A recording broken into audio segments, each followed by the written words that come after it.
Dear friends of the Jewish Museum Frankfurt, dear colleagues from near and afar, dear participants and guests, dear Dr. Despot from the Foundation Remembrance, Responsibility and Future, dear speakers of today, namely Professor Wasserstein, Professor Brenner, Dr. Pinto, Professor Bodenheimer, Professor Salzberger, Dr. Rabinovici, and Dr. Fühner. It is with great pleasure and delight that I would like to welcome you to the beginning of our symposium, Transitions on the Jewish Diaspora in Europe, that will last until tomorrow evening. Initially, this symposium was meant to take place as a personal encounter about 1 year ago. Given the development of the pandemic and the actuality of the topics that we would like to discuss, we decided to transform it into a digital symposium that is dedicated to an international audience. We thereby hope to raise awareness for the delicacy of the current Jewish situation in Europe and to enable a thoughtful and informed discourse upon its future. The past 10 years have been characterized by a number of terror attacks against Jewish institutions in various European cities and various verbal and physical acts of violence against Jews in the public sphere. At the same time, in many places, Jews have been increasingly vocal in demanding a visible and self-determined role in their respective societies. On the one hand, Jewish life is increasingly at risk, while organized membership of Jewish communities is decreasing across Europe. On the other hand, growing numbers of young Jews are openly articulating their Jewishness, contributing to the increasing visibility of a multitude of Jewish voices across Europe. In the face of these paradoxical phenomena, we would like to take a closer look at the current situation of the European Jewish diaspora. Our symposium will start examining the situation from two decisively different perspectives, namely from the point of view of Bernard Wasserstein on the one hand, who in 1995 wrote Vanishing Diaspora, one of the first comprehensive books about the Jewish diaspora in Europe at the second half of the 20th century. On the other hand, we have asked Diane Pinto if she still conceives Europe as the third pillar of world Jewry, beside Israel and the US, as she did in her essay of the same title 25 years ago. The keynote lectures of both historians will be followed by responses of Michael Brenner and Alfred Bodenheimer.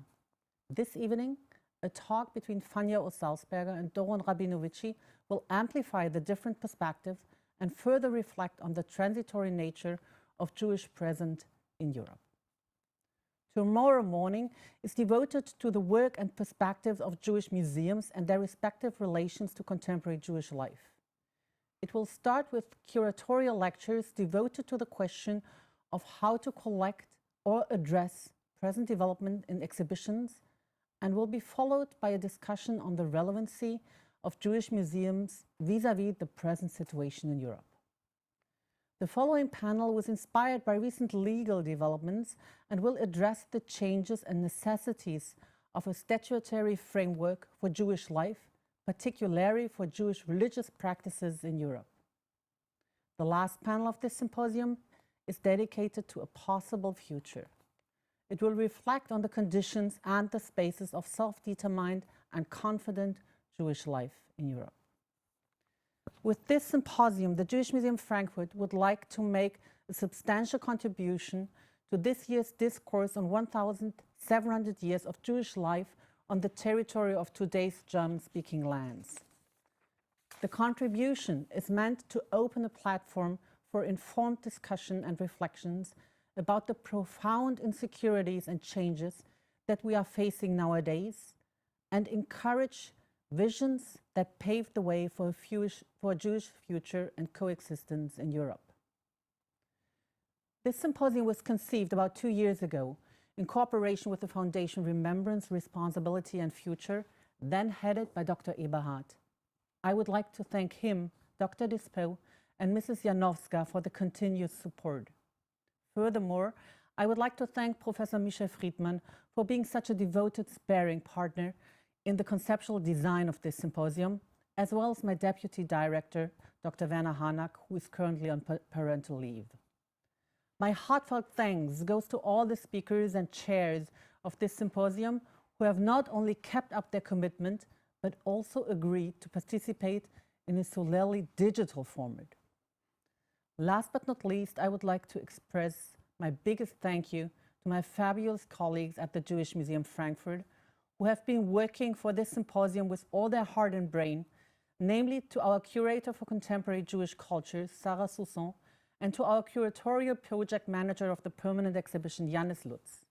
In the past months, their meticulous preparation was supported by Jonathan Günther in organizing this symposium.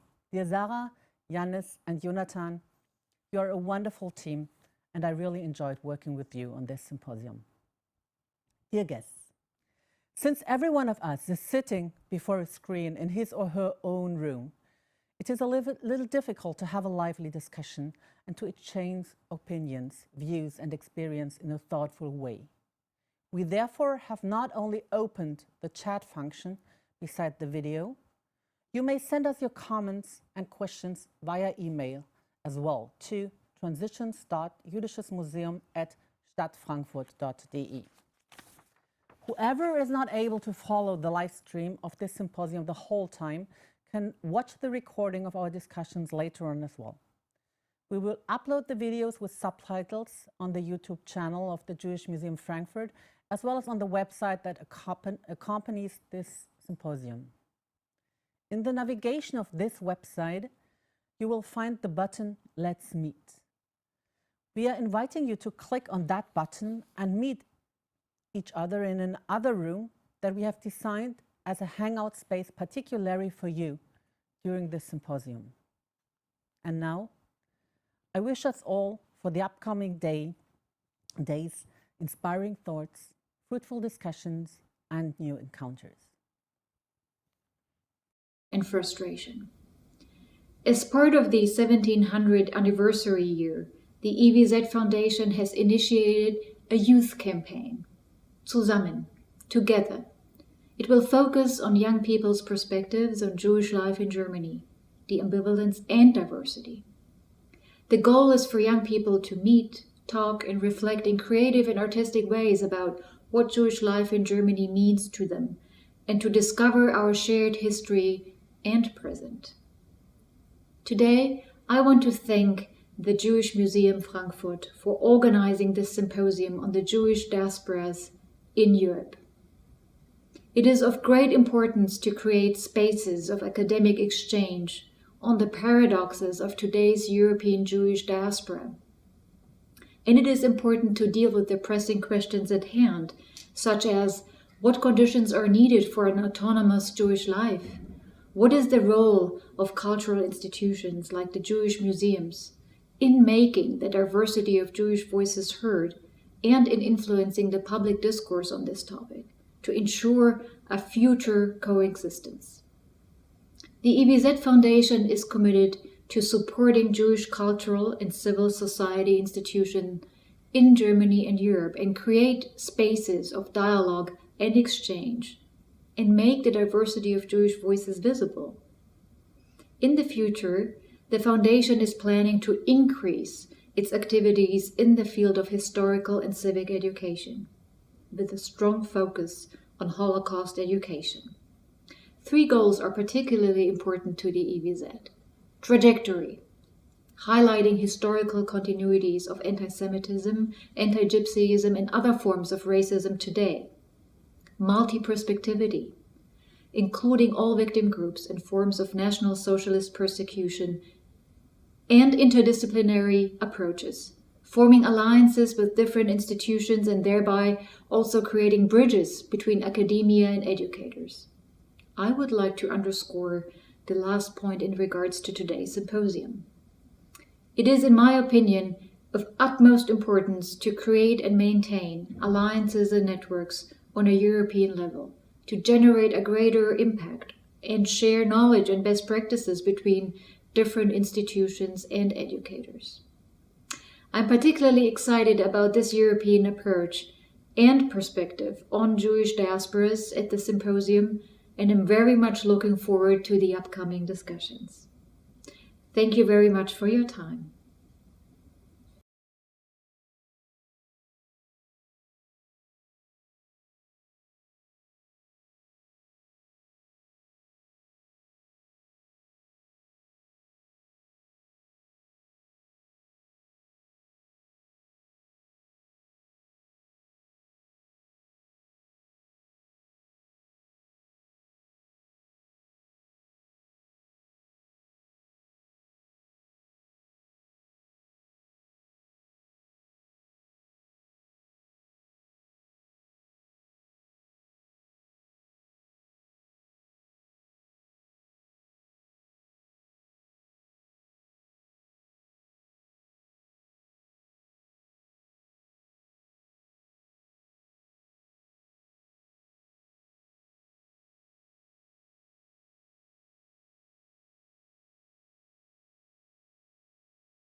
So, welcome to the first panel of our symposium, Transitions on the Jewish Diaspora in Europe Today. The title of this panel is Jewish Life in Europe Today. And I have the great pleasure to introduce you to Bernhard Wasserstein. He's Professor Emeritus for Modern European Jewish History at the University of Chicago. He was teaching at the University of Sheffield, the University of Glasgow, at Brandeis University and at the University of Oxford, where he was president of the Oxford Center for Hebrew and Jewish Studies. He was a visiting fellow of the Institute of Advanced Studies in Jerusalem and Tel Aviv, the National Humanities Centers in North Carolina, the Swedish Collegium for Advanced Studies in Uppsala, All Souls College, Oxford, and the Wissenschaftskolleg in Berlin. He has published extensively on European Jewish history and the history of the State of Israel. His book, On the Eve, The Jews Before the Second World War, from 2012, was on the short list for the Jewish Quarterly Wingate Prize, and we have asked Professor Wasserstein to comment on the thesis of his book from 1996 entitled Vanishing Diaspora, The Jews in Europe since 1945, in the frame of this symposium. Professor Wasserstein, the floor is yours, and I'm looking forward to your lecture. Thank you very much. Good afternoon from Amsterdam. My book, ladies and gentlemen, my book, Vanishing Diaspora, The Jews of Europe Since 1945, appeared exactly 25 years ago in 1996. It surveyed the history of the Jews over the half century after 1945, and in it I suggested that during that period, European Jewry had embarked on a trajectory of demographic decline, social dissolution, and cultural disintegration. Well, the picture that I outlined elicited, as one might imagine, a great deal of controversy and not a few squeals of pain. It must be said that the criticism came in large measure from interested parties, from rabbis anxious to deny widespread loss of faith, or from communal busybodies fearful of diminished constituencies. Absurdly, some people seemed to think that I was advocating the disappearance of the diaspora. Well, of course, I had no such axe to grind. I merely reported what the evidence showed. The book appeared in several languages, including in German, and I'm delighted now to look back on it after 25 years in my father's native city. He was born in Frankfurt, at least to do so virtually, if not physically. Now, what has changed since 1996?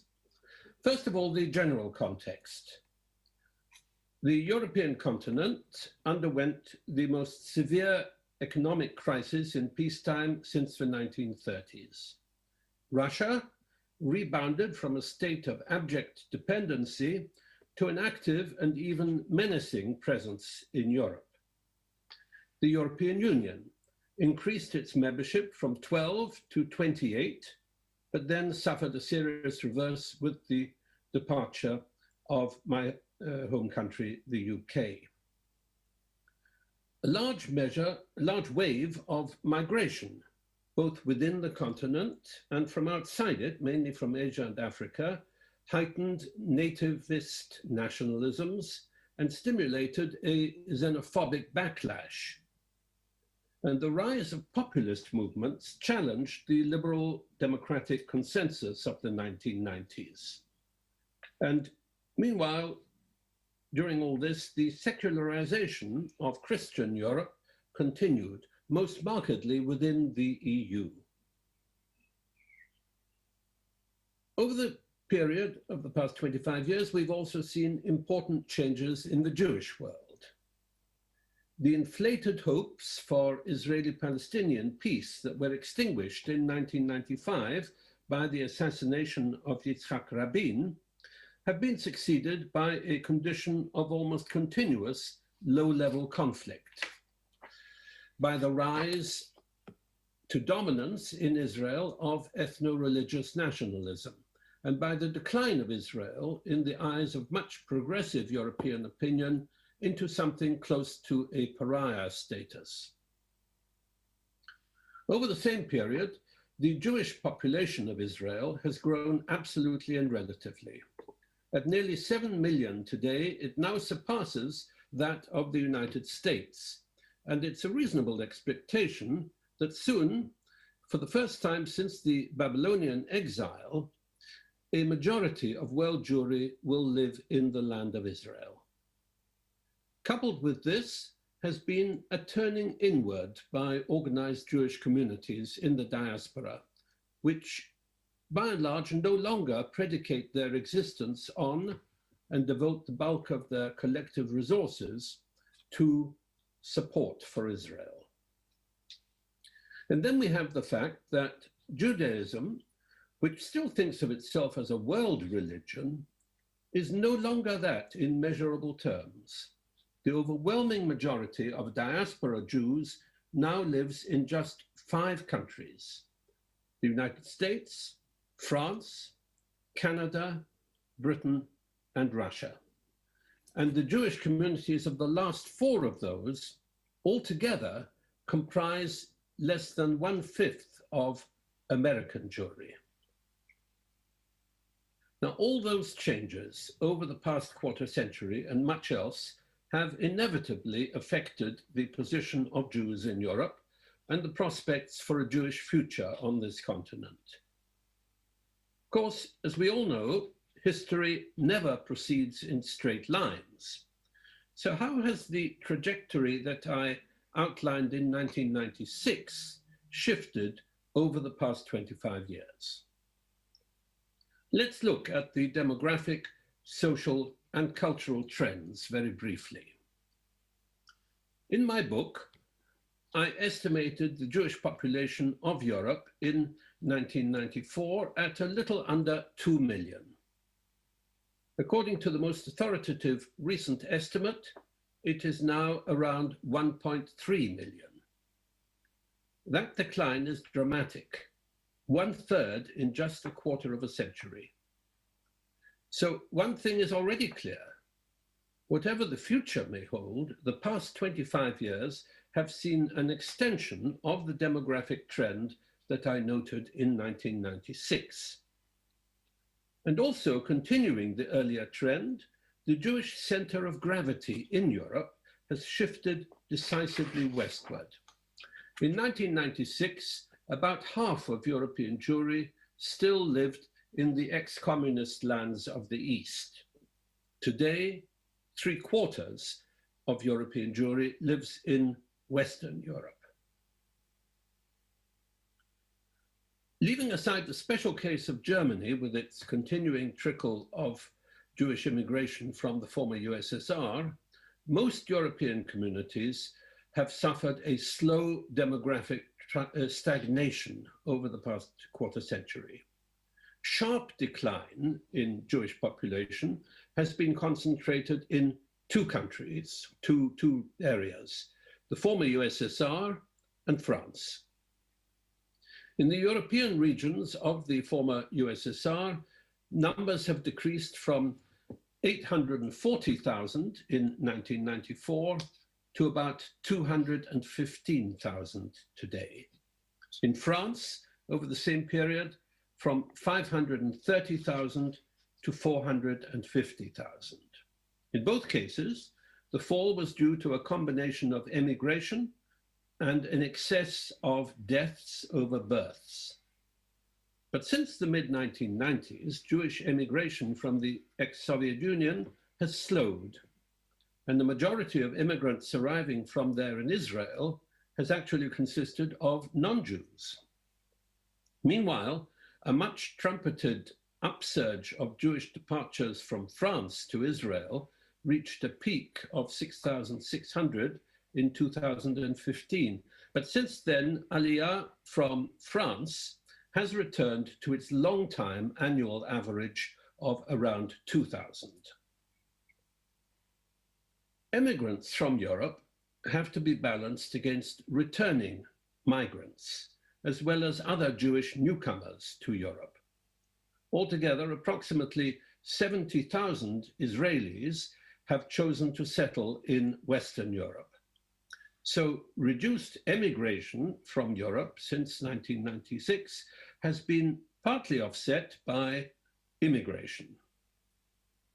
The most important conclusion, therefore, demographically, is that following the end of mass emigration from the ex-USSR in the late 1990s, the new millennium has seen a change in Jewish migration patterns in Europe and a consequent slowing in the rate of what is still demographic decline. And now let's turn to the other main determinant of demographic change, the balance of births and deaths.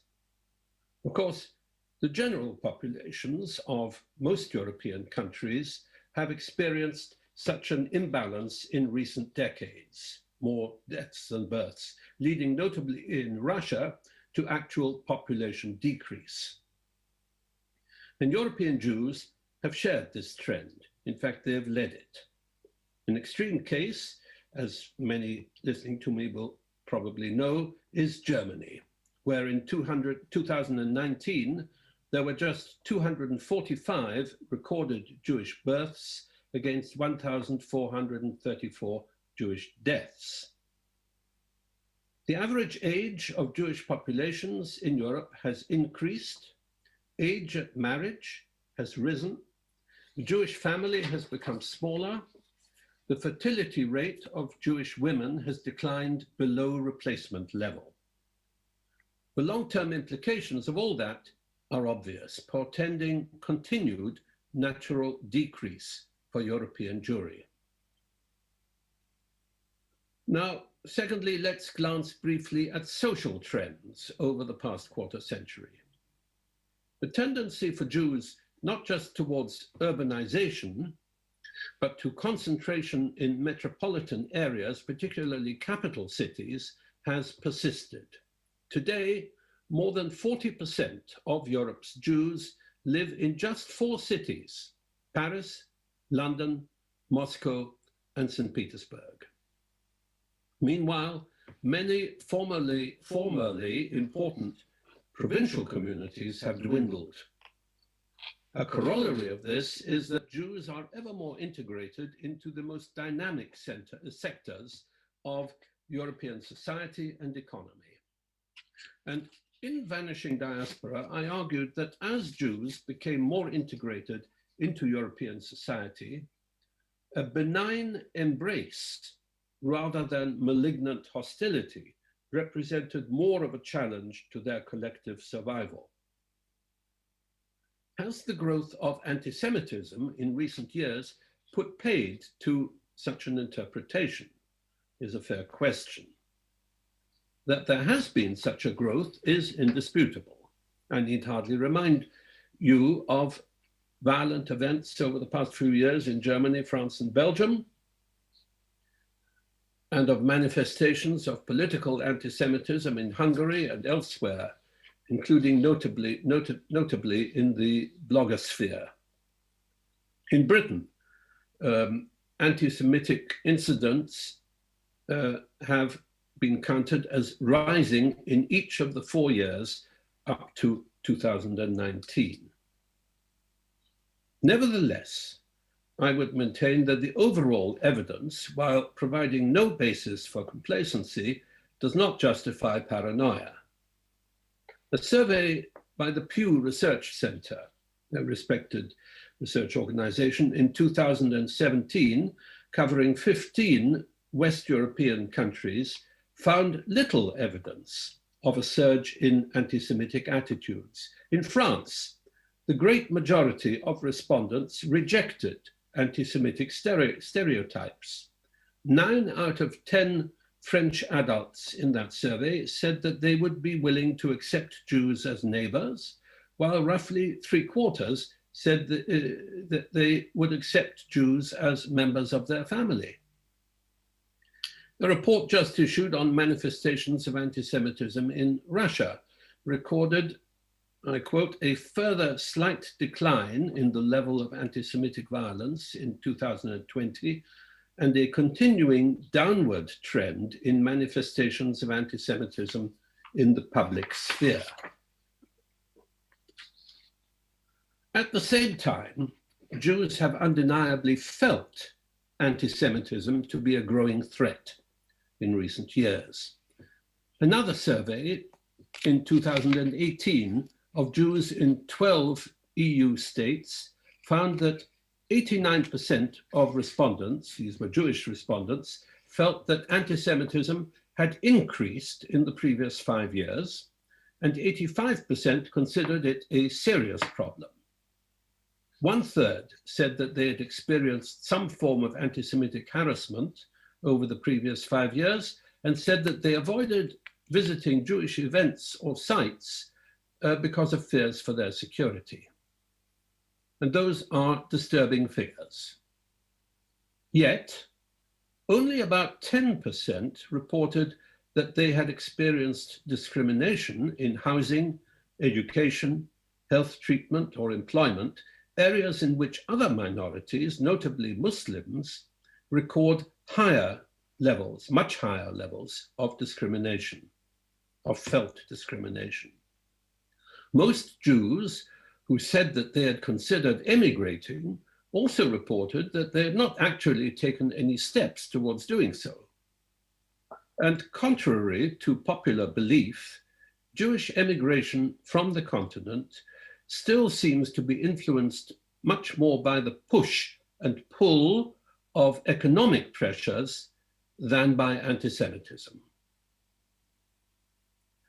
The social integration of Jews in Europe undoubtedly faces renewed challenges as a consequence of heightened xenophobia and nativist attitudes throughout the continent, and those have raised fears, occasionally even panic. But let's remember that the main targets of such hostility in Europe today are not Jews, most of whom are natives of the countries in which they live, but rather immigrants, in particular Muslims. This can and should afford no comfort to Jews who find themselves victims of attack both by extreme elements of right and left and by radical Islamists. But the commonly heard comparison with the 1930s, when Jews were persecuted and hounded in much of the continent, actually out of much of the continent, shows a lack of historical understanding or sense of proportion. Other aspects of social life point to a perpetuation of trends visible in 1996. Intermarriage between Jews and non-Jews remains at a high level, particularly in small communities. As in the post-war period, but unlike all other periods in their history, Jews throughout the continent today encounter no significant barriers to social mobility and cluster in the professional and business classes. A Jewish president of Ukraine, of all countries, since 2019, and a Jewish leader of the British Labour Party, yes, the Labour Party, between 2010 and 2015, encountered no significant hostility in either case arising from anti-Semitism. In the 1930s, Jews were excluded and extruded from European society. Today, they are so much part of it that one recent study called them a symbolic intellectual cement of European integration. And what of the cultural realm, thirdly? One important development since 1996 has been the growth in the number of pupils in Jewish schools. And that had indeed been visible in the previous half century, but it's accelerated in recent years. In Britain, such enrollment has doubled since 1996. In France, there's been a similar increase. In both countries, more than a third of Jewish children now study in Jewish schools, and there have been comparable advances elsewhere. But we should not draw hasty conclusions from such data. As I noted in 1996, Jewish education does not necessarily presage greater Jewish religious observance. Take Britain, for example, where during the same period that Jewish school enrollment has increased, synagogue membership has declined by more than 20%. Barely half of households with at least one Jewish member in Britain now hold synagogue membership. In East Central Europe, a survey of 5 countries in 2009 showed that the great majority of those identifying as Jews attended synagogue at most on high holy days or not at all. In Hungary, for example, 70% of Jews fell into that category. Of course, synagogue membership or attendance is not by itself a reasonable measure of Jewish identification in an era when religion is increasingly seen in personalized rather than institutional terms. In Britain, it used to be said that long after Jews stopped attending synagogue, they would continue to read the Jewish Chronicle, the oldest Jewish newspaper in the world, and one of the few truly independent ones. But the paper's circulation has decreased from around 50,000 in the 1980s to well under 20,000 today. And most of those, by the way, don't pay for it anymore. Last year, the Jewish Chronicle went bankrupt. It survives today precariously on philanthropic life support. It's true that many people still read it and other Jewish publications digitally, and some commentators indeed hold up the so-called internet community as a model for a new kind of collective identity in the digital age. But the question arises, what is the content of such an identity? And does the new medium convey a coherent message or set of messages? What meaning then does Jewishness now hold for most European Jews? Here we can cite surprising testimony from an unexpected quarter. The late former chief rabbi, Lord Sachs, frequently quoted the sociologist of religion, Grace Davy, who maintains that Christianity in Britain is, she calls it, believing without belonging. And Sachs responded to that by saying, I define Judaism as belonging without believing. Well, that may seem a strange affirmation for a rabbi, but he must have really believed it, if only to judge from the number of times that he repeated that statement. The sociologist, alas also late, Zygmunt Bauman, argued that in contemporary society, I quote him now, identity has become, for all practical intents and purposes, an identainment. It has moved, Bauman said, from the realm of physical and spiritual survival to that of entertainment and recreational play. Jewishness then, according to him, instead of being, as in the past, a faith or a community of fate or a burden or a badge of pride or shame, has, in the minds of many, become nothing more than a lifestyle choice, or, to cite the title of Stephen Brooks' book on Anglo Jewry, published in 1989, a club. Where then does European Jewry now stand? Well, let's be clear about the big picture. European Jewry today is no more than 9% of world Jewry, and just 0.16% of the total population of Europe. And those are the lowest figures for a Jewish presence on our continent, both relatively and absolutely, since records began. Consequently, for all practical purposes, European Jews are no longer a force in world Jewry.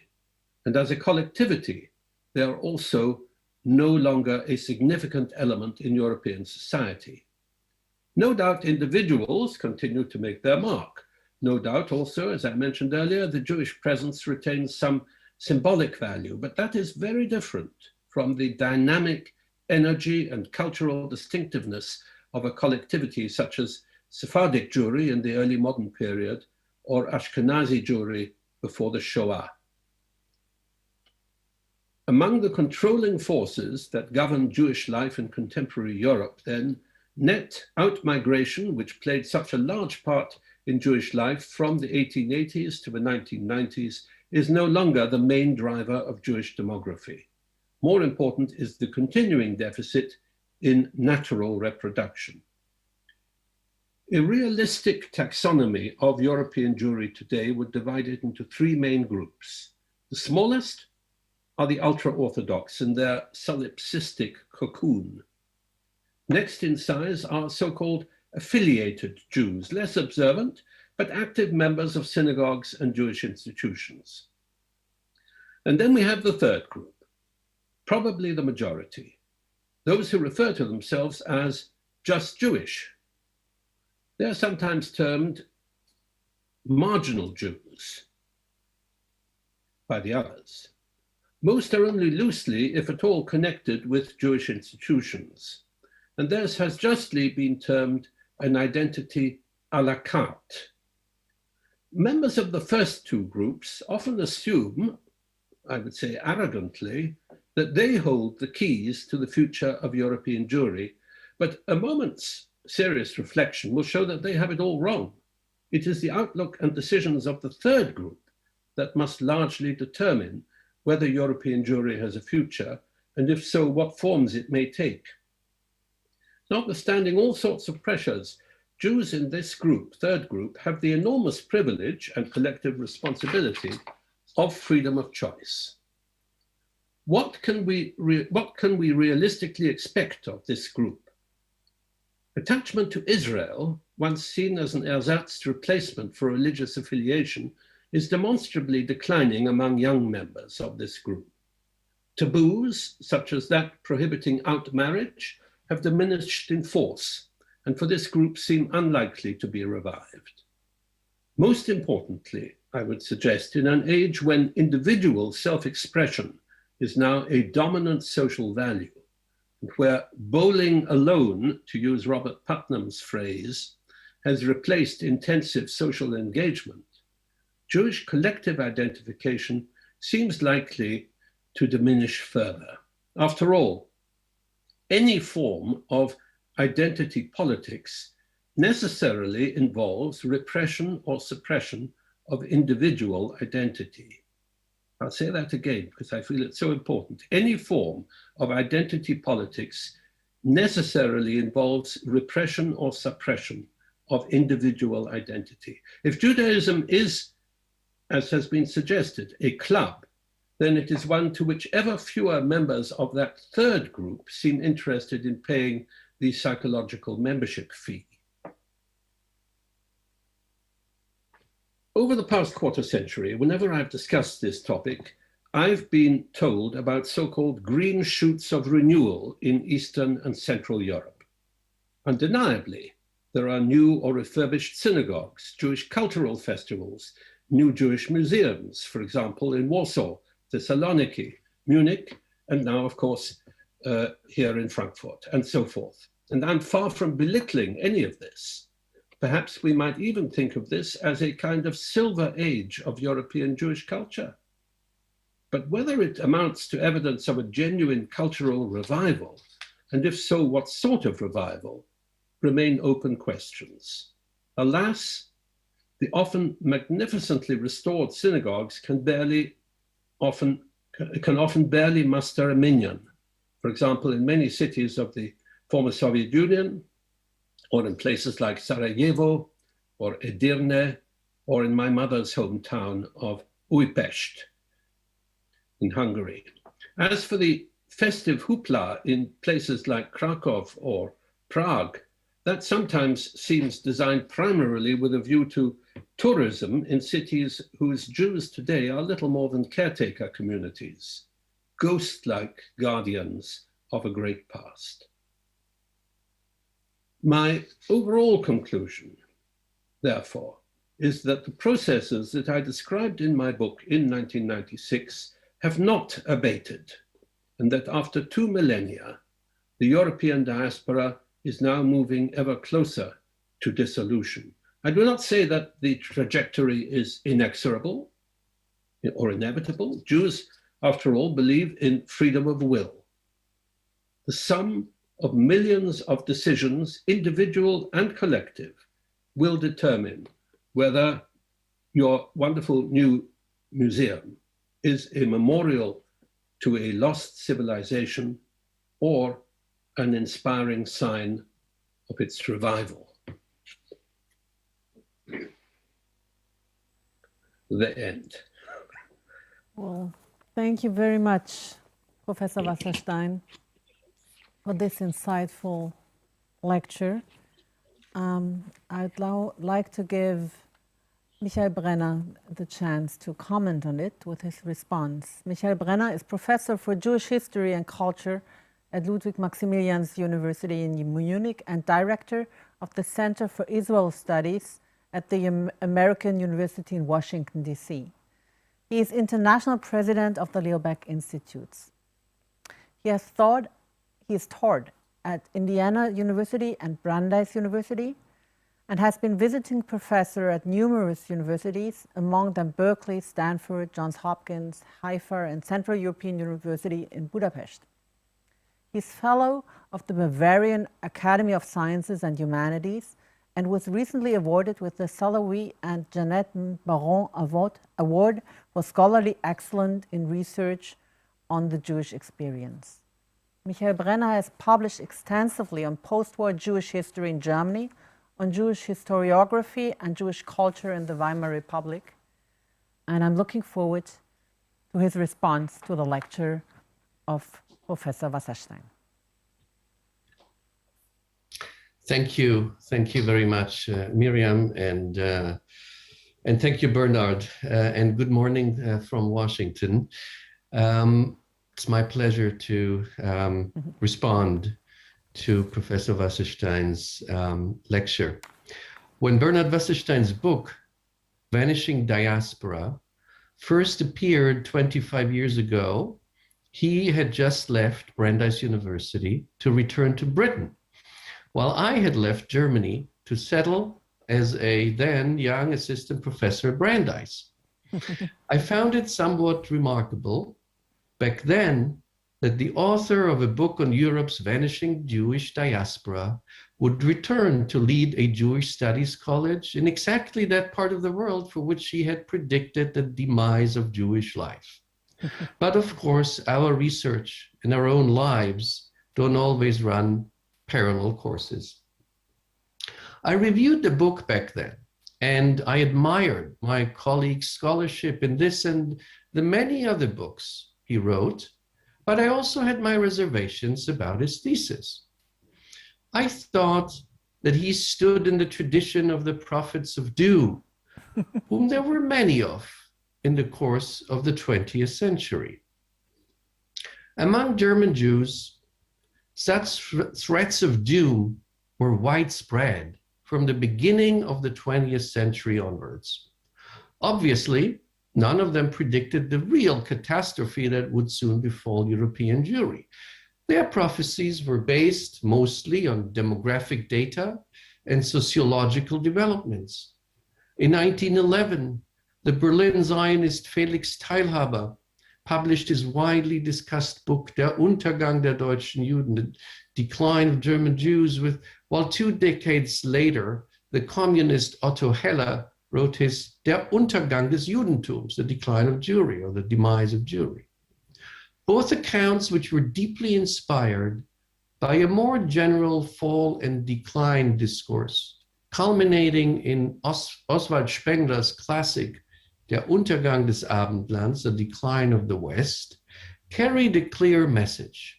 European Jewry, in its present form, was doomed to disappear.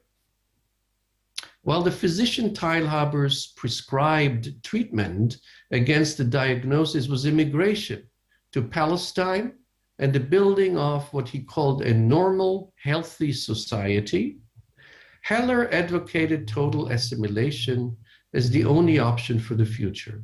His solution was the classical communist one.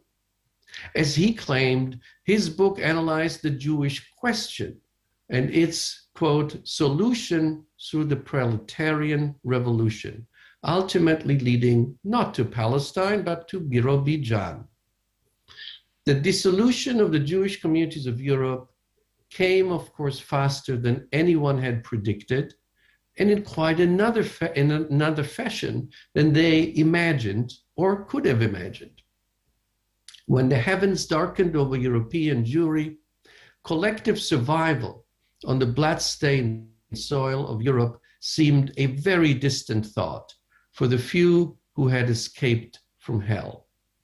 In the imagination of most Jews, both the remainder in Europe and the vast majority outside, the old world seemed nothing but a huge Jewish cemetery. And still, not only in the communities of Western Europe that were spared the worst fate of European Jewry, but also in other parts, where political circumstances allowed it, Jews reconstituted Jewish life immediately after the Holocaust. And this can be seen nowhere more clearly than in Germany itself. This immediate reconstitution of Jewish life on what the World Jewish Congress called the blood-stained soil was rejected by large parts of the Jewish world, which declared an unofficial ban, cherem, on Jewish life here, and often expanded the notion of a blood-stained soil to the whole of Europe. As late as 1990, Israeli historian David Vital wrote, "It must be said that there are communities in contemporary Europe which can only strike one with dismay. How can there be an organized Jewish community in Germany in our time, or in Austria? There are aspects of the modern history of France, too, which prompt one to ask whether the Jews of all peoples have not lost their historical memory, and much else besides. The major communities in Central and Eastern Europe are gone, of course, and are no more than subjects of academic research, too much of it vitiated by nostalgia and vulgar sentimentality." So far, Vital. Even the British and French Jewish communities, in Vital's opinion, quote, managed to do no more than persist in any event to a traveler like myself. The Jewries of Europe cannot fail to seem subject to steady erosion, if not decay. They are too small to be culturally self-sustaining, and only a form of what he called re-entry into the ghetto could save their future.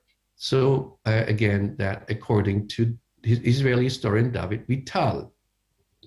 Now, unlike Vital, Wasserstein's reasons for his prophecy were not ideological. Like Teilhaber, he predicted for European Jewry the same fate as for Chinese Jewry, which had disappeared because of assimilation. What the Nazis did not manage to accomplish by mass killings, the friendly integrationism of Western Europe would finally achieve, a Judenfrei Europe, with the exception of a few insignificant and marginal ultra-Orthodox islands in London, Paris, and Antwerp, a picturesque remnant like the Amish of Pennsylvania, as Wasserstein writes. His conclusions are clear. He writes, "The dissolution of European Jewry is not situated at some point in a hypothetical future. The process is taking place before our eyes and is already far advanced on at least three fronts. First, we witness now the last scene of the last act of more than a millennium of Jewish life in Eastern Europe. Second, we witness now the withering away of Judaism as a spiritual presence in the daily lives of most Jews in Europe. And third, we witness now the end of an authentic Jewish culture in Europe." That was Wasserstein 25 years ago. And of course, today, I think we are even much more progressed in this last act in this last scene of the last act, maybe in the epilogue. I must admit that back then, 25 years ago, I sympathized more with the hopeful and optimistic thesis of Diana Pinto's thesis of Europe as the re-emerging third pillar of the world Jewish community. It was one of the highlights in my career of event organizer to have brought Wasserstein and Pinto together, I believe for the first time, to discuss their respective theses at Schloss Elmau 20 years ago.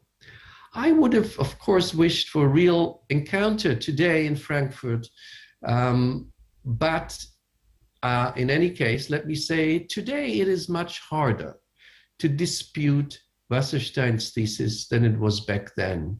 Back then, in the decade of hope between 11/9 and 9/11, between the fall of the wall in 1989 and the fall of the World Trade Center in 2001, the continuing demographic decline of the European Jewish community is now paralleled by a steep rise of anti-Semitism, as we have just heard.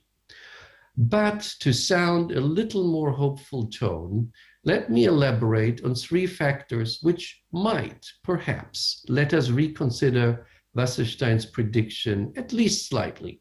First, statistics. Statistics only give us a partial picture of the reality. Today, it is virtually impossible to reach a consensus over numbers and over the question, who is a Jew? If we only include the numbers of the official community members, as many demographers do, including the ones Wasserstein's research is based on, we reach a very different result than those who consider themselves Jewish or who are part of an enlarged Jewish community. How many Jews, for example, live in Germany today? Well, we have less than 100,000 members of organized Jewish communities, but so many more who would consider themselves as Jews, probably twice as much. Take the extreme case of Berlin. There are, for many reasons, less than 10,000 members of the official community. Actually, it's now only the second largest community behind Munich. But the number of Israelis alone who live there might be twice as high. We talk often about 20,000 Israelis living in Berlin. Not to speak about the even larger number of Russian Jews or Jews of Russian and other former Soviet republics who live in Berlin and are not members of the official community. So are there 30,000 Jews in Berlin, or 50,000 or 60,000? In any case, probably making Berlin and not St. Petersburg the fourth largest Jewish city in Europe today. The truth is we really do not know. We know, however, that outside the official Jewish community, these groups have established all kinds of institutions of learning, childcare, and even religious expression, which reminds us much more today of the American voluntary model of Jewish community than the established German Einheitsgemeinde. So much on Berlin. This leads me to my second observation. In the last 3 decades, we have seen an enormous influx of Jews from the former Soviet Union and from Israel. While the pool of the first group has virtually dried out, we do not know if the number of Israelis moving to Europe will not increase in the future. And here again, I should say, we do not really know the number of Israelis who have settled in Europe, because most of them do so with a European passport. They come as Germans or Poles or Romanians or Hungarians, and thus that's what the statistics show, not Israelis. Now, we do not wish for Israel any circumstances that will lead to further emigration from the Jewish state to the formerly so-called blood soiled territory of Europe, but it might happen. Germany, Spain, Portugal, and some East European states enabled the legal return of descendants of their former citizens, giving their citizenship. And this opens the door to a potential increase of Europe's Jewish community. Third, I would distinguish between two parallel and seemingly conflicting developments. On the one hand, a progressing assimilation of the larger group, and on the other hand, a strengthening of Jewish identity and knowledge among the core group. The first we may call Wasserstein's Europe, the second Pinto's Europe. And both of them exist. Both exist at the same time. The first reflects the situation of the majority of European Jews. If we consider any practice or positive commitment to Judaism as relevant, the European Jewish community is further diminishing. Their children and grandchildren may be regarded as Jews or of Jewish descent by their non-Jewish neighbors, but many European Jews won't know anymore what it means to be Jewish other than being regarded as such by others. While this development concerns probably the majority of European Jews in the next generation, an opposite tendency cannot be denied. The margins are drifting away, but the center may gain strength. During the last decades, the number of Jewish children, as we just heard, attending Jewish schools all over Europe has grown, also partly due to anti-Semitism, and especially due to a certain kind of Jewish revival in Eastern and Central Europe. A few innovative institutes of adult learning have also opened their doors. Jewish studies at universities have been strengthened. The attractiveness of Jewish culture by non-Jews, as we've heard, has had its impact on Jews as well. And the diversity of religious life, ranging from the Reform movement making inroads in many European Jewish communities to Chabad on the other end, has become notable. Again, those developments may only be relevant for a minority of European Jews, but this minority may indeed prove big enough to survive. Anthropologically speaking, we deal with a thin rather than with a thick culture. The last generation of Jews who grew up in the shtetl, in a Europe in which being Jewish meant an everyday culture, distinguishable by clothes, language, and religious practice, is no longer. The majority of the European Jews of the next generations are not willing to invest on an everyday basis in their Judaism. Their commitment to Judaism and Jewish culture is restricted to occasional activities. But many of them still have a social life which is primarily Jewish, undertake efforts to find a Jewish partner, and provide their children with at least a minimal Jewish education. And they will remain tied to Israel to a greater extent than American Jews because of their small size, the close proximity, and also perhaps due to the bad conscience that living on a continent many in Israel and America consider to be a large cemetery. So Wasserstein's analysis in its last consequences, I would argue, holds also true for the American diaspora, with, of course, the significant difference that it is a much larger community, concentrated in a few centers and still being held together by substantial centers of learning. In general, though, American Jews, according to his analysis, will be hit by the same fate. Wasserstein's European patient suffers from the same disease as Ellen Dershowitz's American Jewry. And it's probably no coincidence that the famous American lawyer published a book in 1997 called The Vanishing American Jew. So far, we talked about the future of the Jews. What about the future of Judaism? Here again, the answer seems bleak all over. Indigenous European Judaism has already vanished. Basically, no Jew in Germany today is familiar with the traditional Ashkenazic minhagim. The Italian Jewish rite is dying out. Hungarian Jews may call themselves neolog or status quo, but they have little idea what those notions really mean, most of them. European Judaism was already replaced by the import of Israeli and American notions. The melodies heard at a wedding in Afula or Bat Yam are often the same as those heard in Milan or Manchester. The Shacharit Nusach heard in a conservative synagogue in Los Angeles can also be heard in Berlin or Budapest.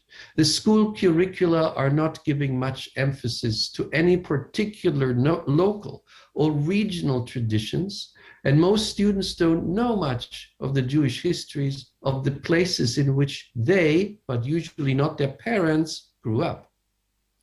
Despite new homegrown institutions, Judaism in Europe today rests on the import of leaders and ideas.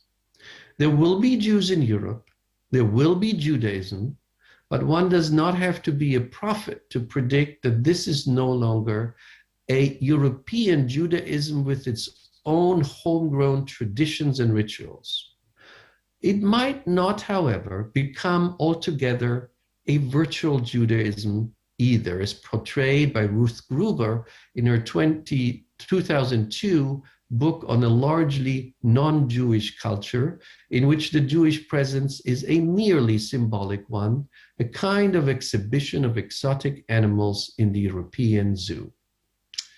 So in conclusion, let me end on a little more hopeful note and recall the philosopher Shimon Rabidovich, who in 1948 published a Hebrew essay under the title Am Haolech V'Met. It served as the basis for his posthumous English publication, Israel, the Ever-Dying People. And in it he writes, "The world makes many images of Israel, but Israel makes only one image of itself. That of being," and Israeli means the Jewish people, not the state, "that of being constantly on the verge of ceasing to be, of disappearing, the threat of doom, of an end that forecloses any new beginning, hung over the people of Israel even before it gained its peoplehood, while it was taking its first steps on the stage of history." Rabidovich reminds his contemporaries who were standing at the abyss of the greatest catastrophe in Jewish history. He writes this in 1948, and he tells them that, quote, "In the centuries following the destruction of the Second Temple, almost every leading Jewish poet and scholar considered himself the last poet, the last scholar.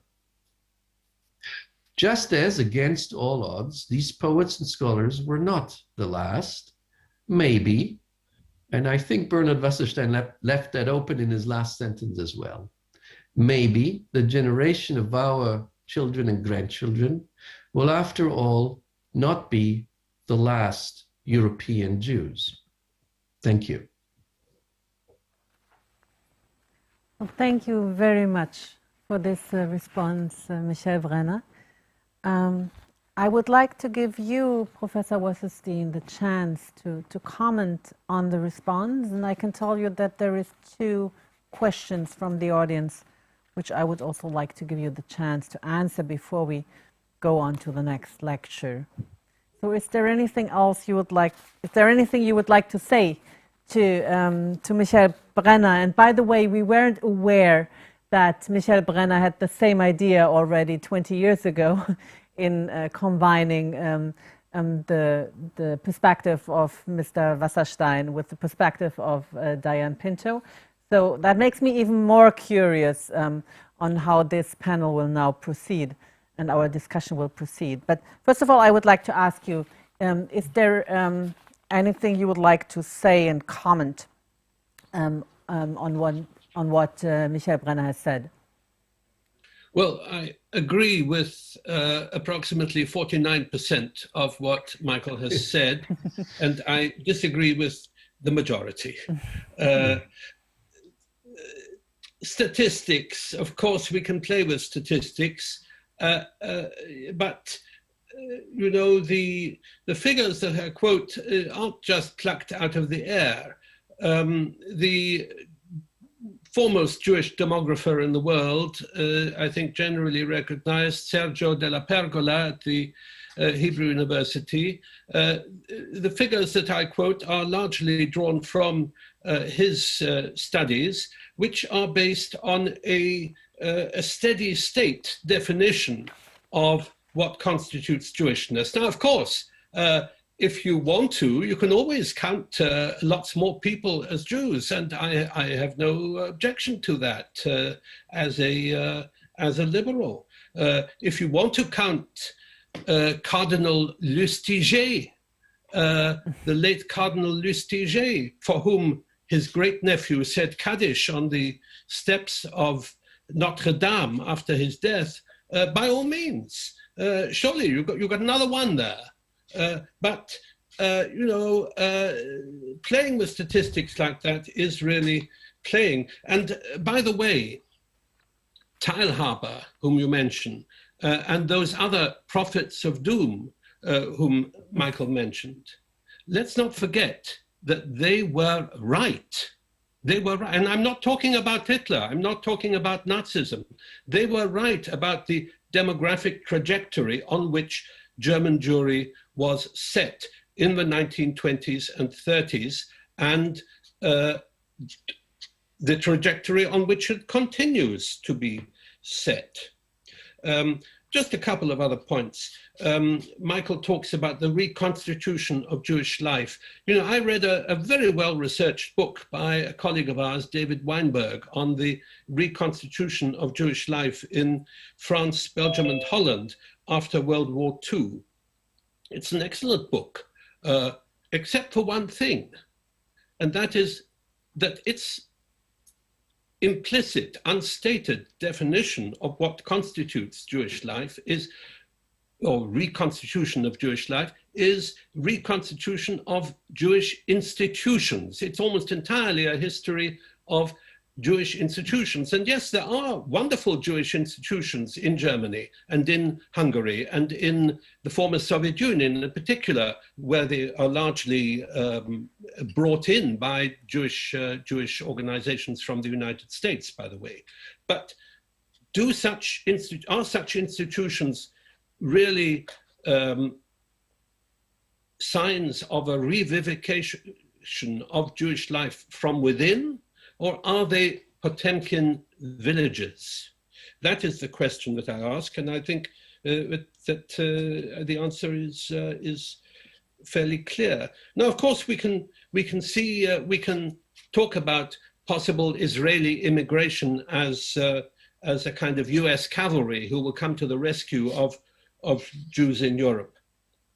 God forbid, because that can only have any real force and meaning and size if there is some major catastrophe affecting Israel. The trickle of Jewish immigration, and often these figures are exaggerated. The 70,000 figure that I quoted has been very carefully researched. I can give you the sources of that if you wish.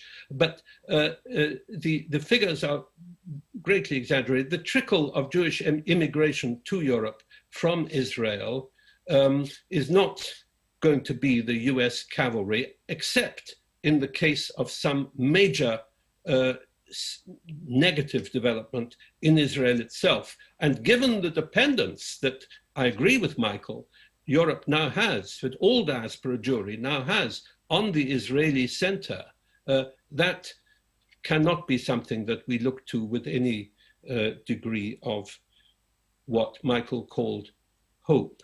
But I'm not talking about hope. I'm not talking about doom, because I'm not looking at the answer. I'm looking at the question. I don't propose a Zionist solution. I don't propose an assimilationist solution. I don't propose a solution. I'm simply looking at what is happening around us today in our continent. I would like to tell you which are the questions from the audience, and they refer to the statistics as well. The first question was, how did you measure the decrease of the Jewish population in Europe from 2 million to 1.3 million Jews? And the other question was, did you consider halachic Jews only or also patrilineal Jews?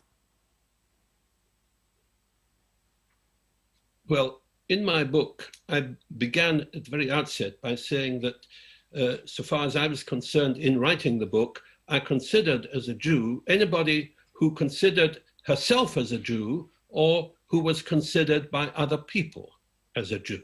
And that seems to be the only reasonable liberal position that one can take. And it also seems to be, to me, the only reasonable sociological position that one can take. And as for how I counted, I didn't count at all. I was relying on the researches of the real demographers, whom I mentioned, Sergio Della Pergola in particular, in the Demographic Research Institute of the Institute of Contemporary Jewry in Jerusalem, and the figures that they produce each and every year for Jewish populations of each and every country in the world in the American Jewish Yearbook. Okay, well, thank you very much. Can I say something too? Yes, please, Michael.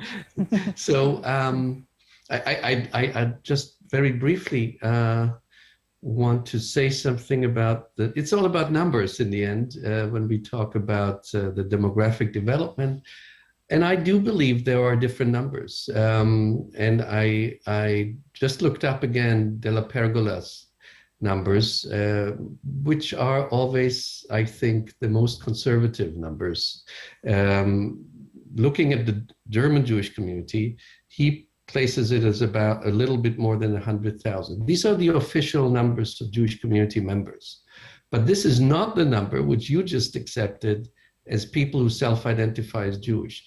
In Berlin, and Berlin is not, I think, a single case, Budapest definitely too, and others, there are so many more Jews. And these are not the Lustigés who are Catholic.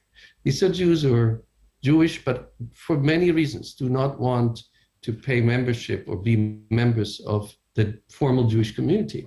So I think, you know, it's not as easy, and I don't always, I know that Della Pergola's numbers are also disputed. If you take American Jews, as you know, you have many different statistics nowadays. You have the core group, you have a group which is called the enlarged communities, and there's something in between. Maybe Diana Pinto can say more. I think Sergio Della Pergola is her cousin, if I remember correctly. Well, I think the field you are referring to now, Michael, I think will be important for Diana Pinto's talk, but it's also important for another question that we have from the audience, which is dedicated to the expression of lifestyle choice and a la carte identity. Would you consider everybody who's not practicing a lifestyle Jew? Or what is your definition? I think that has to do also with what Michael mentioned, the whole field of Jews that are not necessarily connected to the community, but do celebrate Jewish culture, or do identify with Jewish culture, but not necessarily in the traditional way.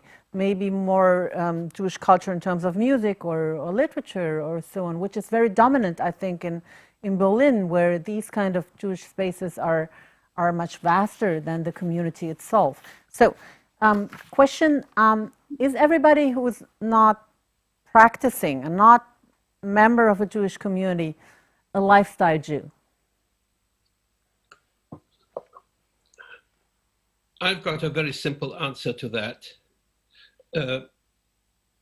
I'm not a religious Jew at all, although I happen to practice a large part of it, but I'm not a believer. I nevertheless regard myself as having the right to call myself as Jewish as those arrogant ultra-Orthodox who claim that they are the only true Jews. But I would also say this. In China today, if you go to Kaifeng, you will meet a small group of people who look Chinese, who will tell you that their grandmothers lit candles on Friday night, who will tell you that unlike most Han Chinese, they do not eat pork, and who claim that they are descendants of the ancient Jewish community of Kaifeng, which certainly did exist as a recognizable and recognized group until the beginning of the 20th century. Are they Jewish? Well, they have every right, I think, as much right to call themselves Jewish as the caretakers of the Jewish what remains of the Jewish buildings and so forth, in Prague and in Krakow. And I actually expect that in a couple of generations, there will be people like them in Krakow and in Prague who call themselves Jewish and whom I will say have every right to call themselves Jewish. But in what real sense are they Jewish? The main sense in which all three of those communities are Jewish is for the sake of tourism. Now, that may be a legitimate basis for collective identity, but it's certainly something very different from what being Jewish meant in Vilna in the 1930s, or in Frankfurt when my father was born there in 1921. That is the point that I'm making. And there I agree with Michael that what we have to distinguish between is what is often called by anthropologists a thick culture and a thin culture. The point is, I think, that that thin culture is in danger of drifting into meaninglessness.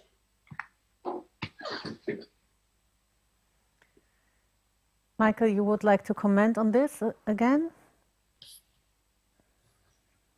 Well, I agree probably about some of those places Bernard raised, but that's not all of Europe. And I always had my problem, honestly, to compare the Kaifeng example to European Jews, because that was a presence of thousands of 2 millennia, which shaped Europe very much, which was very widespread. It's not a one community which was rather small and had not much influence on Chinese culture and was quite isolated in the Jewish community. So the Chinese example is nice, but I think it's really not reflecting the European experience.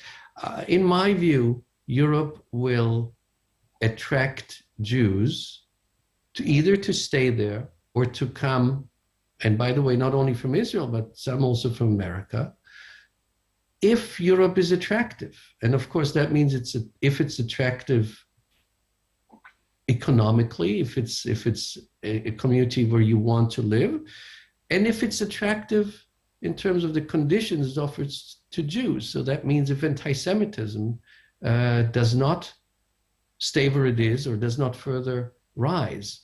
If these things happen, I believe that there is a future of Jewish life in Europe, because Jews have always moved and they will continue to move in and out of Europe. But if these conditions are not fulfilled, then it may just become a very even more marginal place than it is now. Thank you very much to both of you. And we will further discuss this issue together later on. But first of all, I would like to open the second part of our panel with the keynote lecture by Diane Pinto. Diane Pinto is historian and writer. She holds a PhD from Howard University in Contemporary European History and was a fellow of the American Council of Learned Society, of the Collegium Budapest in Hungary, and of the Einstein Forum in Potsdam. She was working as a consultant to the political directorate of the Strasbourg-based Council of Europe for its civil society programs in Eastern Europe and in the former Soviet Union. She is a senior fellow and a board member of the London-based Institute for Jewish Policy Research and founding member of the European Council for Foreign Relations. She's author of Entre deux mondes and the Jewish world's ambiguous attitude towards European integration, and has lectured and published widely on Jewish life in contemporary Europe. Particularly her articles on post-89 European Jewry have been published across the continent, among them The Third Pillar, an article from 1995, which we have asked Diane Pinto to comment on in the frame of this symposium. And Mrs. Pinto, I'm very curious to hear how your point of view is today. Thank you very much for having me. Would you please turn on the camera as well? I am on. Okay, wonderful. Do you see me? Yes, I see you. Wonderful. All right, very well. It's a pleasure to come back and to revisit old themes in drastically transformed societies. But from my very short bio note, you will notice that I am, one, not a historian of the Jewish world. Two, that I am also coming from a very different Jewish experience from those of Eastern Europe or Central Europe, the small Italian Jewish community. And Michael, you're absolutely right. Sergio della Pergola is my first cousin. And we have debated all our lives on the different positions of being I in the diaspora and he in Israel. And I also, by the way, did write a book on Israel called Israel Has Moved. But to go back to the original theme of my topic, of the third pillar and the new Jewish presence in post-99 Europe, what I would like to stress is that I am a political scientist historian who was involved in pluralist democratic developments across the European scale and not as an academic of Jewish studies. When I wrote that article in 1996, actually it came out in 1996, so the same year as Brenner Wasserstein's book, I had great hopes for Europe as a new era and a new epoch evolved from the fall of the Berlin Wall. And for me, the Jewish presence in Europe was going to be a forward-looking part of the changed landscape of the European continent. And from that point of view, I was always less interested in how many Jews there were, how religious they were, how intermarried they were, than about the notion of what you would call the Jewish trope or the Jewish voice or the Jewish presence as a symbol in wider European debates. And perhaps because I do come from the Italian Jewish community, which at its peak at the beginning of the 20th century had 45,000 members and now has short of 29,000, thanks to massive Libyan, North African Jewish migration. I've always had a very, shall we say, not whimsical, but at any rate, skeptical understanding of how many Jews it takes to produce something viable in terms of Jewish life or a Jewish presence. So if I go back to the original article I wrote back then, full of optimism, which I do not share with myself today, but for reasons that go beyond Europe, I would say that this is a very strange moment. You could say that, of course, there is no third pillar of Jewish life. And just yesterday, I was reading in the French National Geographic the news that one of the heirs of the great Tversky family, a Hasid from the United States, is very busy going back to the contaminated areas of Chernobyl to find the spark of his ancestors and the tombs of his ancestors, and to present a kind of Jewish presence in, of all places, Chernobyl. So Europe today may not be the Europe I had assumed would be taking place after the fall of the Berlin Wall, but it's neither dead, radioactive, or empty. Now, Jews continue to thrive in it and live in it out of their own will, voluntary Jews. There are no last Jews, and for a series of reasons, even in France, as Bernard Wasserstein said, there are not many, the last Jew of France has not pulled off the current or removed the light. But if I go back to the original points I was trying to make in 1996, I would look at them in the following manner. I had said what was new in post-1989 Europe. The first was that for the first time, there would be an open democratic European space spreading, covering the entire continent.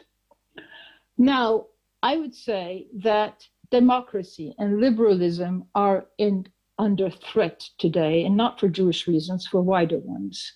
But the Jews across Europe, much to my amazement, are doing okay wherever they may live, because perhaps many of them never were embarked or enthusiastic about this whole liberal, democratic, pluralist project. I was always very, very surprised to see how happy the Jews in Belarus seemed to be when they were attending all sorts of European Jewish conferences. And now we now see, and this is very crucial, is that you have illiberal pluralist democratic contexts, illiberal democracies across parts of Europe, and that the Jews inside those communities, perhaps because they're dwindling or because they have found a raison d'être or a way of living in them, make them quite happy to be in Hungary under Orban, or even to some degrees in Poland. And then one of the reasons, and this is something that I do consider crucial for the equilibrium of the Jewish world, is that nice right-wing dictators or potential dictators across Europe have understood that picking on Jews is not important. And of course it is not. There are Muslims out there to be grabbed. But more important, that one of their best allies and friends is Israel. Consequently, you have this paradox that as the European democratic pluralist context seems to be threatened, Jews are doing very nicely in those countries that are highly illiberal. And I'm not barely referring here to the Jews in Russia. Let us not forget that the Jews in Russia are doing very well with their own different institutions and contexts. And many of them are massively happy to have Vladimir Putin in power. So we should, I think, and I will begin with myself, exert here a massive dose of democratic pluralist modesty. Things have not turned out to be the way I would have wanted, but clearly enough, Jews did not necessarily have to espouse my positions to feel at ease wherever they're living. That was the first space. The second one was the Israeli peace process, which was so important back then. We all thought that everything would be solved and that all the problems of diaspora Jews would be solved along with it, because they wouldn't have to always be defending Israel, but could turn their minds to other things. Well, Oslo failed, but today, in 2021, we have to say that Israel is in a position of massive strength. And secondly, it's now opened dialogues across many, many other countries in the Arab world. Who would have thought that it would now become buddy-buddy with the Emirates? Perhaps Saudi Arabia tomorrow. There is no Syria to speak of. And many countries in the Arab world are feeling closer to Israel than they, because of the fear of Iran on one end and perhaps Turkey on the other. So that leaves all the courage of all the Jews across the world fighting like mad over BDS, and a kind of lonely category. Why fight against BDS when the Israelis are flocking to Saudi Arabia for Pesach, or at least to Dubai? Third element I had postulated in 1996 was that there was a major cultural shift, world shift, with the Vatican finally having recognized Israel. Now it seems banal or irrelevant or not important, but back then it was truly a telluric moment inside the old Christian Europe and the little state of Israel. Now, this has moved on, not just before the Catholic world, but even inside the more obscurantist Christian Orthodox world. And let us not forget that brilliant Vladimir Putin created a kosher kitchen in the Kremlin a long while ago, many years ago, at least 6 or 7, so that we now have to deal with a presence called Chabad across the European context. Final element of my 4-point position in that article was that the Holocaust was slowly, willy-nilly, not always willingly, entering national histories, and that this taking into account of what had happened to the Jews across Europe was going to be a major turning point. I didn't argue for just the Jews of Europe, but for the entire Jewish world. We have now reached a point 25 years later where people are talking about Holocaust fatigue. But for there to be fatigue, there must have been an overexercise. And in the recent periods, the analyses, the ongoing discoveries, the local level commitments to understanding what actually happened in the murder of the Jews and how the Holocaust was able to take place have gone on unrelentingly. I know we can talk about the problem of Poland and its desire to condemn Holocaust research because it's an affront to the Polish national identity. But it is one small example inside a vast European continent. And I'm happy to see that the Baltic states, the new leadership across the Baltics, is taking the issue of just what happened to their Jews quite seriously.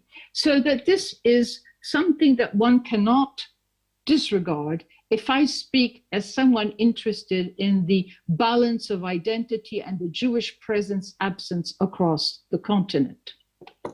The fifth element, which was actually not existing at that point when I was writing so much in the mid-1990s, was what I had postulated as the growth and creation of Jewish spaces across Europe, saying that basically that was going to be the key difference between a European setting and the American one and Israel on the other.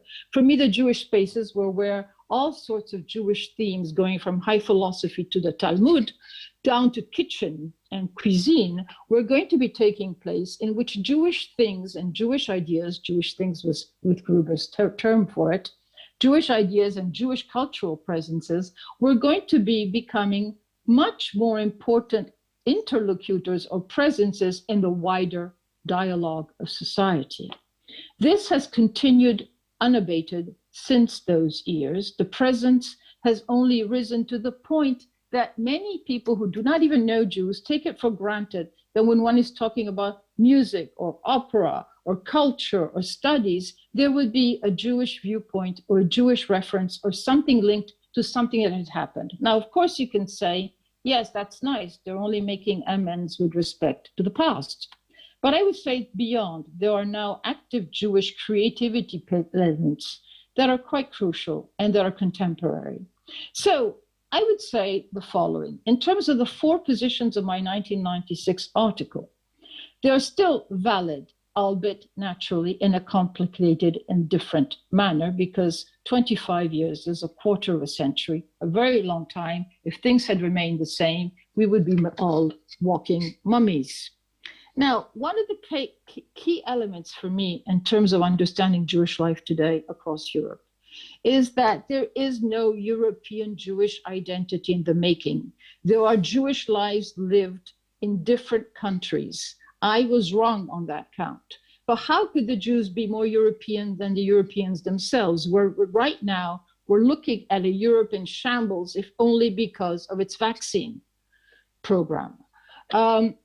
So to me, what counts in terms of the Jewish world, that there has been a new creation of something that I would no longer call Israel versus the diaspora, but of Jewish life being quite similar in all 3 parts of the Jewish world. And I shouldn't be excluding Australia, but it is far away. Let's talk about Europe, weak as it may be, America on one end and Israel on the other.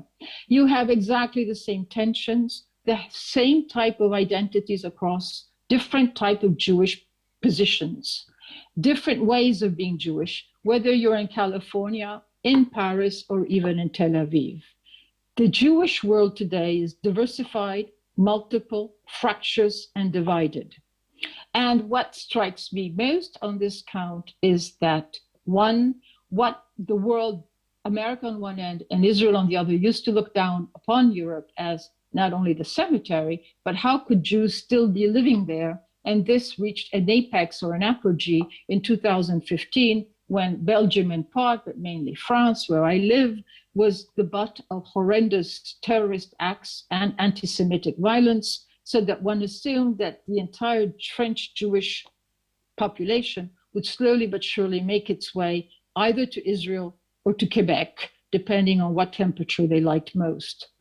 And from that point of view, it hasn't happened, and we all agree on that. There are still populations there. But what does it mean? What does it actually mean in terms of the wider society?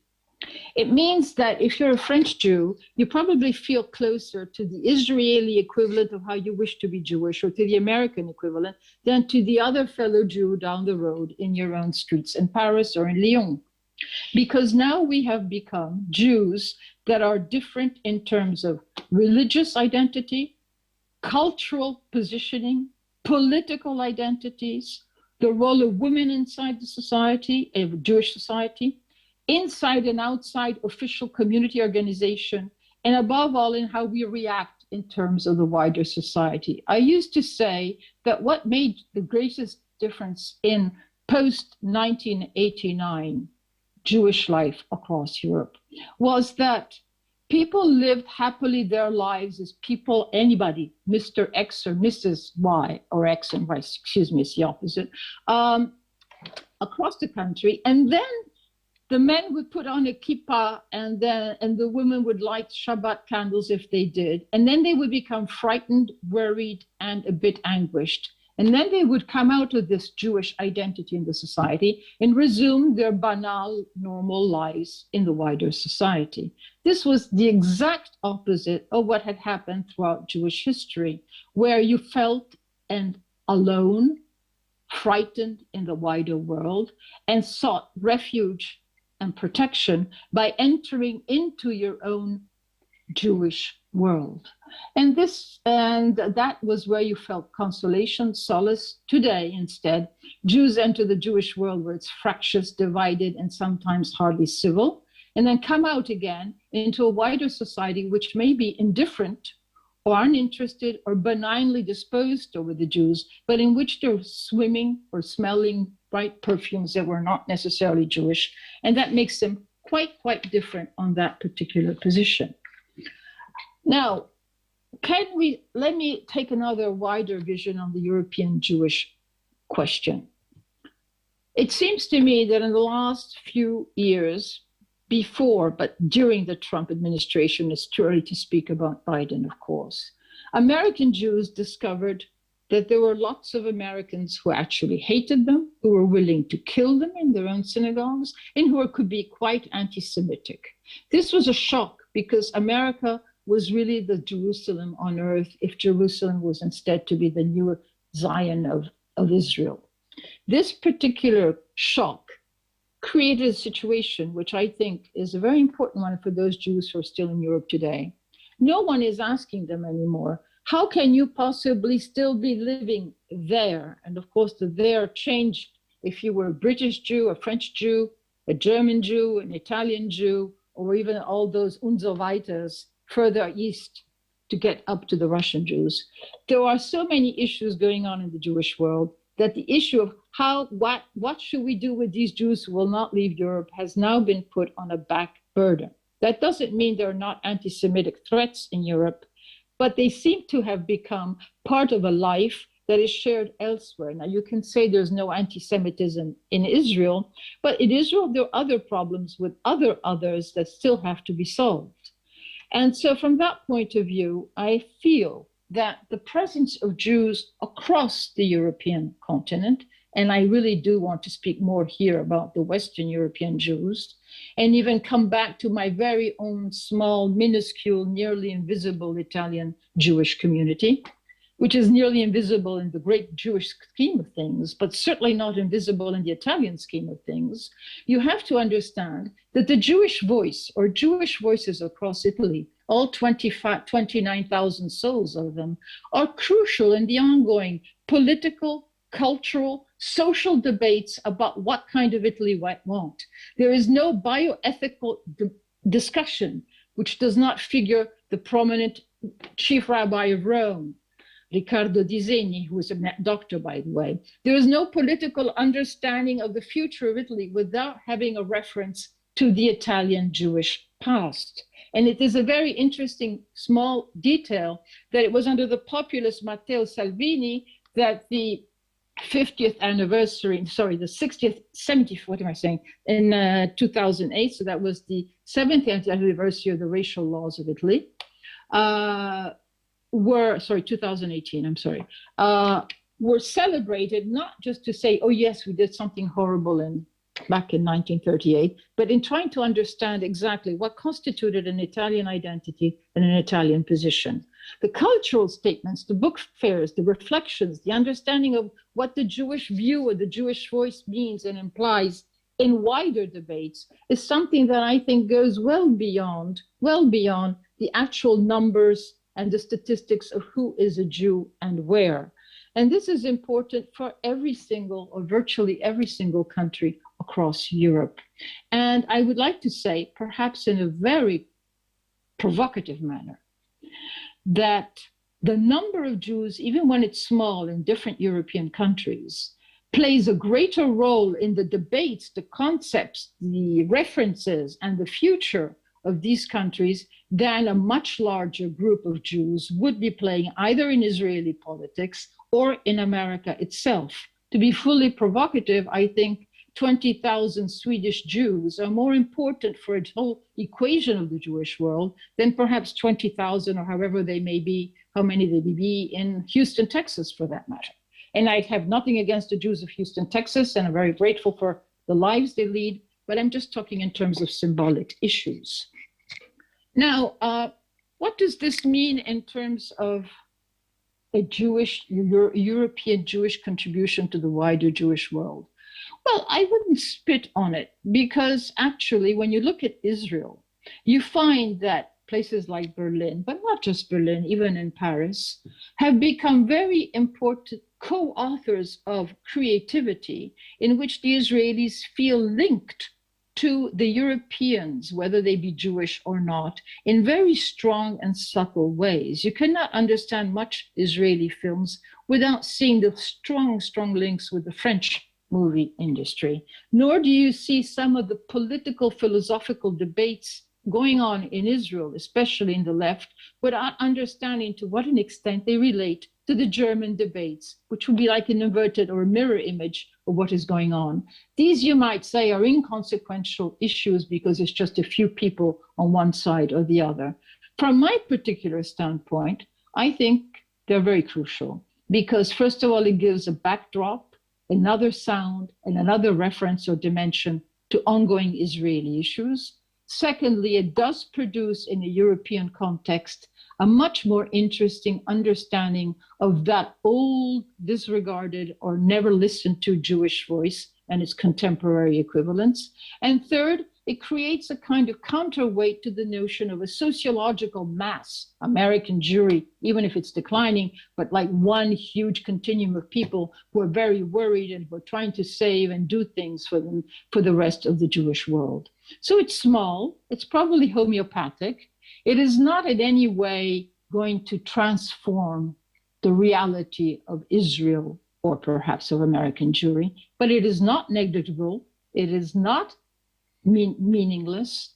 It is symbolically crucial. And I do contest very much the notion of saying that there are legacy Jews, or what you call them, maybe ex-Jews, who are there either for a Disneyland in Europe or to take care of the tombs without any interest for anyone else. I think that even in the smaller communities, there are important roles to be had for Jews if they can maintain their own Jewish life. And on that nation, it's important to understand that Italian Jews continue to have Italian-trained rabbis. They're not coming imported from Texas or from Ashdod. And if that can be done in Italy, it could also be done later on once elsewhere. So I'm not desperately pessimistic on the future of Jewish life in Europe. I actually think that there will be a Jewish presence symbol across the continent that is growing. The number of Jews here, well, it will depend on the Jews themselves. How many wish to remain? How many wish to lead Jewish lives? And I am paradoxically someone who believes that where there is Jewish life, it will continue if the people want it. And if there are places in which the Jews will dwindle and decline, so be it. We cannot do the impossible. But where there is life and a meaningful dialogue among Jews and with the wider world, I think that is enough for a European Jewish presence today.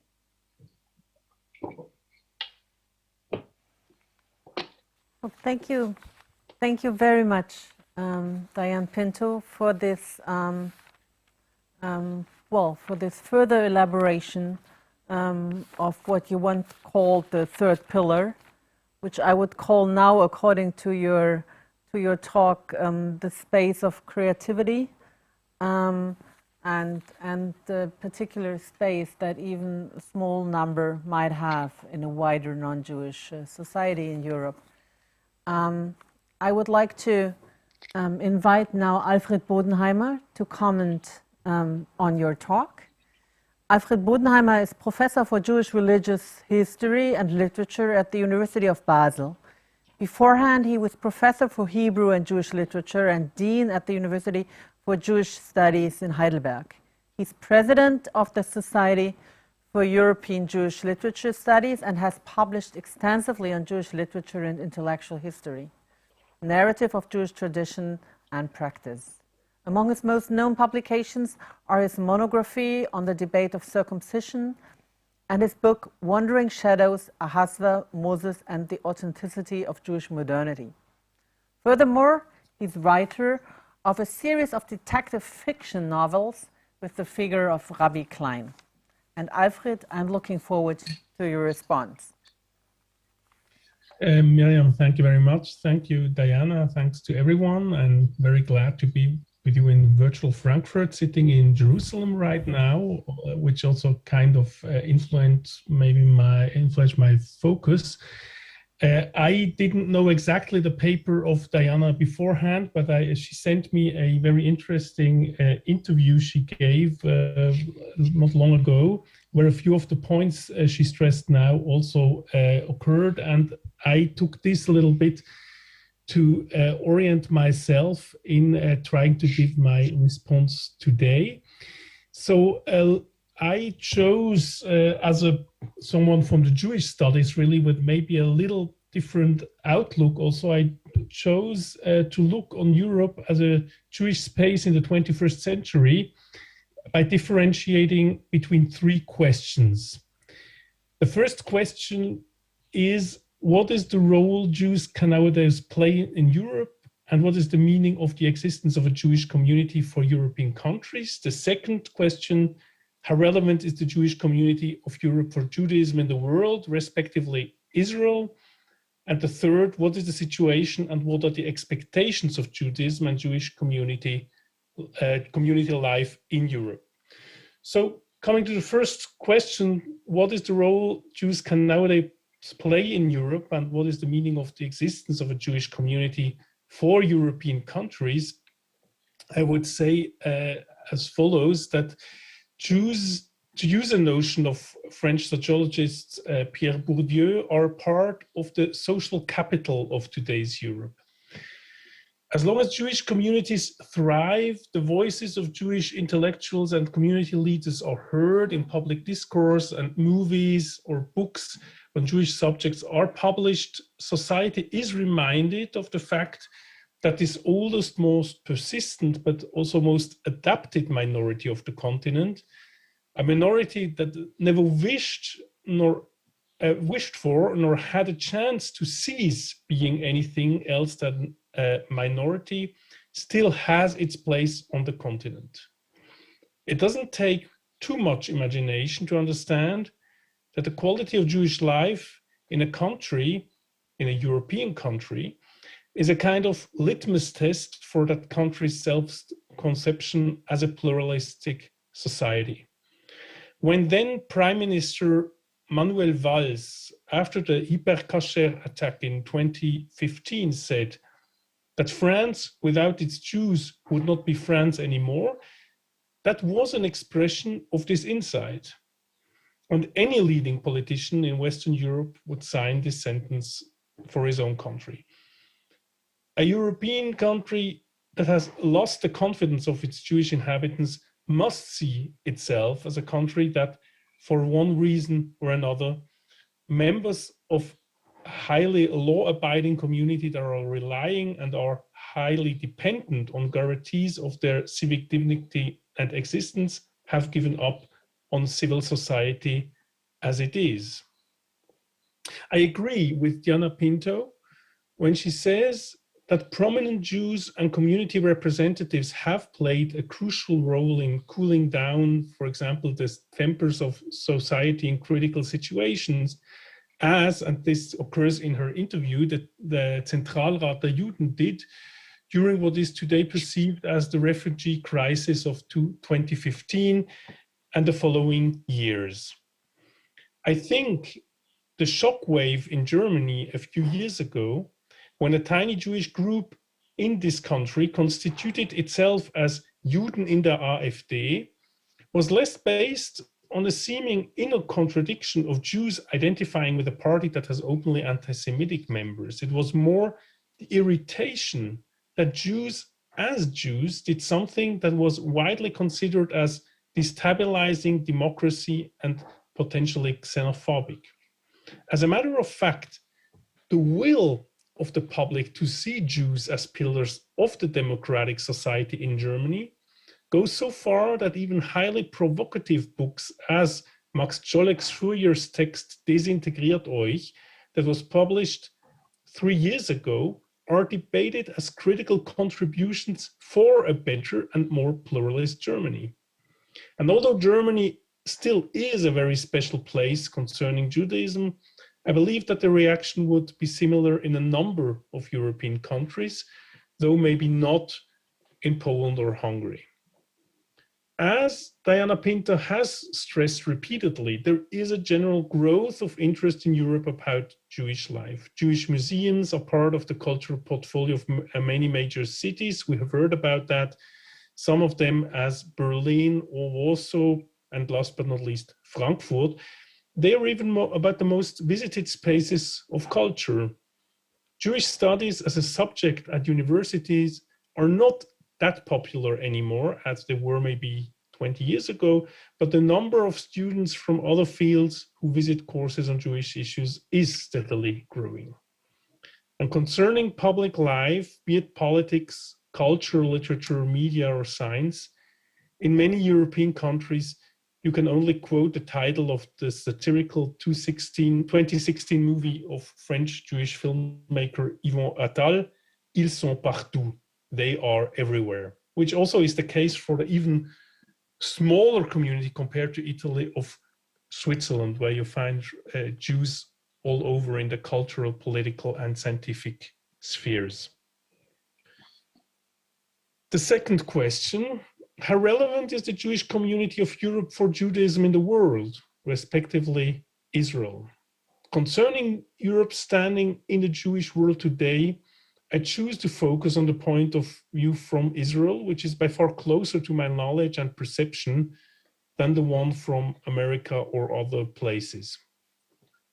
In December 2020, the Israeli Holocaust Memorial Yad Vashem refrained from naming as its head radical right-wing politician Efi Eitam, the favorite candidate of Prime Minister Netanyahu, after a protest letter of 750 representatives of scientific institutions had questioned Eitam's aptitude to lead such an institution. The list that in the end contained names of scientists from all over the world was clearly a European initiative. And Eitam's elimination from the process was an indication that the voice of European, Jewish, and memorial institutions still is of importance for crucial processes in Israel. On the other hand, it is not by incidence that the case in question was about Holocaust remembrance. Europe is branded once and for all as the place where the Holocaust took place. Most other fields of Jewish existence and impact in Europe are generally ignored in Israel. If you'd ask me which Jewish figure in Europe really stands for Judaism in the broadest sense, who really stands for Judaism in the broadest sense, is of importance today in Israel or in Israeli conscience, it is hard to find someone, especially since the passing of the late Rabbi Lord Jonathan Sachs in November last year. He was quoted in another context before. Jewish European thinkers who bear a great name in their respective countries, and there are many, are barely heard of in Israel. I agree with Diana that there are spots in Europe, especially Germany, that have become relevant for Jewish voices who are critical of the current right-wing politics in Israel. be it Israelis who gather in Berlin or Jewish intellectuals and professors of Jewish studies who try to find new positions in dealing with movements as BDS. With respect to the currently bewildering political but also intellectual weakness of the Israeli left-wing movement, and we'll see what is happening in the upcoming elections, Europe really has become a kind of laboratory of certain ideas and political statements concerning Israel and Zionism. Again, I have to say, their impact on Israel is much smaller than the effect of their voices for the European look on Israel. Realistically, one has also to acknowledge that the intervention of Israel's prime minister in the politics of the Jewish Museum in Berlin, that was one of the elements that led to the retirement of its director, Peter Schäfer, in 2019, shows that the power of Israeli politics in European Jewish matters is at least as important as the power of European academics who intervene in Israel. There is another point not to be underestimated. During the last decade, Israel has increasingly begun to see itself far more as a belonging society of the Middle East than as an offshoot of the Occident. The enduring conflict with the Palestinians notwithstanding, within the country, there has been a vast shift to cherishing its Oriental roots and character. This started with the rise of awareness to the Oriental heritage in the Jewish population itself, with Mizrahi culture, food, and voting power gaining ground in Israeli society. With a sometimes bumpy but still constant process of rising participation of the Arab population at all parts of Israeli reality, including politics, and last but not least, with the Abraham Accords of 2020, Israel has made huge steps in the direction of becoming less and less European itself. In this reality, the say of Europeans and European Jews about how they think about Israel or Judaism is becoming more and more irrelevant for Israelis. Third, what is the situation and what are expectations of Judaism and Jewish community life in Europe? I also relate on the research of Professor Sergio de la Pergola, who was widely quoted today, and on his study that was published last year on the Jews in Europe. So I relate to what he calls core Jews. And core Jews, I quote, are people who identify themselves as Jews or who are identified as Jews by respondents in the same household and do not profess another monotheistic religion, which means that are not necessarily Jews who are affiliated to communities or counted by them. So those core Jews who are really the inner circle of Jews that he sees in Europe in his study, they have been shrinking in Europe, and I talk about Europe outside the former Soviet Union, from 1970 to 2020 by almost 100,000 people, from roughly 1.1 to little more than 1 million. This is about equivalent to the loss of Jews of France by emigration during those decades alone. But it includes the practical vanishing of the number of Jews who came from the Soviet Union or the former Soviet Union to Germany since the 90s. Moreover, the Jewish population is overaged, most extremely in Germany, where in 2019 the number of deaths of Jewish persons outnumbered the one of births by around 6 times. But the ongoing migration from France also is a problem that in fact is greater than it seems at first glimpse, since among those emigrating are many young people and families, reducing the number of children to be born and of possible Jewish partners for the remaining Jewish population. Again, I agree with Diana Pinto that against all odds of the shrinking numbers, Jews in Europe have taken many initiatives to make Jewish life more significant and visible, organizing learning events or building groups who deal with Jewish movies, culture, and art. It remains to be seen whether the current pandemic has weakened this trend or even strengthened it by discovering the possibility of internet gatherings. Is anti-Semitism to be regarded as a major threat for European Jewry? Objectively, this might not be the question, since, as Diana Pinto has stressed at different occasions, in principle, Jews are rather protected than discriminated by laws and governments of today's Europe, including illiberal states, as you have right now also said again, which is true. The question rather is, where different parts of the Jewish society see the limit of what they are ready to bear. Because Jews in Europe almost always had to undergo a certain amount of anti-Semitism, and it depends greatly on their personal sensitivities, but also on the alternatives, and not least on the decisions of the social environment, if they draw consequences from such experiences. So we don't have any objective anti-Semitism that will cause migration, but it's the subjective feelings of people that will decide. For some, Israel may be seen critically as a place of migration, and as Diana Pinto has stressed lately, the US, Andrea also has said again now in her speech, the US unfortunately are no more an antidote of a relatively secure protection from ardent anti-Semitism. A danger, though, that may not be underestimated is the development of laws versus religious rights of minorities.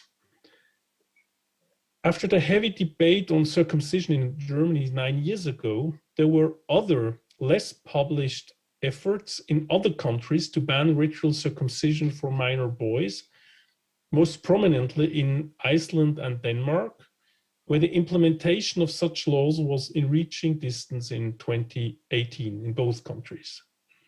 The subject is not off the table, especially in countries with a strong Protestant heritage, probably less in France, Italy, or the Iberian Peninsula. But the implementation of such a law in one country could lead to a wave of similar law initiatives in other countries. It is to be feared that with the shrinking of their numbers, the political power of Jews in Europe, which was very important in Iceland and Denmark to influence the parliament votes, that this political power might also be diminished because their value as a symbolic capital, as I mentioned at the beginning by my remarks, might be devaluated by the resistance of political stakeholders against the dangers they see in practicing of foreign religious laws. The attention that has been evoked by Islam concerning unpopular religious laws might, as a kind of collateral damage, also affect the Jewish community. To summarize, I see European Judaism rather in the phase of a fight for its meaningfulness and intrinsic legitimacy. I wouldn't say that this fight is lost from the outset, but I think communities, leaders, and intellectuals who are part of the Jewish community in Europe will have to make huge efforts to keep this community going as more than a museal community, lending legitimacy to European politicians in their Sunday addresses. Thank you very much. Well, thank you very much, Alfred, for this response. Diana Pinto, I would like to give you the chance to comment on the response to your talk, if you would like to. And I say, for myself, I would be interested if you could elaborate a little more on what you called active Jewish creativity spaces on the one hand, and on the other hand of what you described as the Jewish positions within illiberal democracies, and Alfred Bodenheimer has just mentioned this party of the Jews in the AfD, which adds on to this question. So what you just said, that's part of choosing, of a choice you make. But maybe I would be interested in further comments on this development. Well, as I said earlier, there are many ways of being Jewish, and I made a sort of mea culpa, assuming that the right way to be Jewish was to be a pluralist Democrat, believing in one's religion, tradition, but also being actively involved in the other and the life of the other, and made major claims that Jews across Europe could be the perfect partners in all of their identities for the new Muslims on the continent, whether they were ultra-religious or lay or in between, that there would be an equivalent Jewish position that they could latch onto, including religious women. Now, it seems to me that the issue of the Jews who wanted to go toward the AfD, it had already happened before. Since the 1990s, the CRIF, the powerful Jewish umbrella organization of France, a highly powerful organization, even in terms of the Öffentlichkeit of French politics, had sent delegates to southern France to make sure Jews would not vote for Monsieur Le Pen. We're not even talking about Marine Le Pen, because they made the very facile equation of saying he hates Arabs, we hate Arabs, therefore we love him. And this kind of multiplicity of Jewish positions based on fear, prejudices, identities, and whatever is something that I think is very much with us today. And I guess I do believe in a kind of, Aufklärung of Judaism, that it could have a role to play in the major identity debates. Because what is Judaism, if one stops and thinks about it? It is that very thin razor's edge between particularism and universalism. It is in and out. It belongs, it does not belong. Founding and not founding. Oppositional or majoritarian. And if one can even begin to understand, not the Jews themselves, but even the wider societies, that is what made the strength of Judaism throughout the millennia, then there's something very powerful to be made with this Jewish existential position. And in a sense, it seems to me that, I don't know, it's true that Israel is moving, as I even myself had said it, that Israel had moved toward the Arab world on one end, toward China on the other, and that it may have left Europe behind. It's still too early to tell whether Europe has become the Iraq of back then, where leftovers of the places of the great Babylonian Talmud could still be found, or whether it's still a living entity. And the question is not a Jewish one, it's a European one. And it seems to me that we can talk about the role of Jews across Europe, and the ultimate proof will be in the pudding and the tasting of it. And I don't know, it could all fall apart. It could very well not fall apart. It may be based on numbers. You do need some minimum of Jews, but it has to be based on something else. And the question I make about, remembering that there was a very strong component of the Aufklärung in Judaism, at least since the 18th century, earlier if you take Italy. But if you take that, is it still viable? Or is this massive Israel with an ethno-nationalist state going to take over? And it seems to me that the European continent remains one of the places in which these questions are still to be raised, perhaps more so than in America. I mean, I was absolutely, and I'll be very subjective here, amazed beyond belief to agree to which so many Jews could be on the side of Donald Trump. Granted for the Iran Accords, granted for the embassy in Jerusalem, granted for all sorts of things. But beyond that, there was something there that in many ways sounds very strange to perhaps a European Jewish mind. And that might be the ultimate difference. And as far as what Alfred said, I agree with what he's been saying. So it's hard for me to rebut. And it's true that both the left wing in Israel is very weak, that the Jewish reference of Europe is very weak, but it is still there. And I don't think it's just going to be populating Disneylands, certainly not for my lifetime, which is getting shorter by the year, but even for the lifetime of my children and perhaps their own children. Mm-hmm. Alfred, would you like to comment on that? Maybe a few sentences. I mean, I agree also with everyone Diana said now. And the more I see what's going on in Israel, and I'm living there now, especially during Corona, on an almost steady basis for the moment, I see that what we always wanted to say to ourselves that Judaism really means, and that's exactly what you say, the place between particularism and universalism, this very thin place, whether this is going to remain the definition of Judaism at all. And we can really be very sad if it's not so, and we can think that there are more chauvinistic definitions of Judaism coming up. And I'm very astonished sometimes when I see that, how also friends of my children talk about Judaism. I think, and who would have thought that Jews talk like this with my European education and self-conscious of being a Jew? But things are changing. It might also be a part of becoming not so European anymore.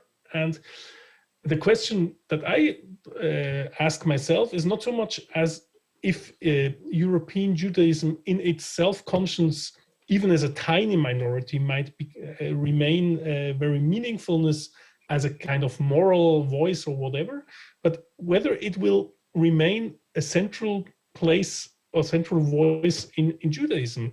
And we can mourn this, we can say it's not that what we thought or what we wanted, but relating to the reality of how discourses work at the moment, I'm not so sure that is going to be happening. And I don't say that I'm in favor of this development or that I'm sad about this development.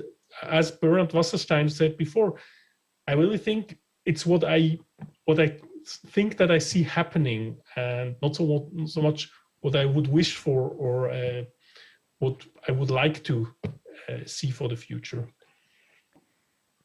There is a question from the chat to Diana Pinto. And maybe, Ms. Pinto, if you have the chance to move the camera a little so that we can see you. Now we see you fully, right? Because your head was a little.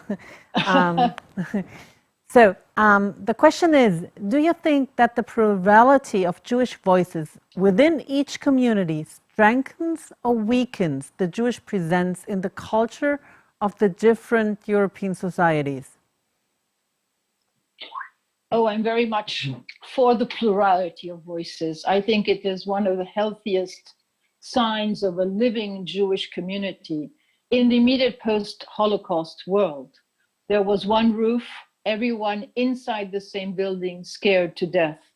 Nowadays, there are many, many different roofs with many, many different identities, which, thanks to the internet or even through the contacts with Israel and America, create bonds with other Jews who think like oneself and create, therefore, a much richer, vital environment. And it seems to me that in Europe's, well, I can only speak perhaps for France, where I live, but it is quite clear that in terms of the French society and the French debates of identity, a rabbi, a woman rabbi like Delphine Orvilleur, who is by force a liberal rabbi because she might have been Orthodox, but they would not have her as an Orthodox rabbi, is now a major voice inside all the identity and cultural debates of French society, just as there may be other voices in other groups. And I think that in many ways, the more interesting members of different Jewish cliques or groups are open to other equally interesting members. I am not downgrading in any way ultra-Orthodox women or women in Orthodoxy, who probably now have bridges with the radical women in Orthodoxy in Israel and in America. Consequently, to me, the more the merrier in a pluralist context. Nothing sadder than one community with one leader and with great fear. So the more it is extended and plural, the better for the Jewish debates and for the wider society. Mm-hmm. Well, thank you.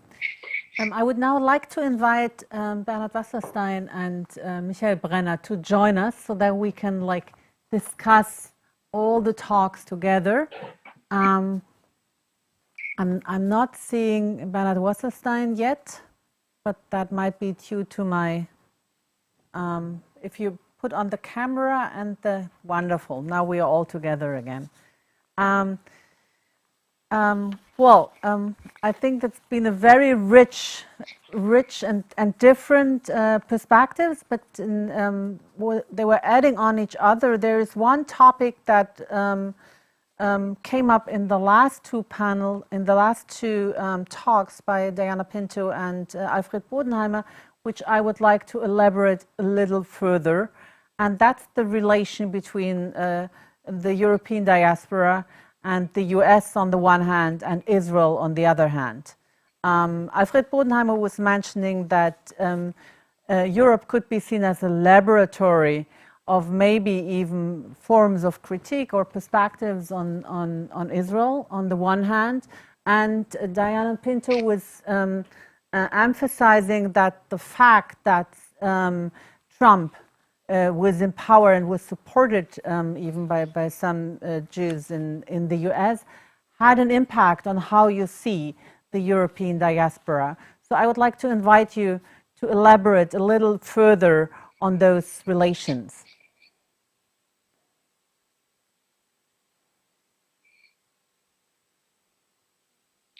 Michael, you go first.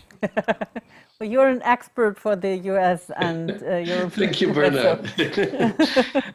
Sure, no problem. I'll just, well, first of all, thanks for all these comments. Yes, there were American Jews who voted for Trump, but it was, of course, a minority.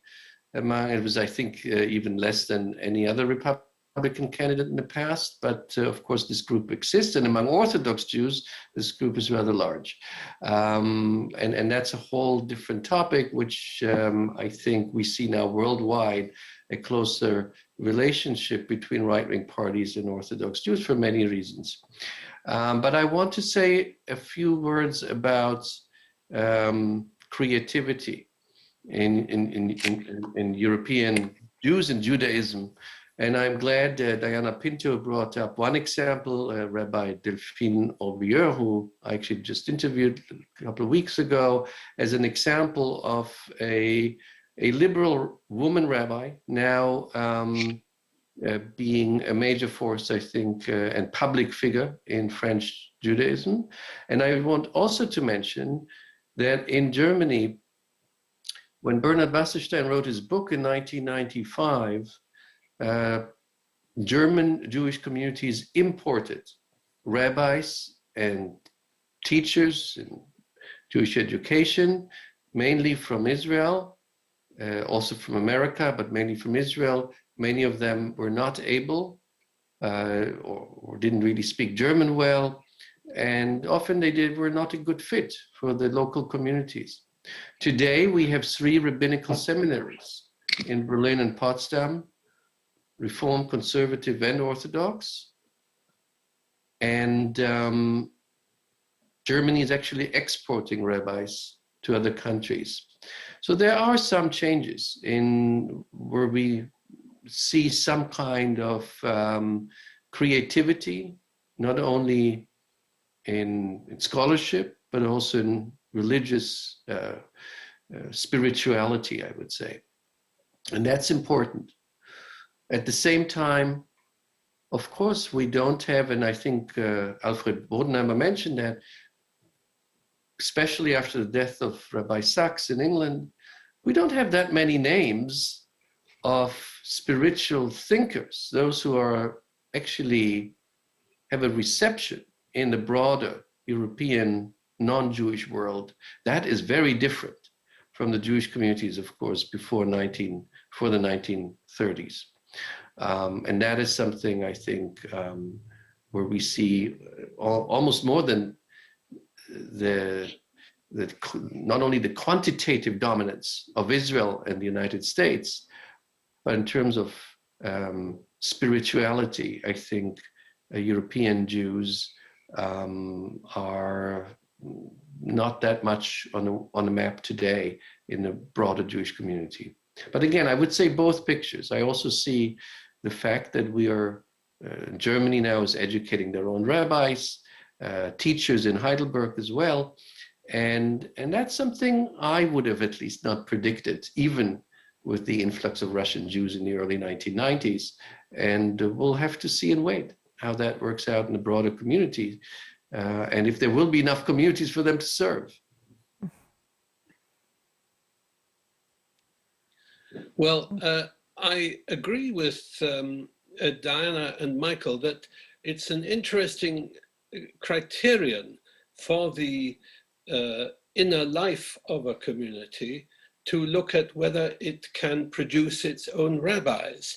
And it's interesting to learn from Diana that Italy is managing to do so. I say that since my father, whom I mentioned earlier, actually was a pupil of the chief rabbi of Rome in 1939, who was imported to Italy from Polish Galicia, Rabbi Zolli, whom, as some of you may know, ended up as a resident of and a believer in the Vatican. But the fact is that whatever is happening in Italy and Germany, in most of Europe, this criterion has a very different result. In Britain, a very large number of rabbis today in the Central Orthodox community are imports from America, and particularly from the Chabad element in America. To some extent, that's true in this country too, in Holland, and of course in Poland and in Russia, one finds this also. So that, if we apply that criterion, I'm afraid we don't get very encouraging results if what you're looking for is that sort of spiritual inner strength. I do agree with Diana that, and with everybody else who says that it's not merely a matter of numbers. If we look at America, for example, and you ask which is more important in American life, the Quakers or the Amish? I think everybody would agree that it's the Quakers who have had historically a much greater influence on American society and culture. People are always amazed when I tell them that there are a total of 80,000 Quakers in America today and 300,000 Amish. So I do agree, one shouldn't just look at numbers. Still, let's not pretend that these so-called green shoots of Jewish life among the 6,000, or if you like, the 30,000 Jews in Poland, have anything to do with Jewish life as it existed among the 3.3 million Jews of Poland before the war. Reference has been made to Disneyland. And I confess to a slight distaste for these Jewish Disneylands, whether they're in wherever they might be. By the way, you don't actually need even caretaker Jews for a Jewish Disneyland. There are caretaker Jews of the Jewish community of Kaifeng, as I mentioned, but a rather remarkable Jewish Disneyland is being created in Shanghai by my good friend and colleague, Pan Guang, who has many great virtues, but one of them is not being Jewish. He is a Han Chinese.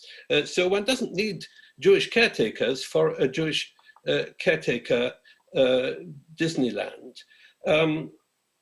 Now, finally, museums. You know, I'm all in favor of Jewish museums. I'm in favor of I'm a great fan of the new Jewish Museum in Warsaw, and I look forward very much to visiting your museum in Frankfurt. And I'm also greatly in favor of Jewish studies. And I've tried to contribute a bit to Jewish studies in universities in my time. But, you know, I think the greatest attraction ever in any museum in Britain in my lifetime was the golden head of Nefertiti.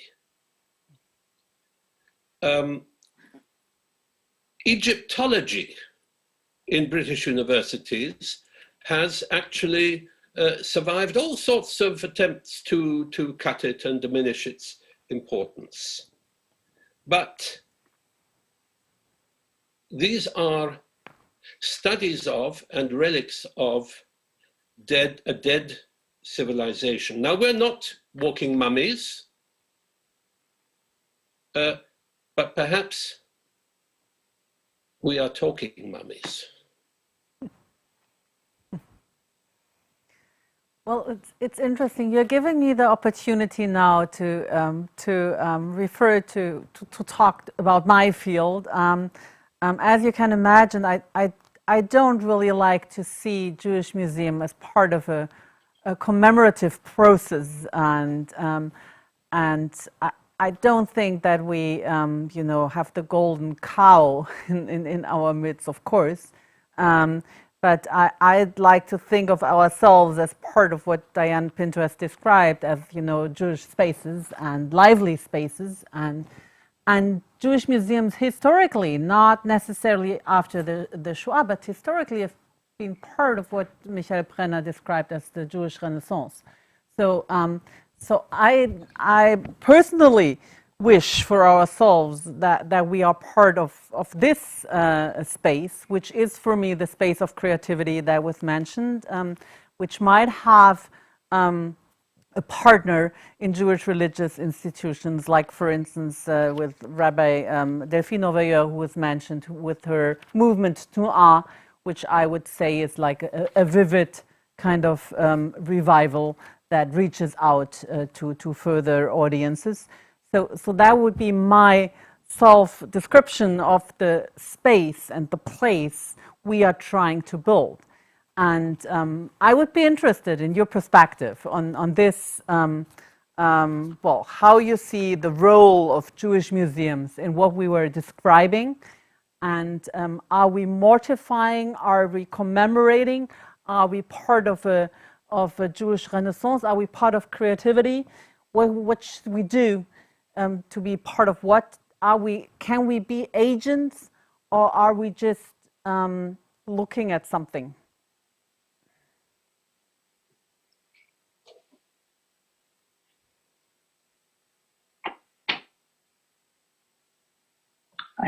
Yes, I would be. I'll be happy to say a couple of things.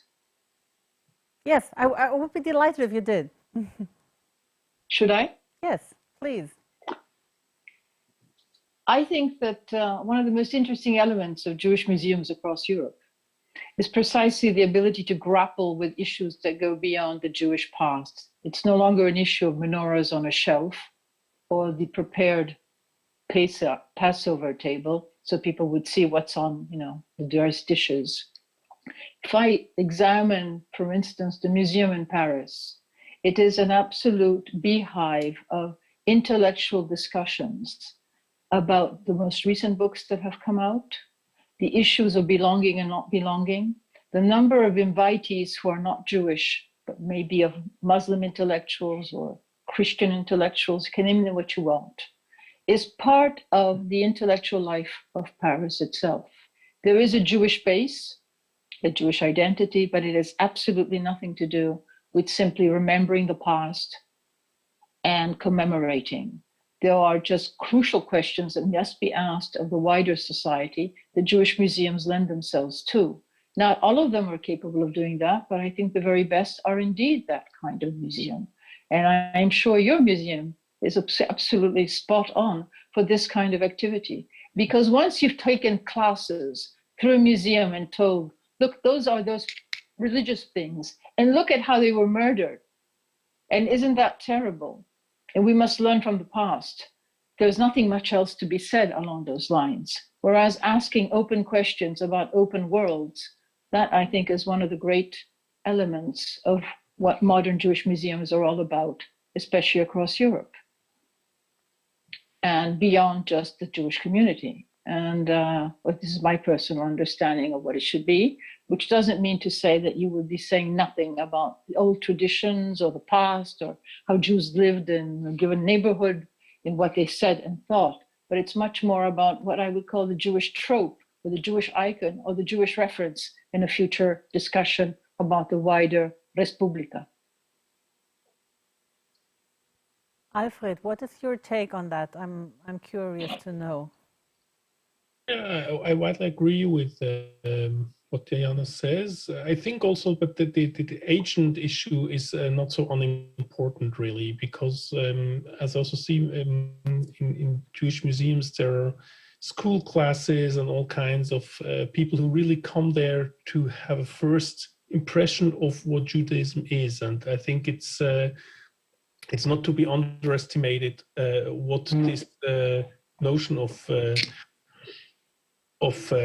Jewish museums is for the European public. So I agree that also being part of very crucial discussions of present questions and publications and debates and so on is one of the things that Jewish museums can do. But I think you really remain agents, and not so much agents really of only what has been lost, but also what there is. I mean, this, especially in Germany, might be a very major task to combine those both those elements of not neglecting the past, but also leading into the present and into the future. And so I think this task of being agents, as you called it, is a very, very important task of Jewish museums in Europe today. Michael, do you agree to that? Yes, I agree. I always thought it might have some positive effect on Jewish communities if they are still existent in some, meaningful numbers. That if there is a Jewish museum and if there is a large interest in the non-Jewish public in Jewish culture, that some of it might fall back on especially the younger members of the Jewish community who say, if everybody else is interested in our culture, why shouldn't we be interested in our culture? Maybe it's too optimistic. And I really do not want to minimize the demographers, and I do not want to deny Bernard's main thesis. I think in general, this is something we have to face. But I think it's part of a larger question. It's part of the question, who is a Jew and what does it mean to be Jewish? If you're not part of a living religious community, or you're not living a religious life, what does it mean to be a secular Jew? And how are we able to transmit this, whatever we call it, Jewish identity to the next generation? It's not a new question. It's a question we all know, which was posed at the latest in the earliest 20th century. People like Franz Kafka raised it. He looked at his father and his grandfather. In his case, it was the male part of the family, where he said, the little my grandfather had, he transmitted to my father, and the little he had, it all was almost, evaporating in the process of transmitting it to me. But then Franz Kafka became interested again and tried to learn what it means to be Jewish? And I don't know if he found an answer, but he asked the question. So this is the question I think Jews have in America today, Jews have in Europe in smaller numbers, and even in Israel, secular Jews have, although they have a language and they have a whole framework of a society that defined itself as Jewish.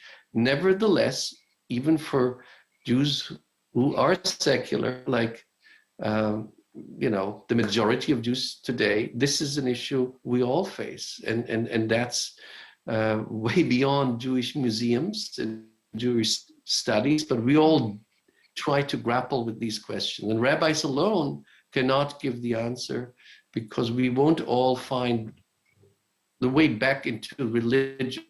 There have to be other answers. If it will be strong enough to survive and to pass on to another generation, I don't know. That is a question which is still not answered. Brenner, Wasserstein, you want to comment on this? I grew up in Glasgow in Scotland, and I was with my family a very devoted member of a beautiful old synagogue, the oldest in Scotland, Garnet Hill Synagogue in Glasgow. That still exists, but it is now down to only a handful of members, as the Jewish community in Glasgow, like all Jewish communities pretty well in Britain, with the exception of Manchester outside London, as the one in Glasgow has declined. It's now perhaps a quarter the size of what it was when I was growing up there in the 1950s. And the plan is that when the community dies out, as it inevitably will in Garnet Hill, they will turn it into the Scottish Jewish Museum. And that's good in a way, but it makes me sad, I have to say. I now live in Amsterdam. We have a wonderful Jewish historical museum here, but I have to say it is a historical museum. It shows the history of the Jews, which is intimately related to the general history of Amsterdam, in which the Jews before the war were 10% of the population. Today, perhaps 1% of the population. It is a historical museum, and one feeling I have when I go there, as I often do, is that it bears very little relationship to the present. Thirdly, and finally, I want to mention a controversy I got involved in a few years ago, when the New York Times published an article by its main art critic, fiercely denouncing the Israel Museum in Jerusalem. He said, basically his argument was that the Israel Museum was insufficiently Israeli, and in particular insufficiently Jewish. It had far too much stuff on the Philistines and on the other ancient peoples in the Near East, and too many general exhibitions of art. It's true, it also had, synagogue brought there wholesale from Italy and so forth. But his complaint was that it was far too open to the world. I feel that that is one of the glories of the Israel Museum, which is one of the great museums of the world, that it is not, unlike so much of the society in which it is embedded, it has not surrendered to ethnocentrism. It has not surrendered to a kind of solipsism that I mentioned earlier. It is outward looking, and it tries to navigate that tension that was mentioned earlier, that tension, inevitable tension between universalism and particularism. That is the tension that all contemporary Jews live with, and I feel that all Jewish museums must somehow reflect. Mm-hmm. Well, thank you. I heard that Diane Pinto is still listening to us, but doesn't have her camera on, and there are no questions from the chat.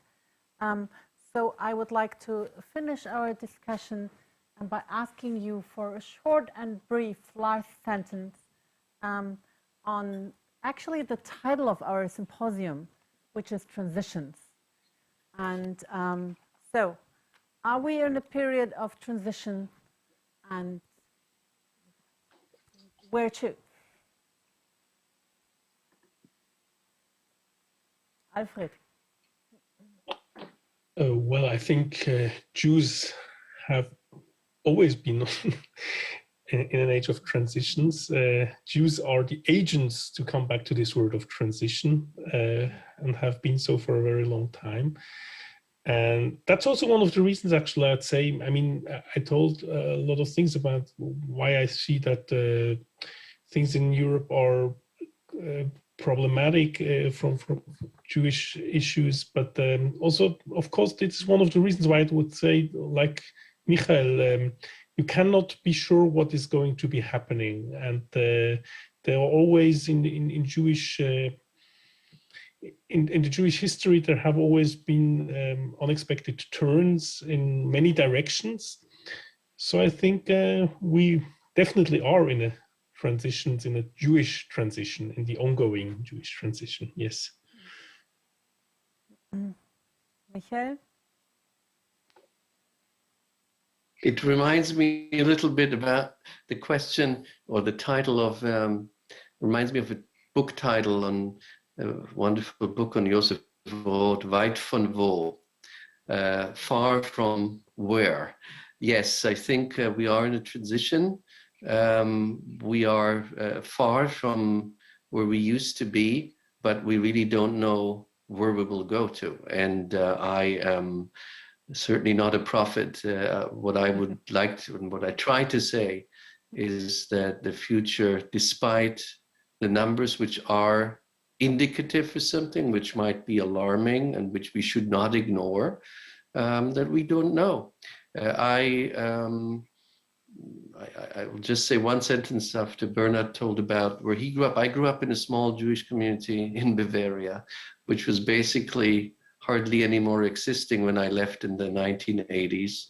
And then it became, then there were a few hundred Russian Jews who settled there, and they introduced, regular Shabbat services, which didn't exist even when I grew up there, and other places where they have built synagogues. Will they be sustainable in the future? We don't know. But these were surprises I would not have foreseen in the 1980s. So who knows? Transition, yes, but I don't know where to. Professor Wasserstein, are you a prophet? Do you know what this transition will lead to? Well, of course I'm a prophet, yes. No. My grandfather was born in a shtetl. He moved to Frankfurt and Berlin. The transition in socio-cultural consciousness that he went through was immense. My father was born in Frankfurt, lived much of his life in England, ended up in Jerusalem. The transition socio-cultural that he went through in his life was immense.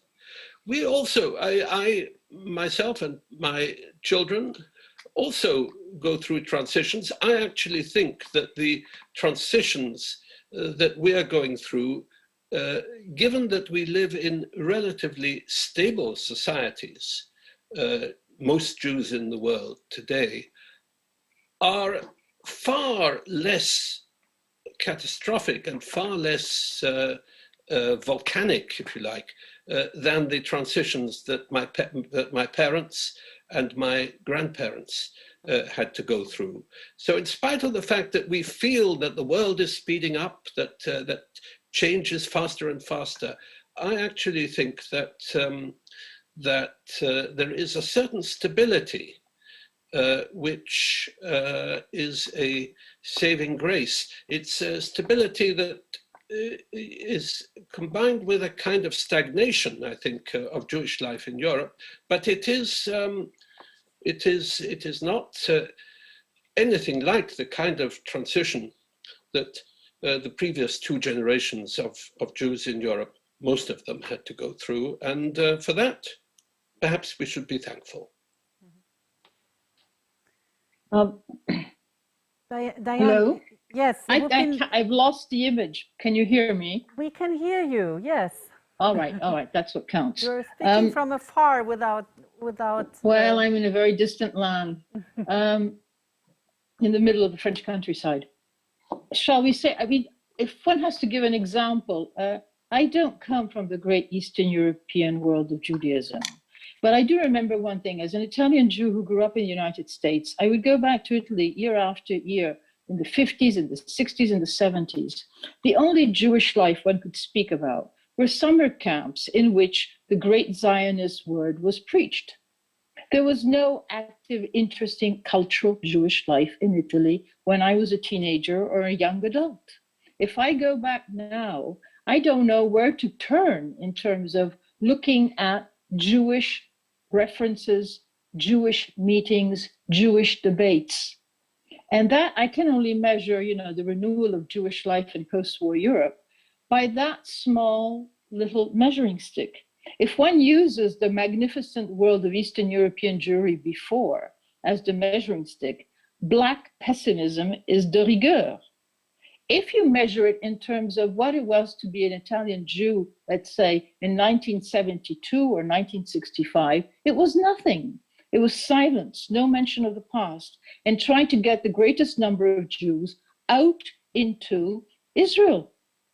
And I think one thing about dying communities, my cousin Sergio della Pergola always told me that most of the Italian Jewish communities had not perished because of the Shoah, but simply because people moved to the bigger towns and cities for their own economic advancement, so that one could, bemoan the end of Pitigliano or maybe Ancona, but it would not have existed anyway. And perhaps Bernard's reference to Glasgow is that maybe Glasgow is not such a dynamic place after all nowadays. So I'm only saying this, not to say that there's a fantastic, vibrant European Jewish future ahead. There may not be, but compared to the post-war period of silence, fear, and self-censorship, something else is awake in the lands. And that's all I wanted to say. The future of this is impossible to foretell. However, what I have seen in the last 30, 35 years, and what I continue to see in the Italian context, is a wide open country that wants to interact with the Jewish past and the present, listen to Jewish voices. And I think that on the whole, a willingness is to be found across most of Europe. And that was not the case even when we had the most golden eras of Jewish life closed in among themselves. That's all. I mean, I hope there will be a future. One cannot know, but I can certainly compare it to the post-war past, and it wasn't such a pleasant place to be seen in. Well, thank you very much to all four of you for your talks, for your lectures, for your time, for the time you invested in your talks. It was very interesting for me to listen. I'm sure it was for the audience as well. And it would have been such a pleasure to meet you all here in Frankfurt. So I invite you to come. It will be my pleasure to give you a personal tour. I'm looking forward to this. And I say goodbye to you for now. And to our audience, I would like to say we will put off the stream now for 5 minutes. And then you have the chance, if you go to the website of this symposium, you have the chance to click on the Let's Meet button and meet there in this special environment that we programmed for this symposium. And in about 5 to 10 minutes, we will show you some films that give you an impression about this museum. The next panel will take place at 7 o'clock this evening. It's a talk of Fania Ost-Salzberger, and Doron Rabinovich, and it's devoted to the title of our symposium, Transitions on the Jewish Diaspora. And you will have further elaborations on what we just talked about. I wish you all a pleasant evening. Thank you for listening. I would be delighted if you join us again tomorrow. Take care and goodbye. Bye. Thank you. Bye. It was a pleasure.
Letztendlich stellt man immer fest bei so einem Wettbewerb, dass Architektur immer etwas damit zu tun hat, sich an Widersprüchen abzuarbeiten. Und die Widersprüche, die damals so offensichtlich waren, die waren natürlich auf der einen Seite, wie kann man die Integrität der historischen Bauten bewahren und sie, sagen wir mal, in die Zukunft führen, gleichzeitig die Integrität aber auch des Neubaus erlebbar werden lassen und auch die Zeitgenossenschaft des Neubaus und dennoch ein Ensemble herzustellen.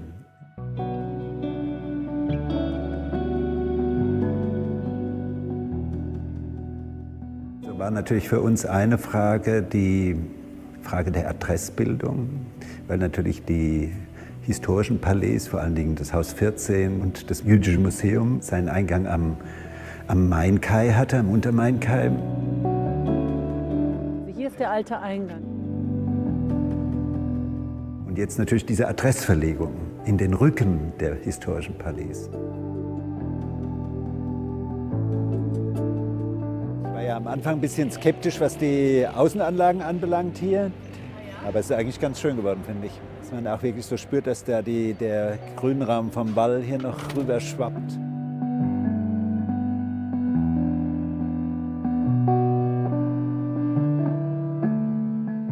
Wie kann aus diesem Zusammenspiel zwischen Vorplatz des Museums und Wallanlagen eine räumliche Situation entstehen? Wie kann aber auch gleichzeitig eine Verbindung zwischen Neubau und Altbau hergestellt werden, ohne jetzt wirklich massiv an die rückwärtigen Fassaden dieser Palais anzubauen oder anzudocken? Und da kam uns eben eine für uns nach wie vor nicht ganz verständliche Topographie zu Pass, weil im Rücken der Palais schon im Vorfeld so eine Art beinahe eingeschossige Topografiesprung vorhanden war. Und dieser Topografiesprung war eigentlich Ausgangspunkt auch dieser gesamten Kubatur, die nämlich verschiedene Dinge erreichte. Die einerseits erreichte, dass man verschiedene Außenniveaus herstellen konnte, die gleichzeitig, ohne dass man es merkt, eine Art Sicherheitsschwelle zwischen Terrasse der Gastronomie und dem Vorplatz herstellt.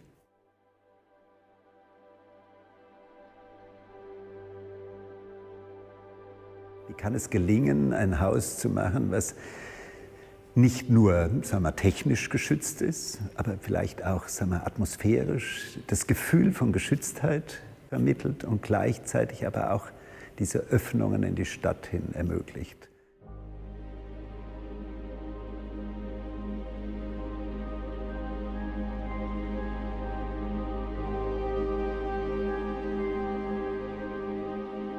Man kommt rein, hat den Blick in die Stadt.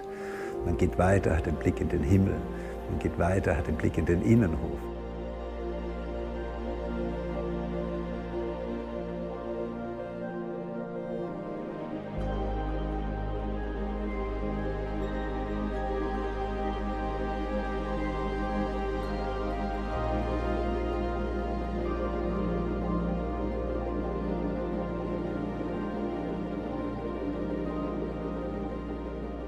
In dieser Sequenz an Räumen gibt es eben immer wieder diese gesetzten Öffnungen, die, wenn man von außen das Gebäude anschaut, eher geringfügig in der Summe der Außenhaut erscheinen. Und insofern erscheint das Haus außen viel massiver, als es vielleicht im Inneren dann wahrgenommen wird.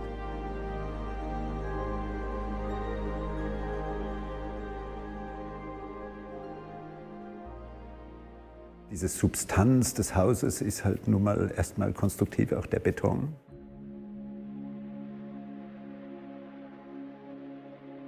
Das Material, wo man sich aufhält oder wo man in die Nähe oder wo man auch Kontakt aufnimmt. Dort ändert sich eben das Material und bekommt eben dieses Komplementäre, das Warme, das Gemütliche. Mich würde auch mal interessieren, wie sind Sie denn, also diese Entscheidung, die Bibliothek hier als so einen besonderen Ort zu gestalten, war ja Ihre Entscheidung?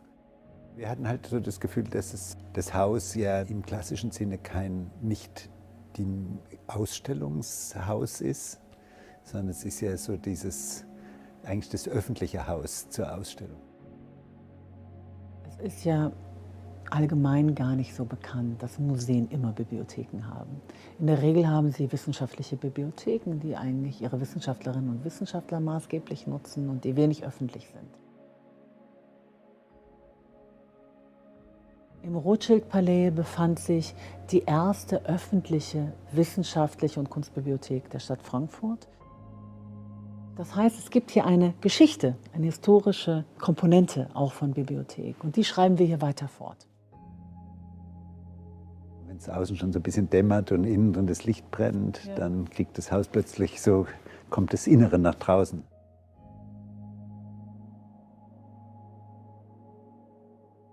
Wir natürlich uns wünschen, ein Haus zu machen, was erstmal Raum bietet und was eine möglichst offene auch Nutzungsstruktur anbietet. Gleichzeitig finden wir aber auch Räume, die Eigenschaften besitzen, wichtig. Also eben sozusagen das Flexible ist erstmal eigenschaftslos. Diese Gratwanderung zu finden zwischen eben Räumen, die starke Eigencharakter mitbringen, wie zum Beispiel die Bibliothek, diesem Holzkokon und diesem großen Fenster, und dann im Gegensatz dazu eben diese Promenade, die hier durchs Haus führt.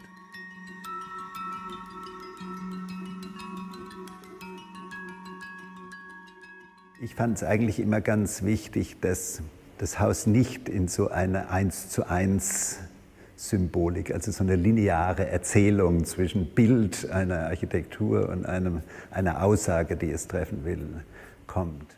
Aus verschiedenen Gründen. Erstens, weil ich finde, dass Architektur eigentlich tatsächlich nicht prädestiniert ist dafür, Erzählungen zu machen in diesem klassischen Erzählsinn. Und zweitens, weil ich finde aber noch viel mehr bei einer Institution des Museums, dass die inhaltliche Aussage eigentlich von dem Museum kommt und das Museum als Bauwerk das räumliche Angebot liefert.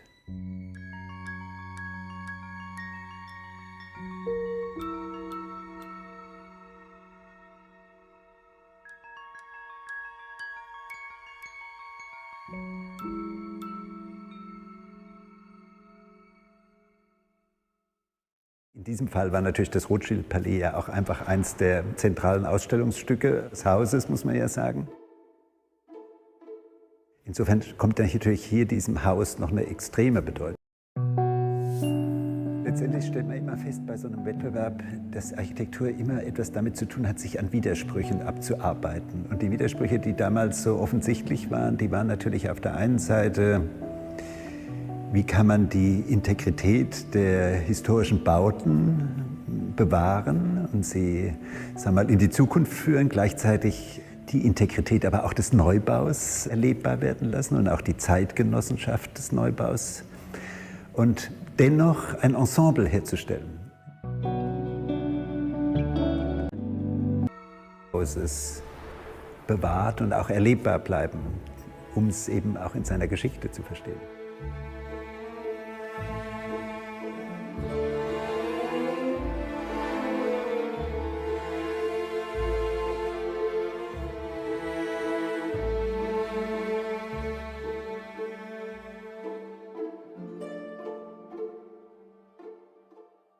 Wenn man den Dingen eine Art von Wertigkeit zumisst, dann habe ich so das Gefühl, dann geht man auch anders mit ihnen um, als wenn alles irgendwie so eigentlich so nicht drauf ankommt.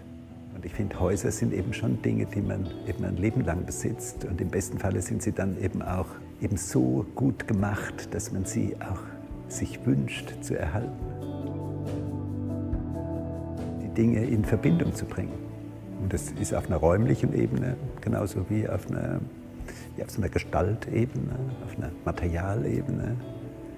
Und ja, das ist eigentlich das, was für mich spannend ist an Architektur.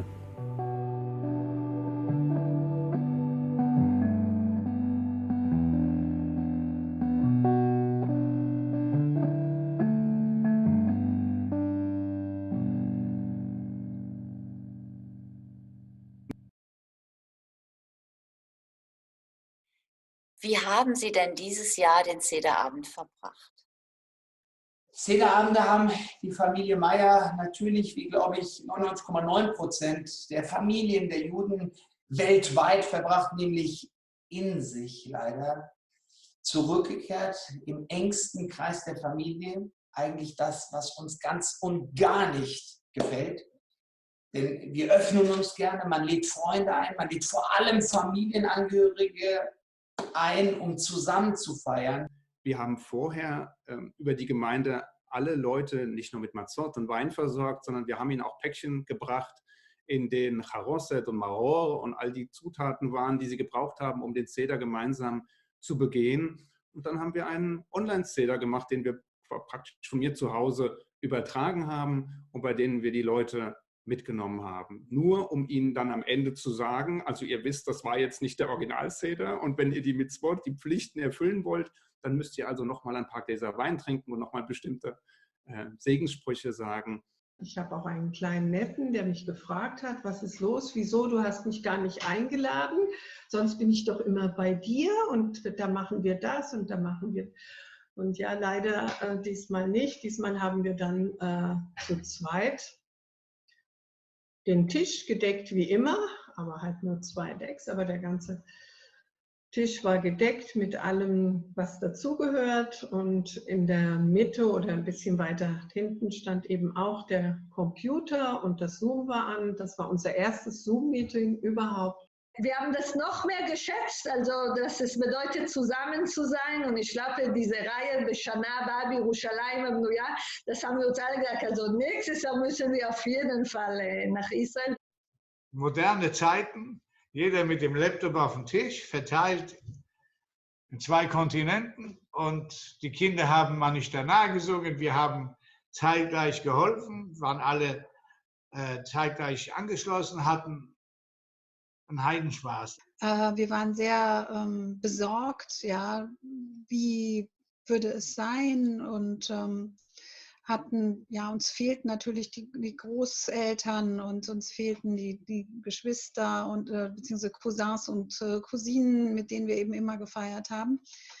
Aber als wir dann tatsächlich uns zum Seder hingesetzt haben, war es unheimlich schön. Wir haben einen sehr, sehr intensiven Seder gehabt. Wow, der Sederabend war für uns die erste schönste Seder, das wir im Leben überhaupt erlebt haben. Nicht, dass davor war es nicht gut, es war immer schön, aber wir waren immer in die Gemeindekreis. Wir waren immer mit weiteren Menschen dabei am Leila Seder und das war die erste Mal seit 20 Jahren, kann man sagen, fast seit 20 Jahren, dass wir durften das Seder wieder gemeinsam zu Hause nur mit unseren Kindern erleben.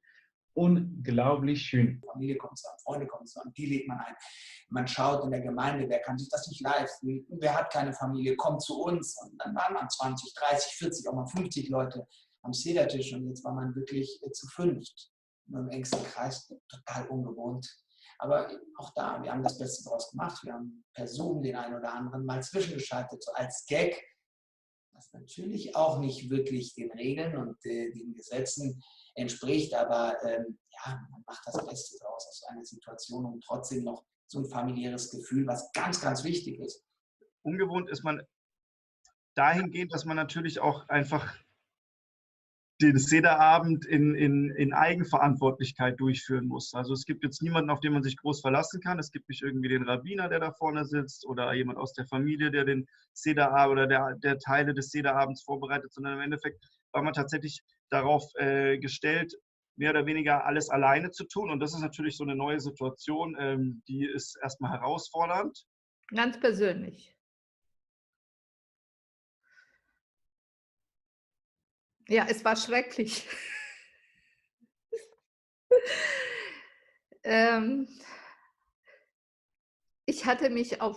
Wir hatten uns alle auf Pesach sehr gefreut. Es ist ein wunderschönes Familienfest. Wir kommen zusammen, meine Töchter und meine Enkelkinder aus Israel sollten zu uns kommen und auch Freunde von den Kindern sollten dabei sein. Es war alles schon geplant. Aber es sollte anders werden. Wir waren alle alleine, jeder alleine. Das Singen war ein bisschen schwierig, weil es können nicht alle gleichzeitig singen. Das war schwierig. Und dann hieß es sing du, und plötzlich wollte keiner mehr singen. Und dann haben alle gesungen. Das war sehr lustig. Also wir haben viel gelacht. Ich meine, diese Analogie zu den Plagen, die hatte sicherlich jeder, dass Corona eben jetzt eine weitere Plage ist, die über uns hineingebrochen ist.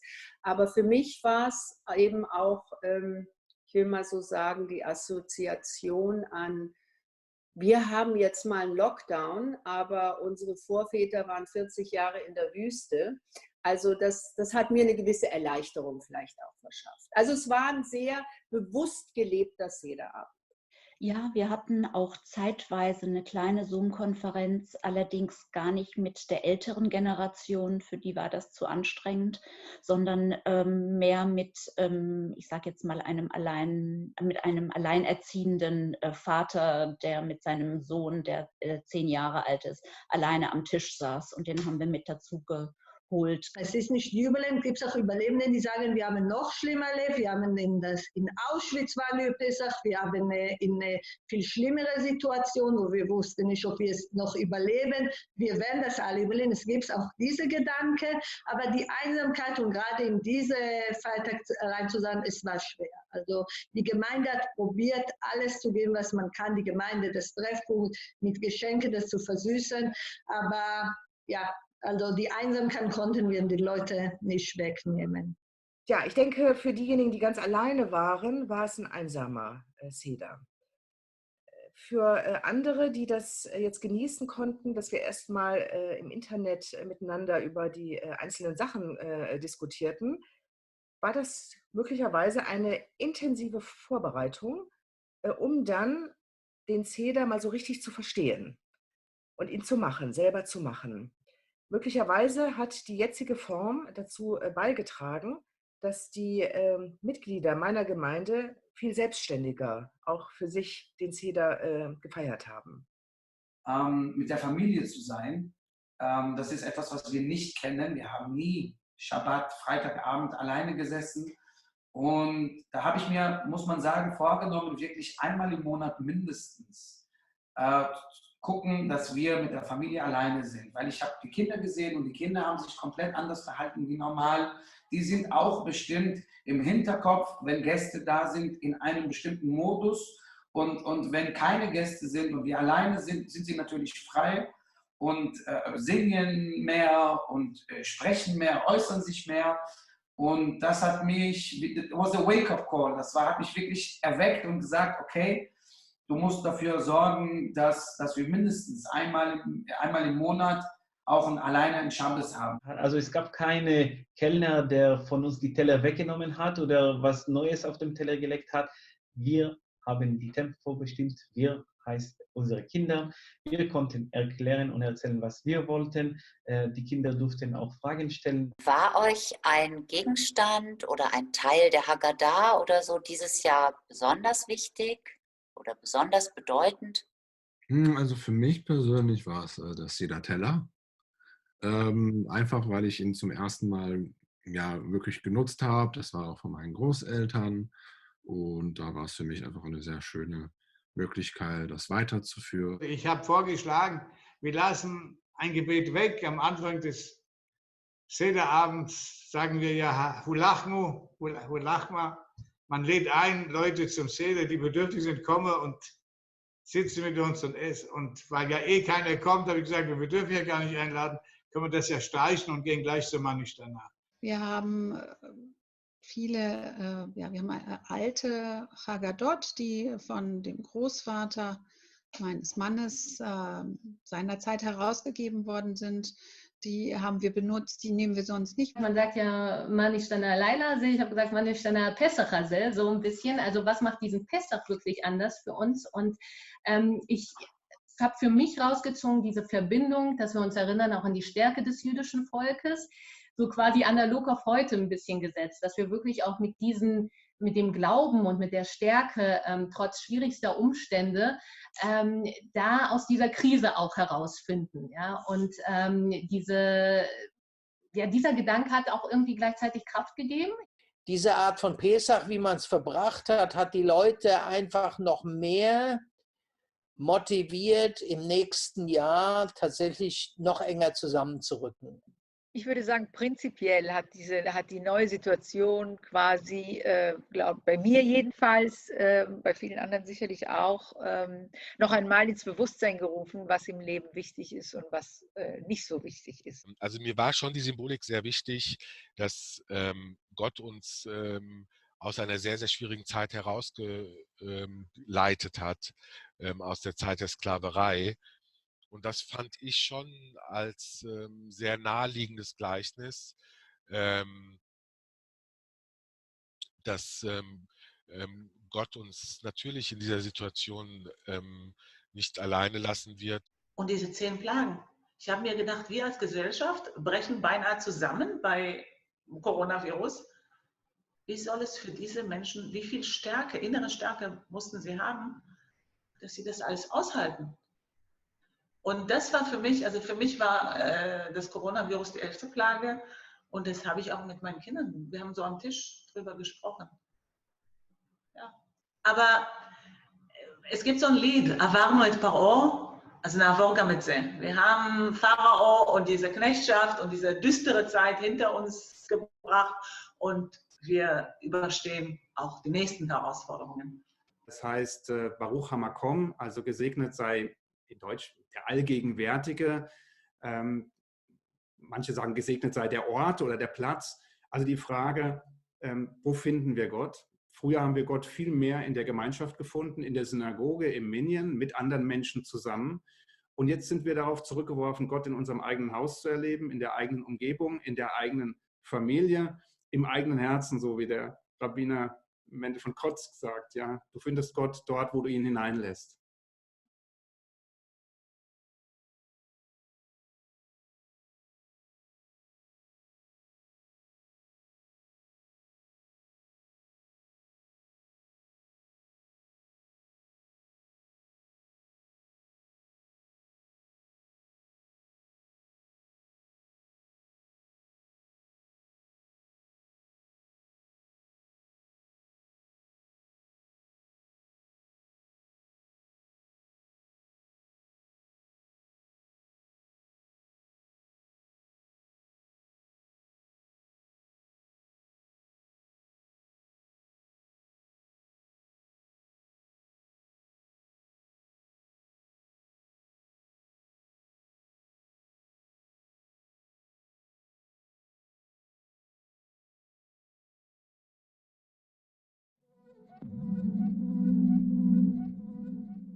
Welcome to the place where the Jewish side of the city of Frankfurt is portrayed in a modern and in a very emotional way. And this is the Jewish Museum in Frankfurt, which was the first Jewish museum after World War II here, which was opened in Germany. And after the renovation, after the reopening, it has become the most modern Jewish museum in Europe. And in this city, this museum plays a very special role, because Frankfurt is the most Jewish city in Germany, from the way Jewish families influence the development of the city, and from the way that Jewish life has ever been part of the development of Frankfurt. And for that reason, I'm happy that the director of the Jewish Museum, Dr. Mirjam Wenzel, takes time to present her house in a way that will make you curious, I hope. Thank you very much, Mrs. Dr. Wenzel, for being here.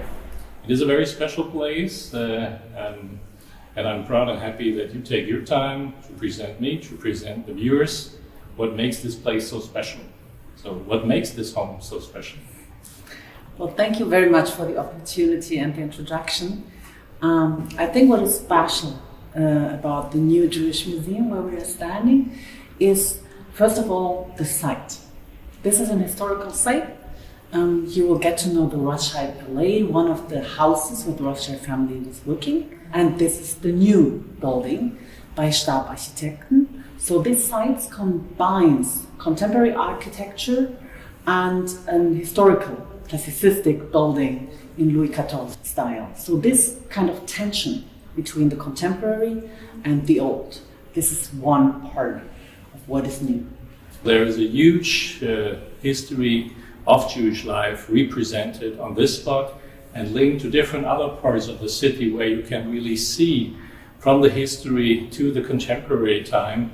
And the words at the reopening where we are now, and this is a strong commitment to Jewish life, not just looking to the past, but looking to the roots, of course, and the tree in front of this wonderful museum in this combination of roots and what has get lost, what is the future, is really a statement, I think. So what made you saying we are now? You know, this museum opened in 1988. And in 1988, the perspective on Jewish life was that it is past. So this museum was kind of commemorating the glorious parts of Jewish life in this town. We have a completely different situation now. Due to the immigration of Russian-speaking Jewry, about 220,000 Jews migrated in the 90s. There is a contemporary, vivid, plural Jewish life in Germany today. And this is what we as a museum feel committed to. And we also have a change in perspective. We don't look on Jewish culture. We are a platform for Jewish culture, for this plurality, for this vivid contemporary life. So you will find different voices, different perspectives, different stories in our exhibition. And at the same time, we are putting an emphasis on the now because we think there is something dramatically changing in society in our days, and we have to take a stand as a Jewish museum and address these changes. Well, this is a wonderful house here to represent Jewish life in Frankfurt. This is the center of also satellites that are representing Jewish life at other places in the city. Perhaps you can explain our viewers also what are these roles of these satellites towards the center. I'm always saying we have 2 locations and 3 platforms, the third platform being the internet, but the other location is Museum Judengasse, and that is situated on the site of the first Jewish ghetto in Europe, which was on the decision of the city government, against the will of the Jewish community at that time, erected outside of the medieval town in 1462, 50 years before Venice. And there happened to be the remnants of 5 houses, where you can see the size of the houses and all that. And at this site, in these remnants, this is our Museum Judengasse, where we present Jewish life in early modern times. Frankfurt was the center of Jewish life then. It was known for scholarship, known for its Talmud, known for its traditions. And we try to present these Judengasse times as a kind of ambivalent civil autonomous time where the community was flourishing, but at the same time was forced to live in those walls. Right in front there is the oldest Jewish cemetery of this town, the oldest gravestone coming from 1272, and it happens to be the second oldest Jewish cemetery north of the Alps. So that is included in our tour over there, and there is a memorial site, the Brenner Memorial, commemorating the names of 12,000 Jews that were deported and murdered from Frankfurt. So it's always combined. There is always the civilizatorial bridge that is a kind of in front of whatever we do. And there is the task to commemorate. And at the same time, we'd like to open a new perspective on the glorious times, both in modernity and in early modern times at both locations. Oh, I think we all have become very curious about learning more about what is happening here, and so we take a walk, and the one who's telling the people what is going on. Yes, Thank I you. will do.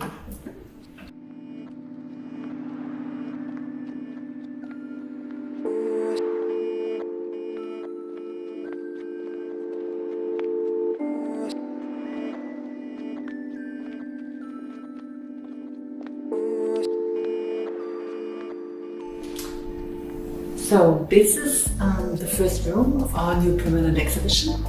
The permanent exhibition here in the Wasserstein Palais is on 3 floors, and it has a title, and the title is "We Are Now Jewish Frankfurt, from Enlightenment till Today." And this first room is dedicated to the present. So this is now. This is now.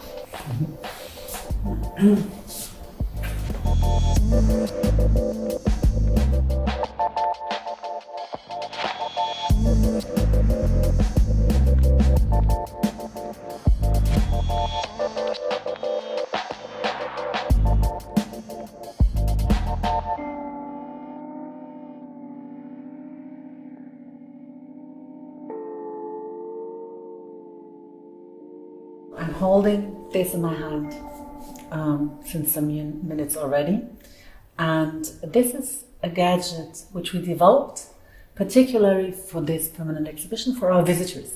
You get it with the entrance card, and what you can do is you can collect throughout the exhibition items that you might want to see once again after your visit. You put it on here, this gadget which has the form of a bookmark, and then it opens in a certain realm of our website, which you can only enter with a personalized code. It opens whatever you collected. In this case, it collected the films and the interviews we did over here, so that you can watch them once again at home, show it to your wife. And in other cases, it opens, for instance, when you want to do further research, like on questions of restitutions, for instance, or you may want to hear a song that is from the cantor book that we put on display. And these kind of offerings are connected with this item called Museum to Go, which was developed uniquely for this exhibition. So I can take Jewish life back to my home with this gadget. That's the idea. The idea is that you stay connected with what you saw here, you can deepen it, and you also stay connected with others.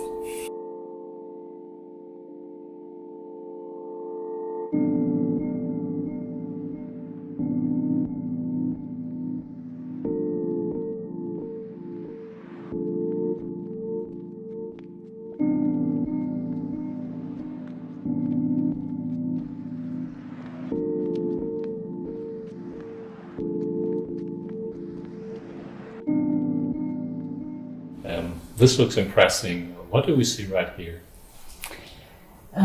This is a Torah shrine, and the Torah shrine that comes from the building, the IG Farben building, where now is the university, and which happened to be the US headquarters, the military US headquarters.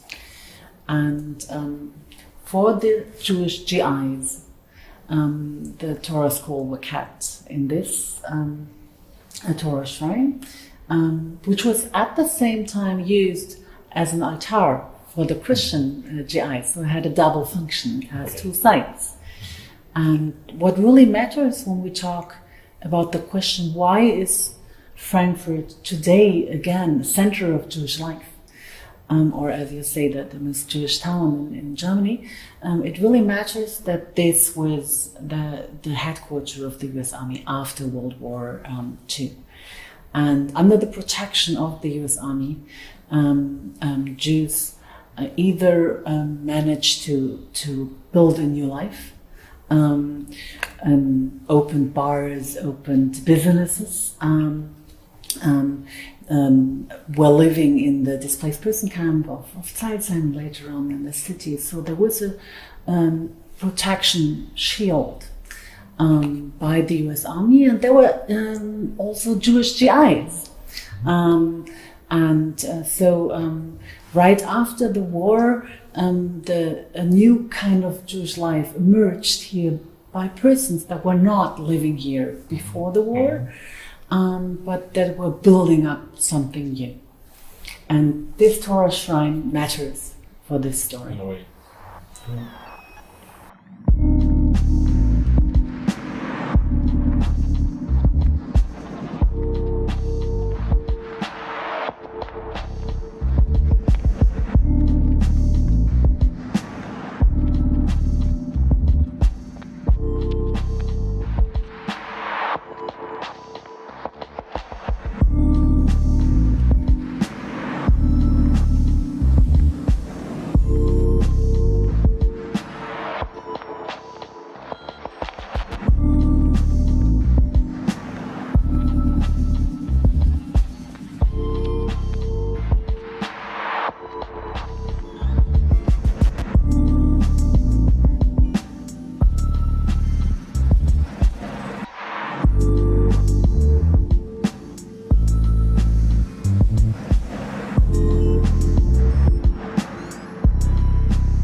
In this beautiful museum, we also see Jewish life portrayed in very different ways, different colors. Oppenheim, the painter of the Rothschild, to many other artists. What do we see right here now? This is the Oppenheim room, obviously. It's all paintings by Oppenheim, with one exception. And what we are telling here is the story of emancipation. Oppenheim was the first Jewish painter that received an academic education, and he painted this monumental Moses painting at the Academia in Munich. And what I think is crucial here is the fact that he portrays Moses as an enlightened figure. Vice versa, like for instance the most known Moses by Michelangelo, who had horns. So there is a slight difference in the paintings that you see here. Most of them have motifs that we know from Christian art history. And what Oppenheim does over the time is he portrays little differences. And with these little differences, like in your back, the vanishing of the cross and of the holy shrine, whatever you call it, introduces a Jewish perspective on biblical subject, which at that time, we are 19th century, were dominated totally by the Christian perspective.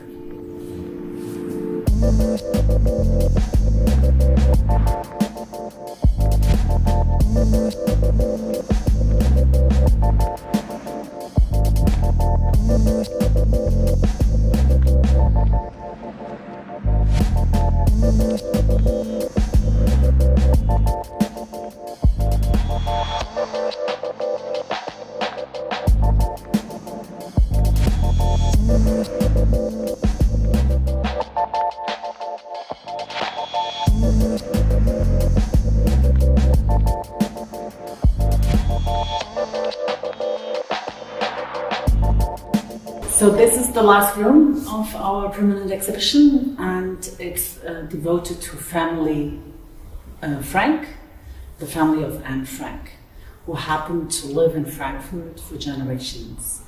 And here we are telling, let's say, the cultural background of Anne Frank. We are telling the family history, and what is unique about this room is we are the only museum worldwide that has original artifacts from the family belonging. So whatever you see here belongs to the family of Anne Frank, and we tell the story of this family with these original documents and original belongings. And what we see here is, first of all, a painting by Jacob Buston. He was one of the most known Impressionist painters before the Second World War, a Frankfurt Jewish painter, and he painted the Opernplatz, the square before the opera. And the grandfather of Anne Frank and the grandmother too, they happened to have a private bank right at this square. And so the grandmother emigrated to her daughter to Basel. And because she emigrated in 1931, she could take belongings with her. And she took this, for instance, this painting with her. And what you see over here on this photograph is that the painting was right in the saloon in the House of Basel at the center. Oh. So the memory of Frankfurt past was kept right at the core of the new house. Amazing.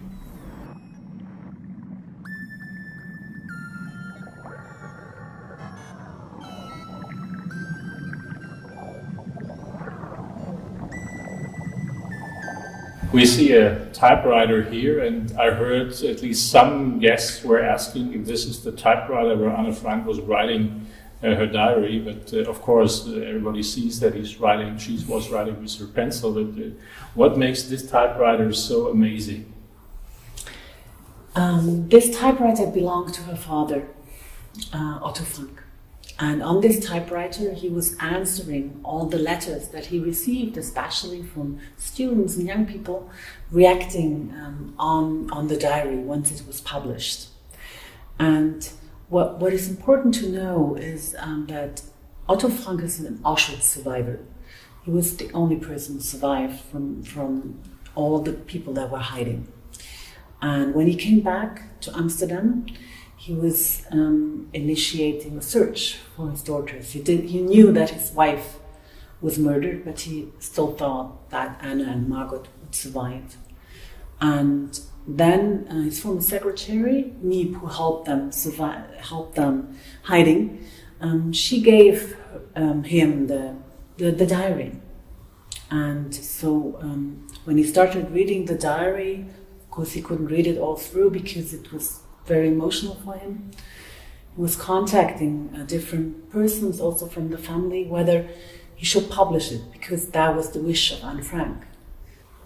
And it wasn't easy for him to find a publishing house at first, but in 1946 this was the first edition, written in Dutch language, which he published as an editor, and it became very successful. It was translated in other languages, and he initiated a theater play, and later on also a movie. And since the diary became more and more known, he received all kinds of writings from people who read it and who were really touched. And over here you see these kind of letters that he received, and there were so many that they needed this kind of I don't really know how to call it in English, a box to actually bring it to the house.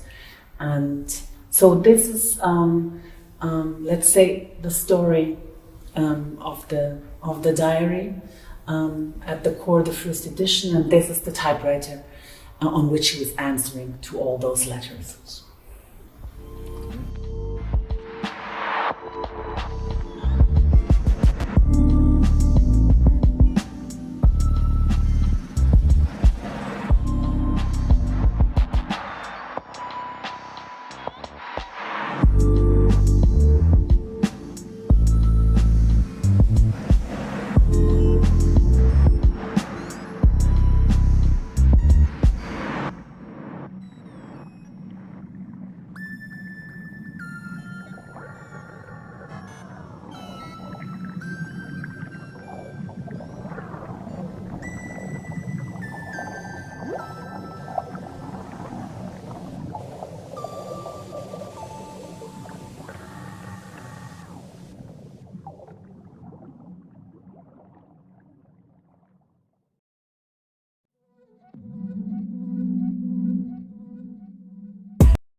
dear friends of the Jewish Museum Frankfurt, dear digital audience, dear participants, and of course, dear Ruth Fühner, Fania Salzberger, and Doron Rabinovich. I would like to welcome you back to the evening event of our symposium, Transitions, the Jewish Diaspora in Europe. For those of you who have just joined us for this evening event, I also welcome you on behalf of the Jewish Museum Frankfurt, and I am pleased that you have found your way to our live stream. After exciting lectures and discussions this afternoon at the start of our symposium, in which our director Mirjam Wenzel discussed the Jewish life in Europe today with Michael Brenner, Bernard Wasserstein, Diana Pinto, and Alfred Bodenheimer, we will change our format from an academic panel to a conversation this evening, which will be led by the moderator, critic, and author Ruth Fühner. Most of our viewers will probably be familiar with Ruth Fühner from a wide variety of broadcasts and programs, but especially from the radio broadcast HR2 Kultur. I'm very pleased that you, dear Ruth Fühner, will moderate this evening. Also joining the conversation will be Fania Salzberger and Doron Rabinovich to discuss, referencing our symposium's title, to which extent the present period of Jewish life in Europe is one of transition. All three have again agreed to participate this year, for which I'm very grateful, after we had to cancel last year's analog symposium due to the pandemic.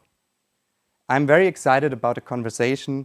I wish all viewers an exciting and inspiring evening, and I hope to welcome you back to our symposium again tomorrow morning, when we will be having a look at Jewish museums' role in the present, the role of their collection, and obstacles for future museums' work.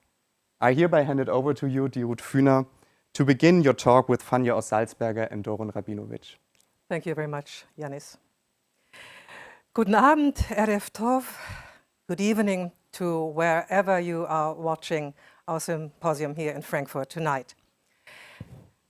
Transitions, the Jewish diaspora in Europe. We will try to approach this topic in 4 steps tonight.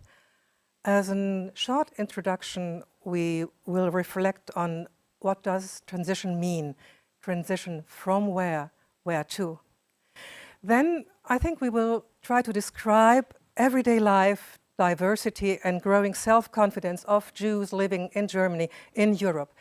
Can we speak of normality? The 3rd step then would be to look on current endangerments to Jewish life in Germany, Austria, and Europe. And as a sum up, what is the vision, personal and political, a prognosis between desire and reality? But first of all, I have the pleasure to introduce to you my guest at this conversation, Fania Salzberger in Zichron Yaakov and Doron Rabinovich in Vienna.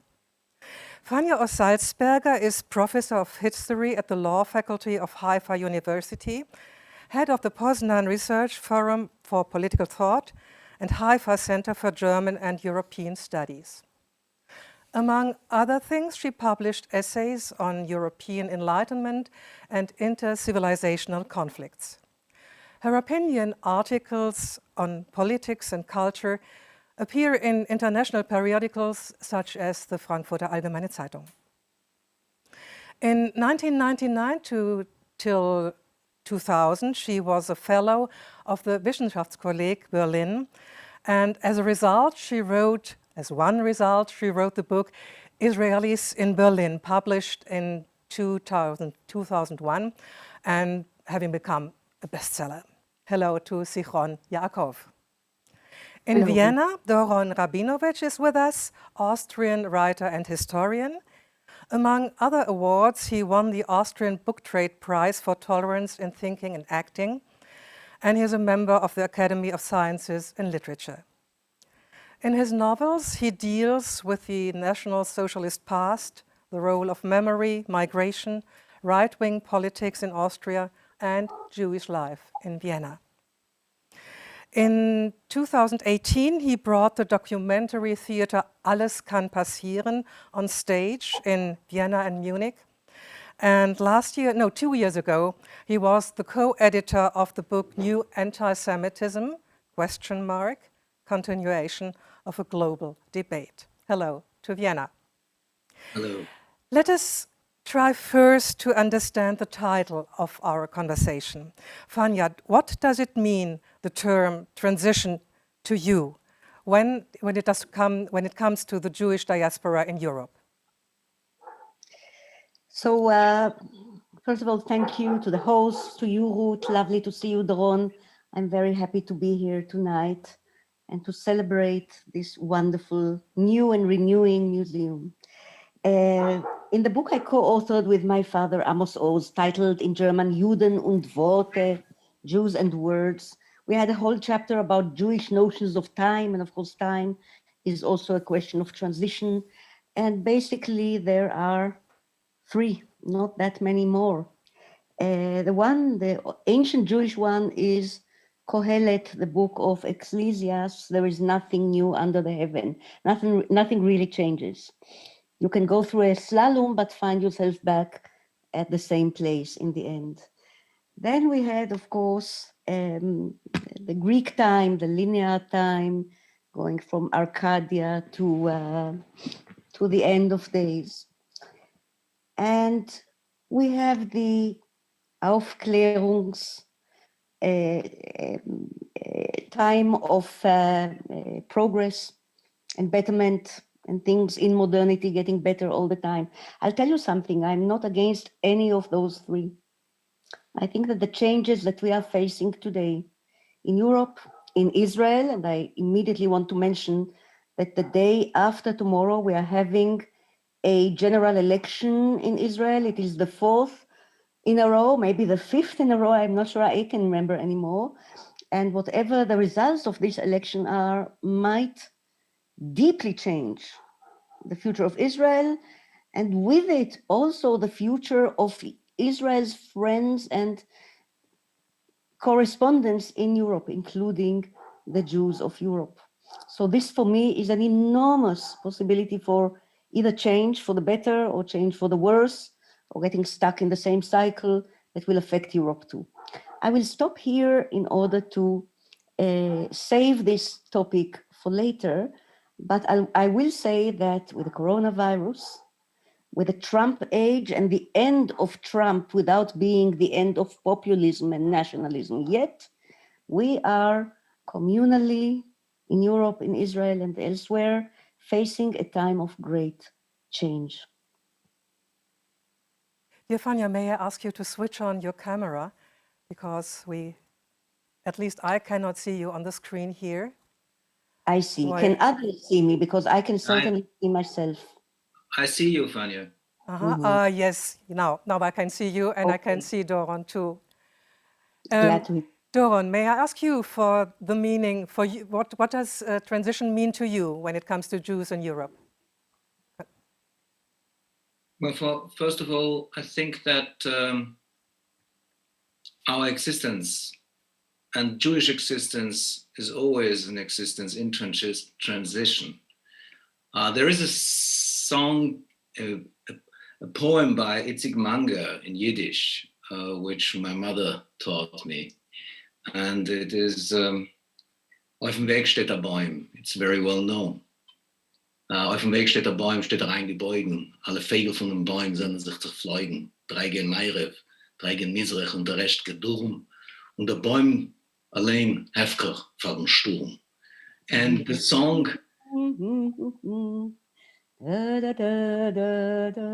That's the one, right? That's the one. And the song is a longing. It's a longing for this tree that was left alone and stands there. And the song was some kind for my mother, who was born in Vilna. It was a song longing for Eretz Israel. And then when she sang it in Eretz Israel, it was a longing for the time in the diaspora, because it's a question of context, where you sing the song. And always it is a song about the longing to a different place, elsewhere. I think that we are now living, not only the Jews, we are all living now in times of transition. We have relatively stable times in Europe, by the way, much more stable than other generations had. But times are changing, and we all live in an electronic diaspora, as we see now, speaking in a Zoom conversation, which is not exceptional. It's something that goes on everywhere. The diaspora is no longer the Jewish experience. It's not anymore a Jewish curse. It's a common fate, and it's a luxury for many of us, but it's also a burden for others who seek work, are searching for asylum, for instance.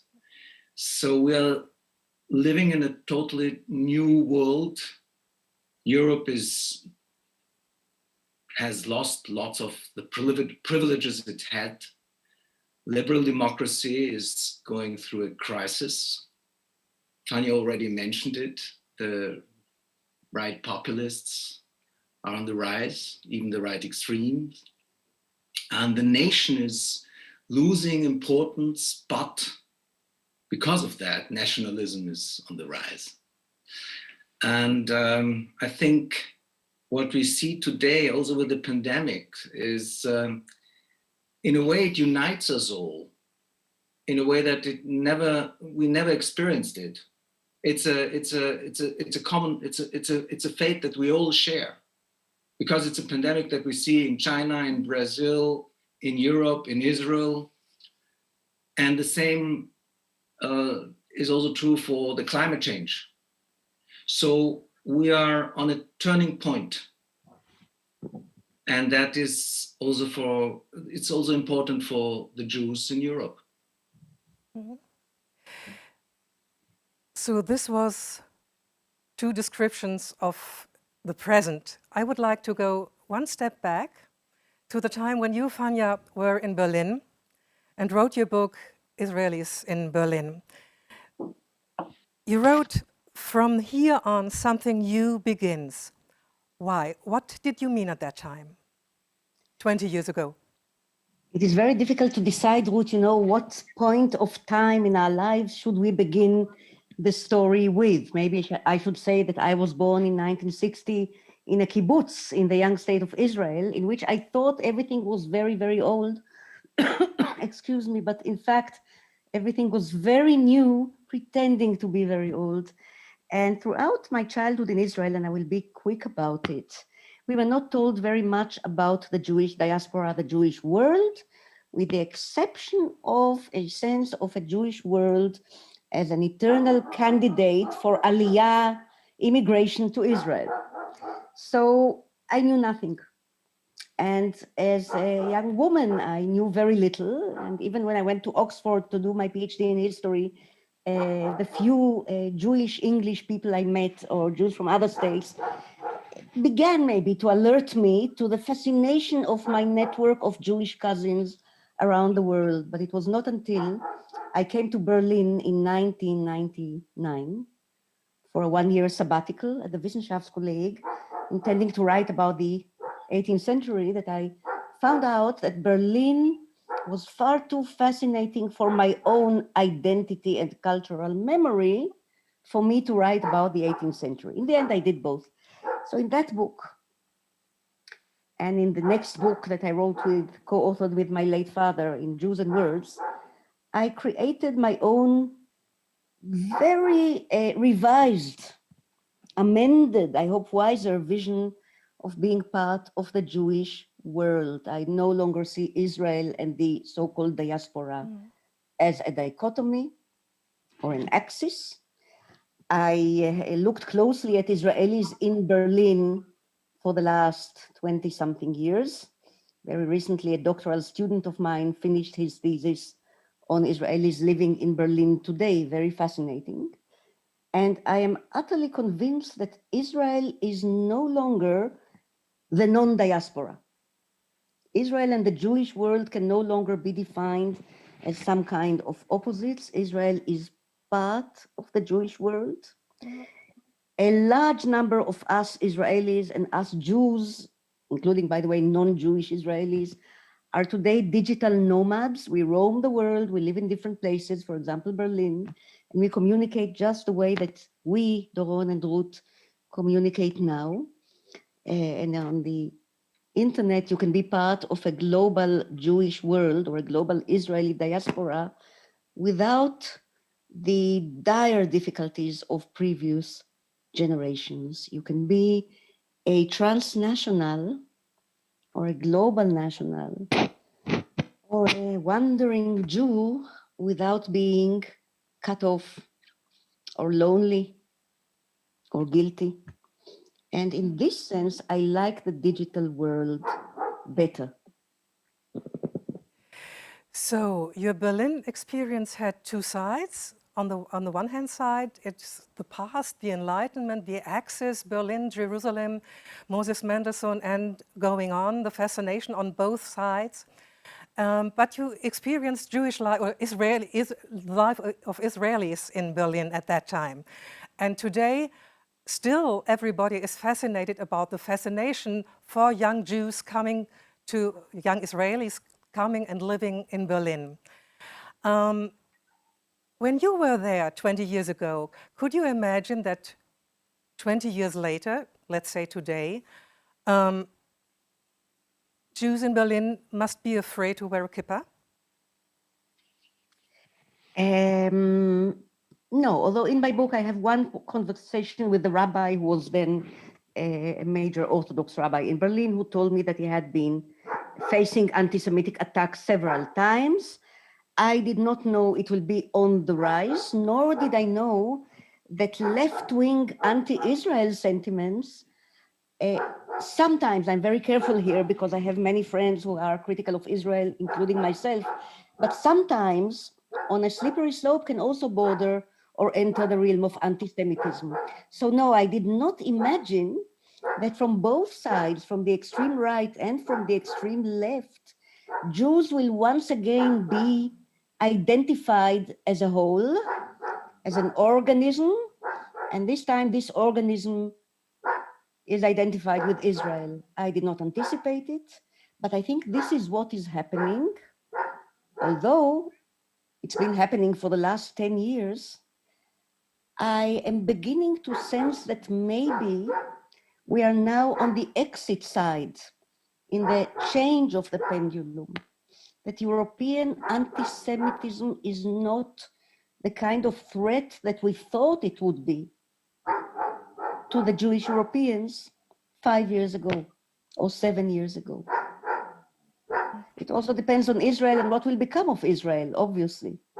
But I think that maybe the transition that we are now sensing is not in many European countries, and despite the rise of populists, which are very worrying, is not a transition deeper into anti-Semitism, but possibly the beginning of a way out of populism, of hyper-nationalism, of racism, and of anti-Semitism.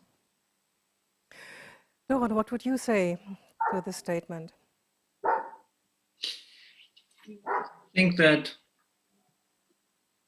if you had asked my great-grandparents, I think you say, what they think about me living in Vienna, or what they think about Jews living in Europe, they could have said, well, we could not imagine such a life because there's no anti-Jewish law, there's no anti-Jewish, anti-Semitic party. So in a way, they would say, we really would envy you. We really envy you, and we want your worries and how do you say, and Rothschild's money.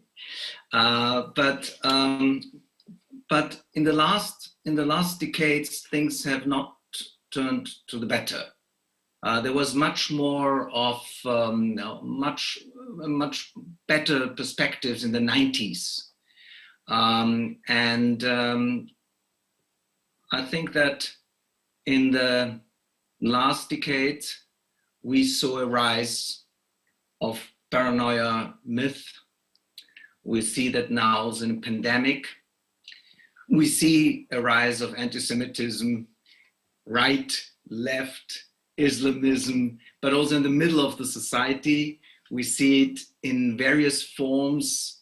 We saw it with Corbyn on one side, but we see it in Hungary, which is Orban is very pro-Israeli, but he's inflammatory against Soros, for instance, and we see in Poland also such phenomena.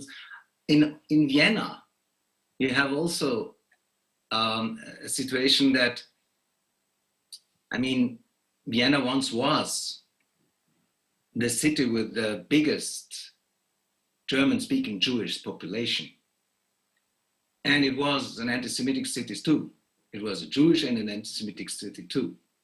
And today people visit Vienna in a way because they want to see how it does not exist anymore. I mean, we are a museum in a way. But on the other hand, we have Jews here. We have a vibrant Jewish community, a small Jewish community. And yes, there is anti-Semitism still here. So I don't know if I'm so optimistic. I would say that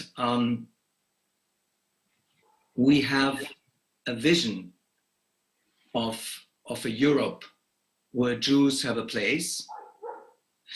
And Jewish life in Europe is not a normal thing, nothing normal till today. But nevertheless, we are hoping for a Europe where you can be somebody else, where you can also, Europe that has tolerance for the other. At this point, I would have liked to talk about Jewish everyday life in diaspora, moments and spaces where Jewish life is or seems at least to be a matter of course. And I found a quotation of writer Adriana Altaras, and she cheered, I think maybe 3-4 years ago, about a Jewish conference in Hamburg. And she wrote, "Anti-Semitism is no longer a topic. It's no longer about the others. It's about us. That's actually revolutionary." And she was reporting about the discussions of greater roles for women in the Jewish communities, about the Russians in the Western Jewish communities, all those things that you discuss when you feel at home somewhere. Do you think that's totally broken? Whom do you ask now? I ask you first, Doron, and then Vanya, please. It's not a one-sided picture. First of all, if we speak about European Jewry, I think there is nothing like this. I don't see that. You have French, you have British, you have German, you have Austrian, but we have European Jewish organizations, but we do not have a European picture. And we don't have a European Jewish conscience, identity. We have communities. And I'm not so sure that the picture that the picture changed so much in regard of that before anti-Semitism was no topic at all. I don't remember that in the Jewish communities anti-Semitism was no topic at all. This would be an exaggeration. But what is true is that the hopes were bigger. The hopes in Europe were bigger. And not only for the Jews. Europe had the vision that it's going to be now united without problems. Nobody could have imagined that we will see Brexit and Orban and Poland and all those problems that we see today. And nobody saw the economic crisis, which also makes a big change. So yes, this has changed something. And it means that old topics come up again. But they are not new, because they are old topics. I mean, from the beginning on, Jews in Europe were there, and they were always the original other, and they had to provide the Christian Occident with creed and with credit, and they had to lend religious truth and financial trust, and they were the people of the books and of the book keeping. So they always, if something was not okay, they were the ones to blame. And I think this mechanism is not totally away. To you, Fania, I would like to put two questions now. First, would you see from your perspective that this kind of normalcy, which Adriana Alteras sketched some years ago, has totally broken? And what do you say about the diaspora in the diaspora, which Doron sketched right now? That are you missing a European Jewish community? So I have more than one perspective. I have traveled a lot and lived elsewhere. I will give you one perspective from Stockholm and the other one from Tel Aviv. My Stockholm perspective comes from my very fortunate time as director of Paideia, the Institute for Jewish Studies in Stockholm. For 3 years, not so long ago, I had to quit because of my father's illness and other considerations. But for 3 years, I was able to commute between Tel Aviv and Stockholm and to see what's going on. And one of the things that delighted me in Sweden, in Stockholm, and not that the Jewish community was not under attack, it was under attack. There were a few heinous crimes and assaults. On the other hand, the Jewish life culturally was flourishing. On the third hand, the rift between ultra-Orthodox Jews and liberal Jews was deep, not as deep as in Israel, but pretty deep, which is another thing that we have to begin to consider. On the fourth hand, there I was in Paideia, looking at the wonderful students that we had every year, postgraduate students, Jews and non-Jews from West Europe and from East Europe, and many people wishing to enter this world, fascinated by it. I always knew that in modern times, Judaism became a very drawing, magnetic kind of field for young intellectuals. I think it's going on and getting even stronger among Jews and non-Jews alike. If I may, Ruth, I will say one more thing. Let us look at the very crude facts of numbers and demographics. You know, it's not all about ideas and images and ideals and morality, memory, continuity. Let's talk about demographics and about numbers and about socialization, the systems, cultural and educational, and the next generation of Jews in Europe, or Jewish Europeans or European Jews. You know, this is a matter of personal choice. And what I am seeing, and this definitely hails back to the quote you made, is that the numbers are growing. I'm not talking about the last year and COVID, but the numbers are growing because of the incoming two groups, a fascinating group that has already flown in of Jews of the former Soviet Union, and still many are coming. Many of them to cities that are cultural centers in Europe, entering arts and literature and education and of course science and medicine, but redrawing their own Jewish memory and sustenance in dialogue with Central and West Europe. And the other incomers are of course the Israelis. And I would like to make something very clear. It's not only about the Israelis who have created a kind of an inner group or groups, a Landsmannschaft in Berlin, and you know, eating hummus or selling hummus or being very Israeli up and around Berlin. This is a fascinating network, but there are others who are entering other echelons in European society and culture and science and politics.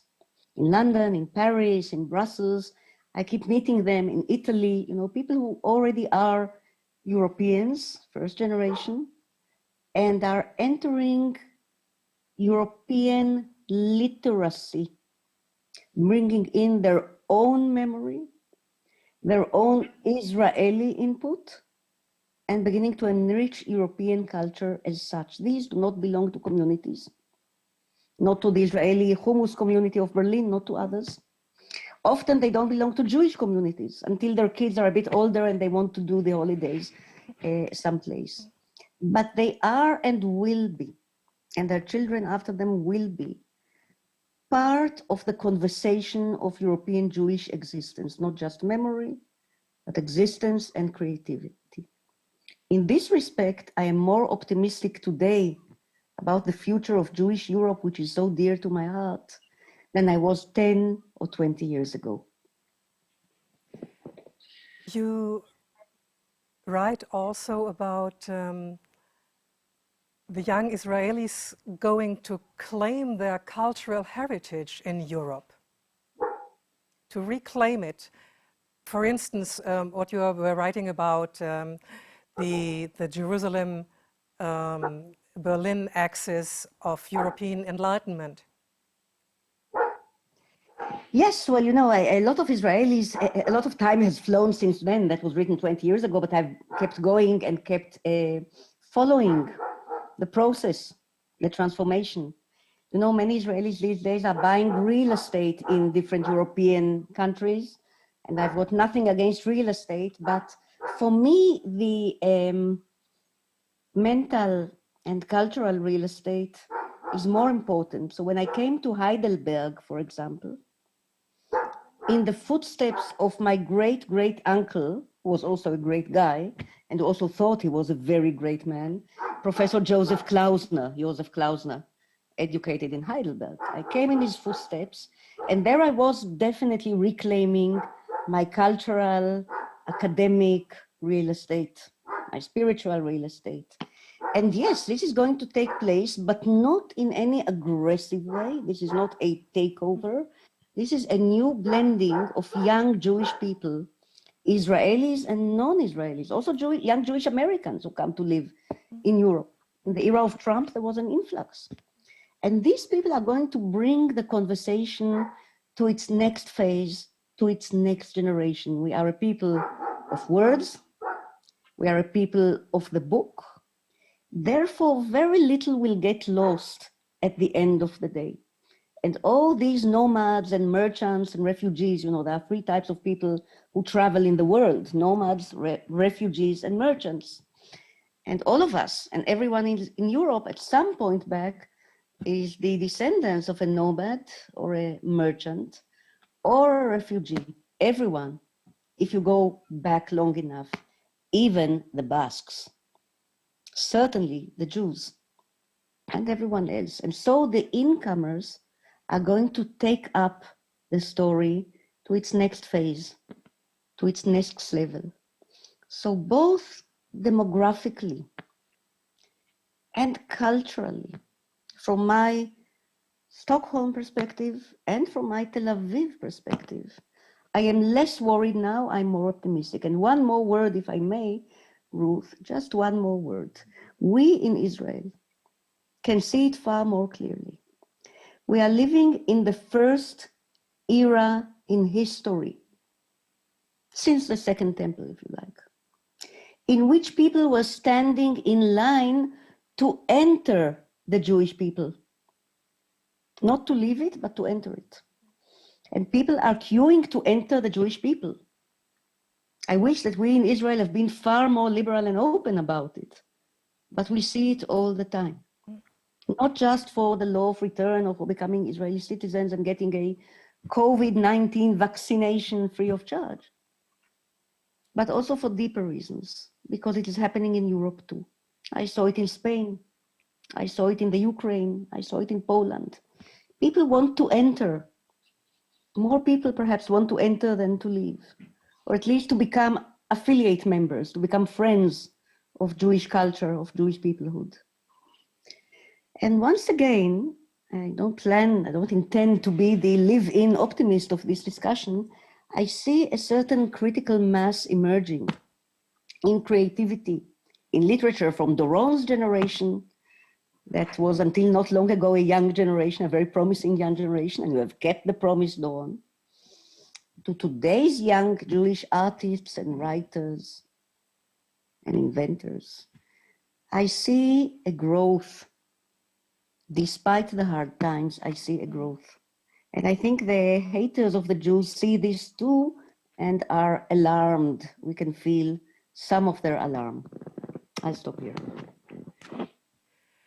I take this as a description from, let's say, inside out.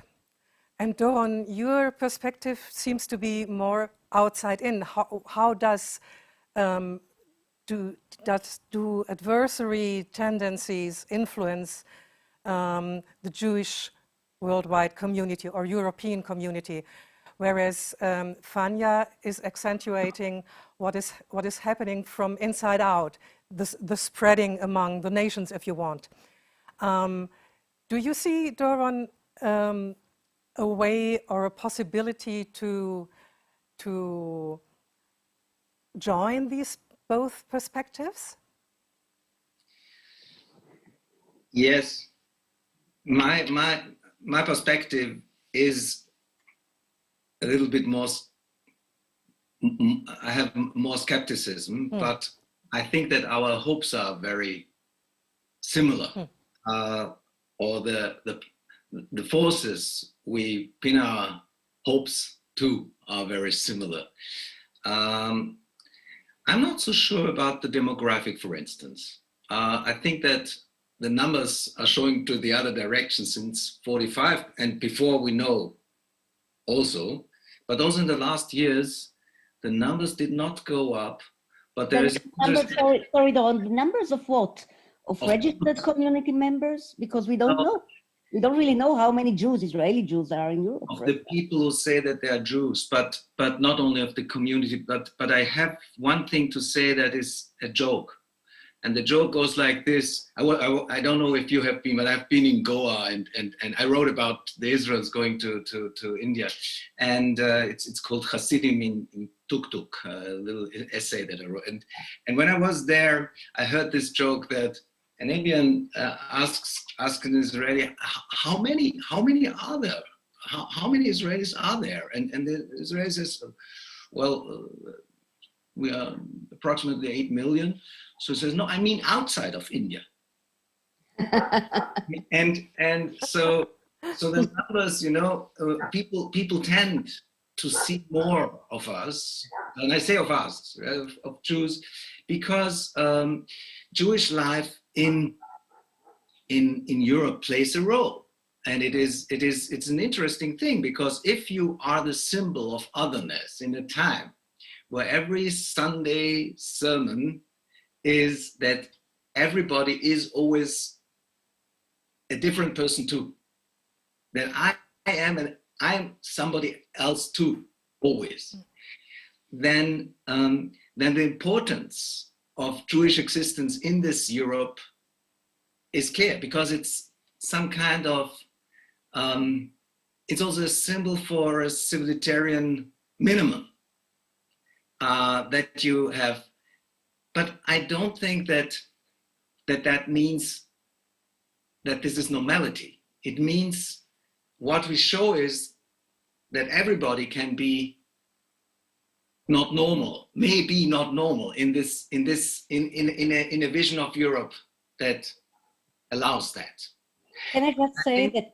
Oh, sorry. Go ahead. I will wait. Yeah. And I think the more the Jewish communities also are vibrant and pluralistic, the more they have also a power, which is not the power of numbers, but a power of importance, of cultural contribution.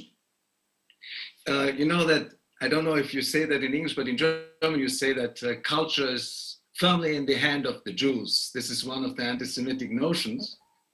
It's very funny, because if you go to several places in Europe, you sometimes have the feeling the Jewish culture is firmly in the hand of non-Jews, who are very interested in the Jewish culture. And then you have also this, you mentioned Americans who come to Europe. You come to some places in Europe, you have the feeling you're coming to a history land, you know? You visit Jewish communities, how they never existed before. They are so original as they never have been. For instance, if you go to Venice, yeah, you never had their Chabadniks before. And I was thinking of Budapest. I was there before '89 and later on. Yeah. The revival of the Dohani synagogue, yes. So it's a complex picture that you have. It's a complex picture, but in this picture, I think for a united Europe, for the vision of a united Europe, the Jewish experience and the Jewish voices are important and stay important. And even in the Jewish world, I think that Europe today, I see it, is a periphery.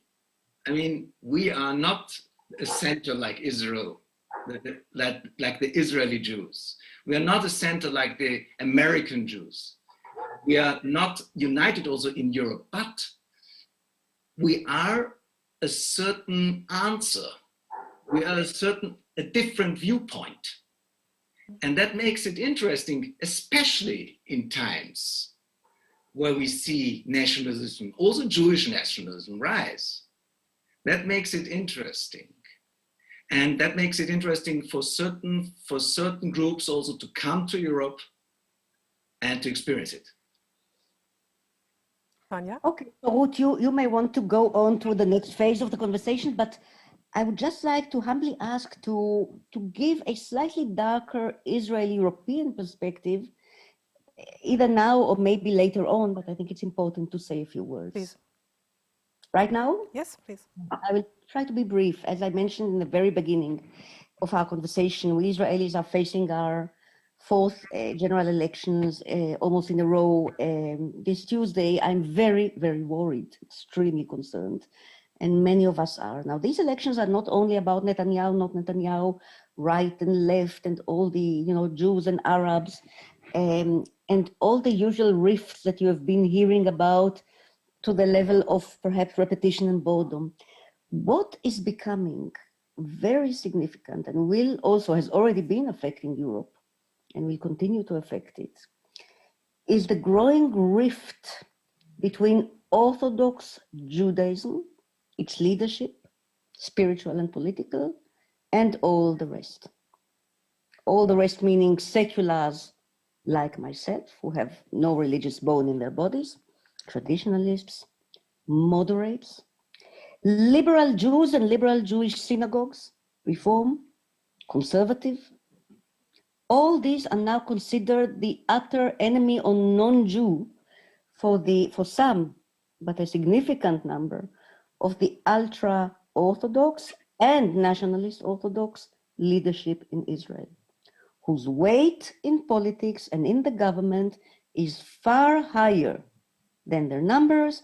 And we have seen how Israel mishandled its COVID-19 crisis because of the need of Netanyahu to give in mainly to the ultra-Orthodox leaders, not blaming the communities, but the leaders indeed.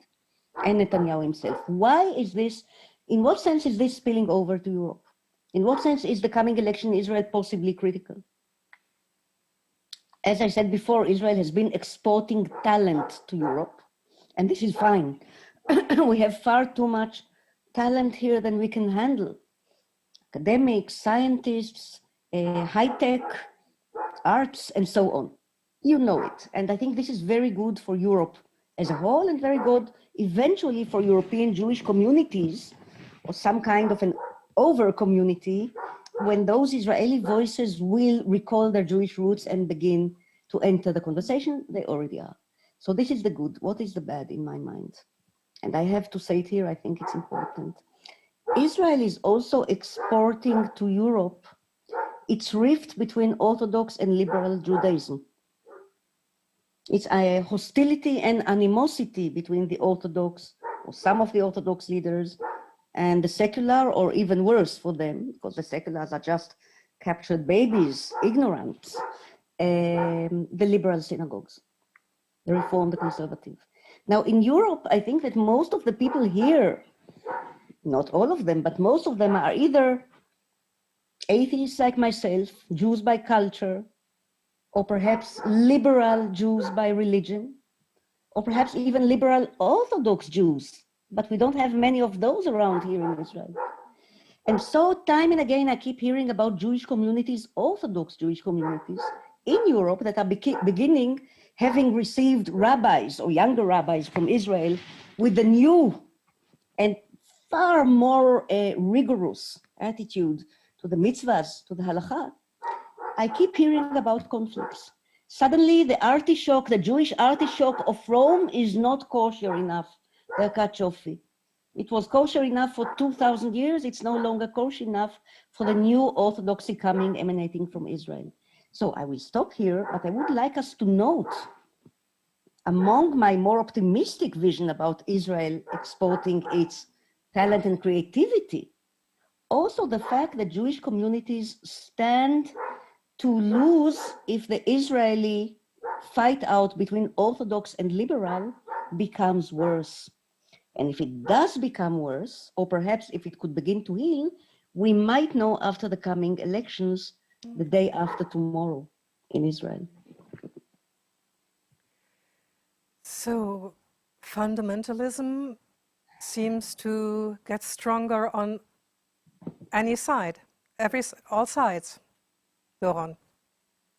It certainly does. And the interesting thing is that fundamentalism is not the life in belief, but the life against the reality and against having doubts. The fundamentalist is not full of belief. He's full of doubts, and therefore he has to be a fundamentalist.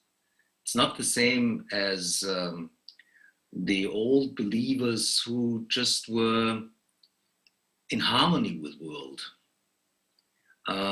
and that is a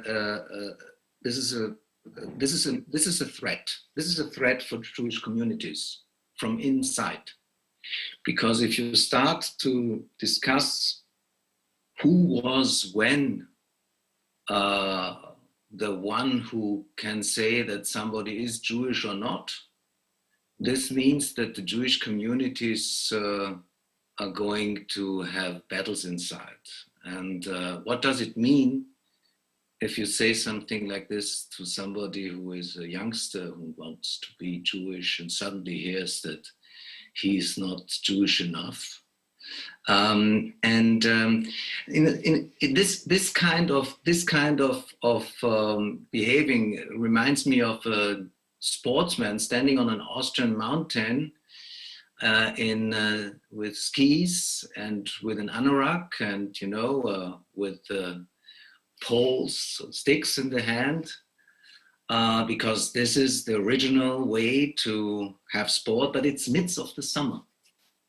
And he doesn't see it. So this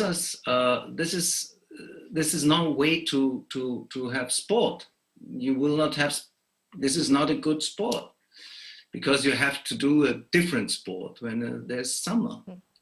So even I'm not a religious person, so I do not believe in God. But as Ben-Gurion said, the God I do not believe in is a Jewish one.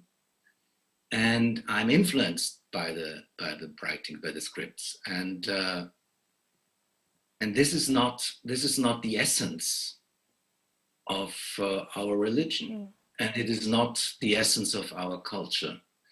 So, but there is a difference in the power situation in Israel and in the Jewish communities in the diaspora or in Europe, because if I see somebody religious Orthodox in Vienna, my first reaction is, how do the non-Jews look at him? This is the first reaction I have. And this is a different situation when I see him in Tel Aviv. That makes a whole different story, because as Fania mentioned, there you have the religious parties, and the question is, how free are you to live your life? You know, when I see an ultra-Orthodox person in Israel, I see them a lot, especially in Jerusalem, my first question would be, how does that person look at me?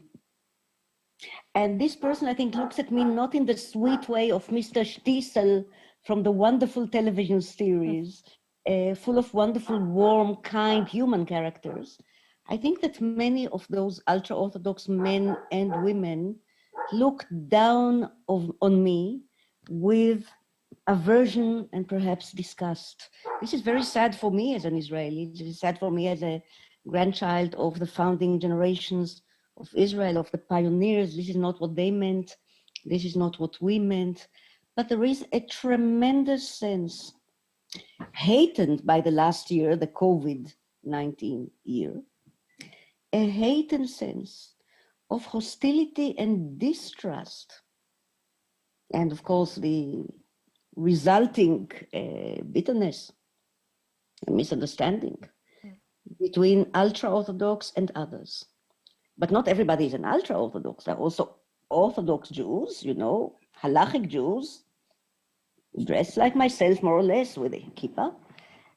But in that part of Israeli society, the movement towards nationalist extremism, what I see as nationalist extremism, has been enormous.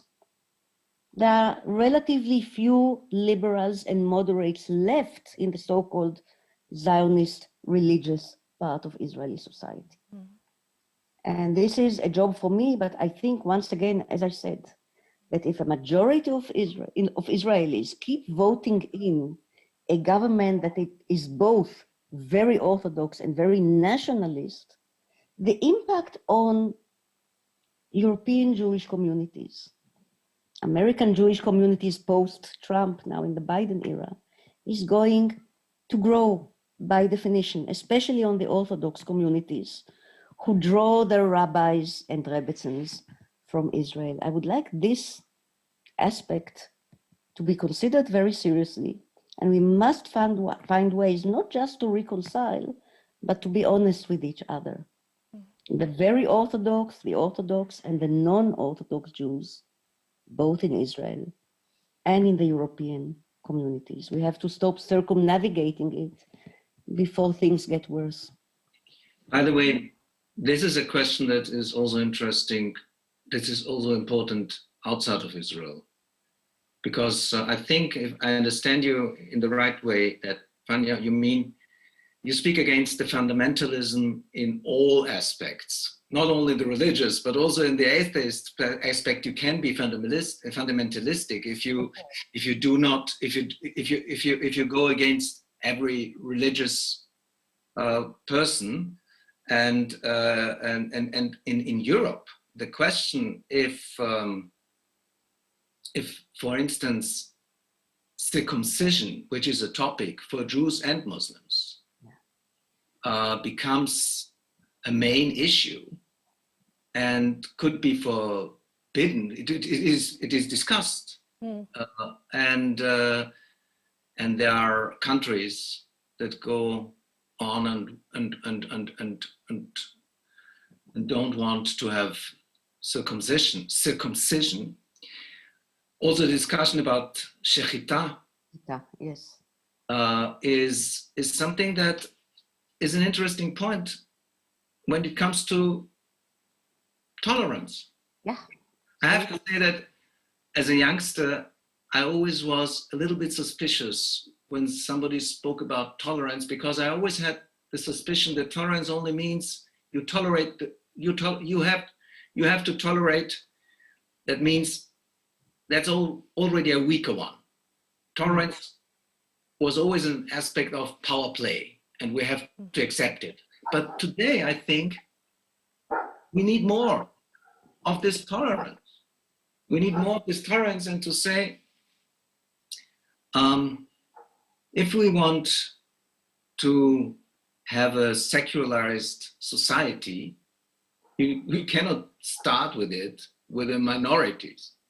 We cannot start to secularize ourselves on the other. We have to start with ourselves if we want to become secularized. Yeah, for sure. Yeah, but you know, this is not the case in Israel today. We are fighting, basically we liberals and seculars in some senses are fighting for our lives, for our children's education, for continuity. You know. This is very practical, Doron. You know, it's not only about ideals and dichotomies of worldviews. If the next education minister in the next Israeli government is going to be, as we had before, by the way, a nationalist Orthodox, but this time a very nationalist Orthodox, racist without shame, racist without apology towards Arabs. And if that person becomes our Minister of Education or our Minister of Law, then we have very real issues on our hands. And we, people like myself, people like you, I think your Israeli equivalents, have been and are in the minority. So in some ways, we and the European Jews are going in opposite directions, if you like, with you facing some intolerant radicalism from the extreme left and from the extreme right. But there's also leftist radicalism. And we, you know, Nebuch, we don't have much leftist radicalism anymore, but we have a lot of radicalism from the nationalist and Orthodox right, which we have to face. So anyway, I'm glad we put this on the table because this is something I want people to hear and to follow up in what's happening in Israel in 2 days. Is also interesting, very interesting news for Europe as well. I would like to ask you where you see allies. Defenders of the open society must not allow themselves to be divided. Who are the allies today when we look at the developments you described at this moment? Doron, will you go first? Okay, if it's okay with you, I would say that I search for allies there where I find anti-racist forces. I look for allies with people who fight against anti-Semitism in various forms. I think that allies are those who search for an open society. And this doesn't mean that I share all opinions with those people, that I go together against the threats to the open society. We can quarrel, and it is interesting that the outsiders, although they are outsiders, they are not the same. They have a very pluralistic way to see the world. But I see that there are forces in the civil society that we didn't have before. So it's very interesting because on one hand, also in this pandemics, we have demonstrations in Vienna. I know that also in Germany, that are led mass demonstrations by right extreme neo-Nazi groups, denying the existence of COVID, speaking about Jewish scientists who have organized that, or fantasizing that some of those people who they blame are Jewish. Well, something about coming from space, that the Jews sent us COVID-19 from space, right? This I didn't hear, but it sounds it sounds nice. No, but I have to say that this is one fact. But on the other hand, this society, also the Austrian society, but for sure, by the way, the German society, is more pluralistic than it was yet ever. And this civil society has a much force of resistance in it too, and is not so authoritarian as it was when I was a child. And so I don't say that the picture is full of hope, no, but there is hope. And it's very interesting. We have had this attack on next to the Jewish synagogue in November, a terrorist. And after this attack, there was a demonstration organized by the Jewish and the Muslim youth. And I think that really it was a common demonstration for many, many people in Vienna, and high politics were there. And I couldn't have imagined that when I was a youngster. We could not have done that. Mm-hmm. So there are forces of hope too. Doron, somewhere I read from you die Beobachtung. I read that you find that research on parallels and differences between anti-Jewish and anti-Muslim agitation tends to be discredited. So, and you, Fania, you have in your university courses in Haifa, you have a quarter of Arab students, and you say that Germany has to learn to handle Muslim presence in its middle. So how do you see this very difficult field? Yeah, so if I may, first of all, Ruth, I want to answer your previous question, which I haven't had a chance to answer yet. Who are your allies, you asked? Mm-hmm. Ron answered very wisely, and my answer is quite simple. My allies are you. You, the audience, my interlocutors, not just because you are Jewish, and not everyone here is probably Jewish, but because you are liberal, pluralistic, open-minded, a listener. And we need all, we Israelis no longer need financial support in the way that Zionism needed when we were young and poor. We no longer need much of the technological or material support that the young Israel needed. We can give money, we can give extra COVID vaccines, what have you. But we need the support, and for this purpose, we first need to capture the attention in this busy time of liberal Democrats everywhere, and Jews especially, because the element in the Jewish tradition that has always been democratic in a Jewish way, it's a Greek word, but the Jews were there before, the Kahal, the Zkenim, the old people at the gate of the town. We always had a Republican element in us from biblical times. We need that part of the Jewish genealogy to re-emerge in Israel, and we need your help for that. We need not just tolerance, but pluralism, sense of humor, even self-irony, all these wonderful Jewish legacies to re-emerge in Israeli discourse today. So these are my allies. The moderate Jewish traditions, the open-minded Jewish traditions, and the open-minded and pluralistic Jewish persons and non-Jewish liberals who are interested, who are honorary members of the club. We need your attention again in Israel. Otherwise, we shall get from bad to worse.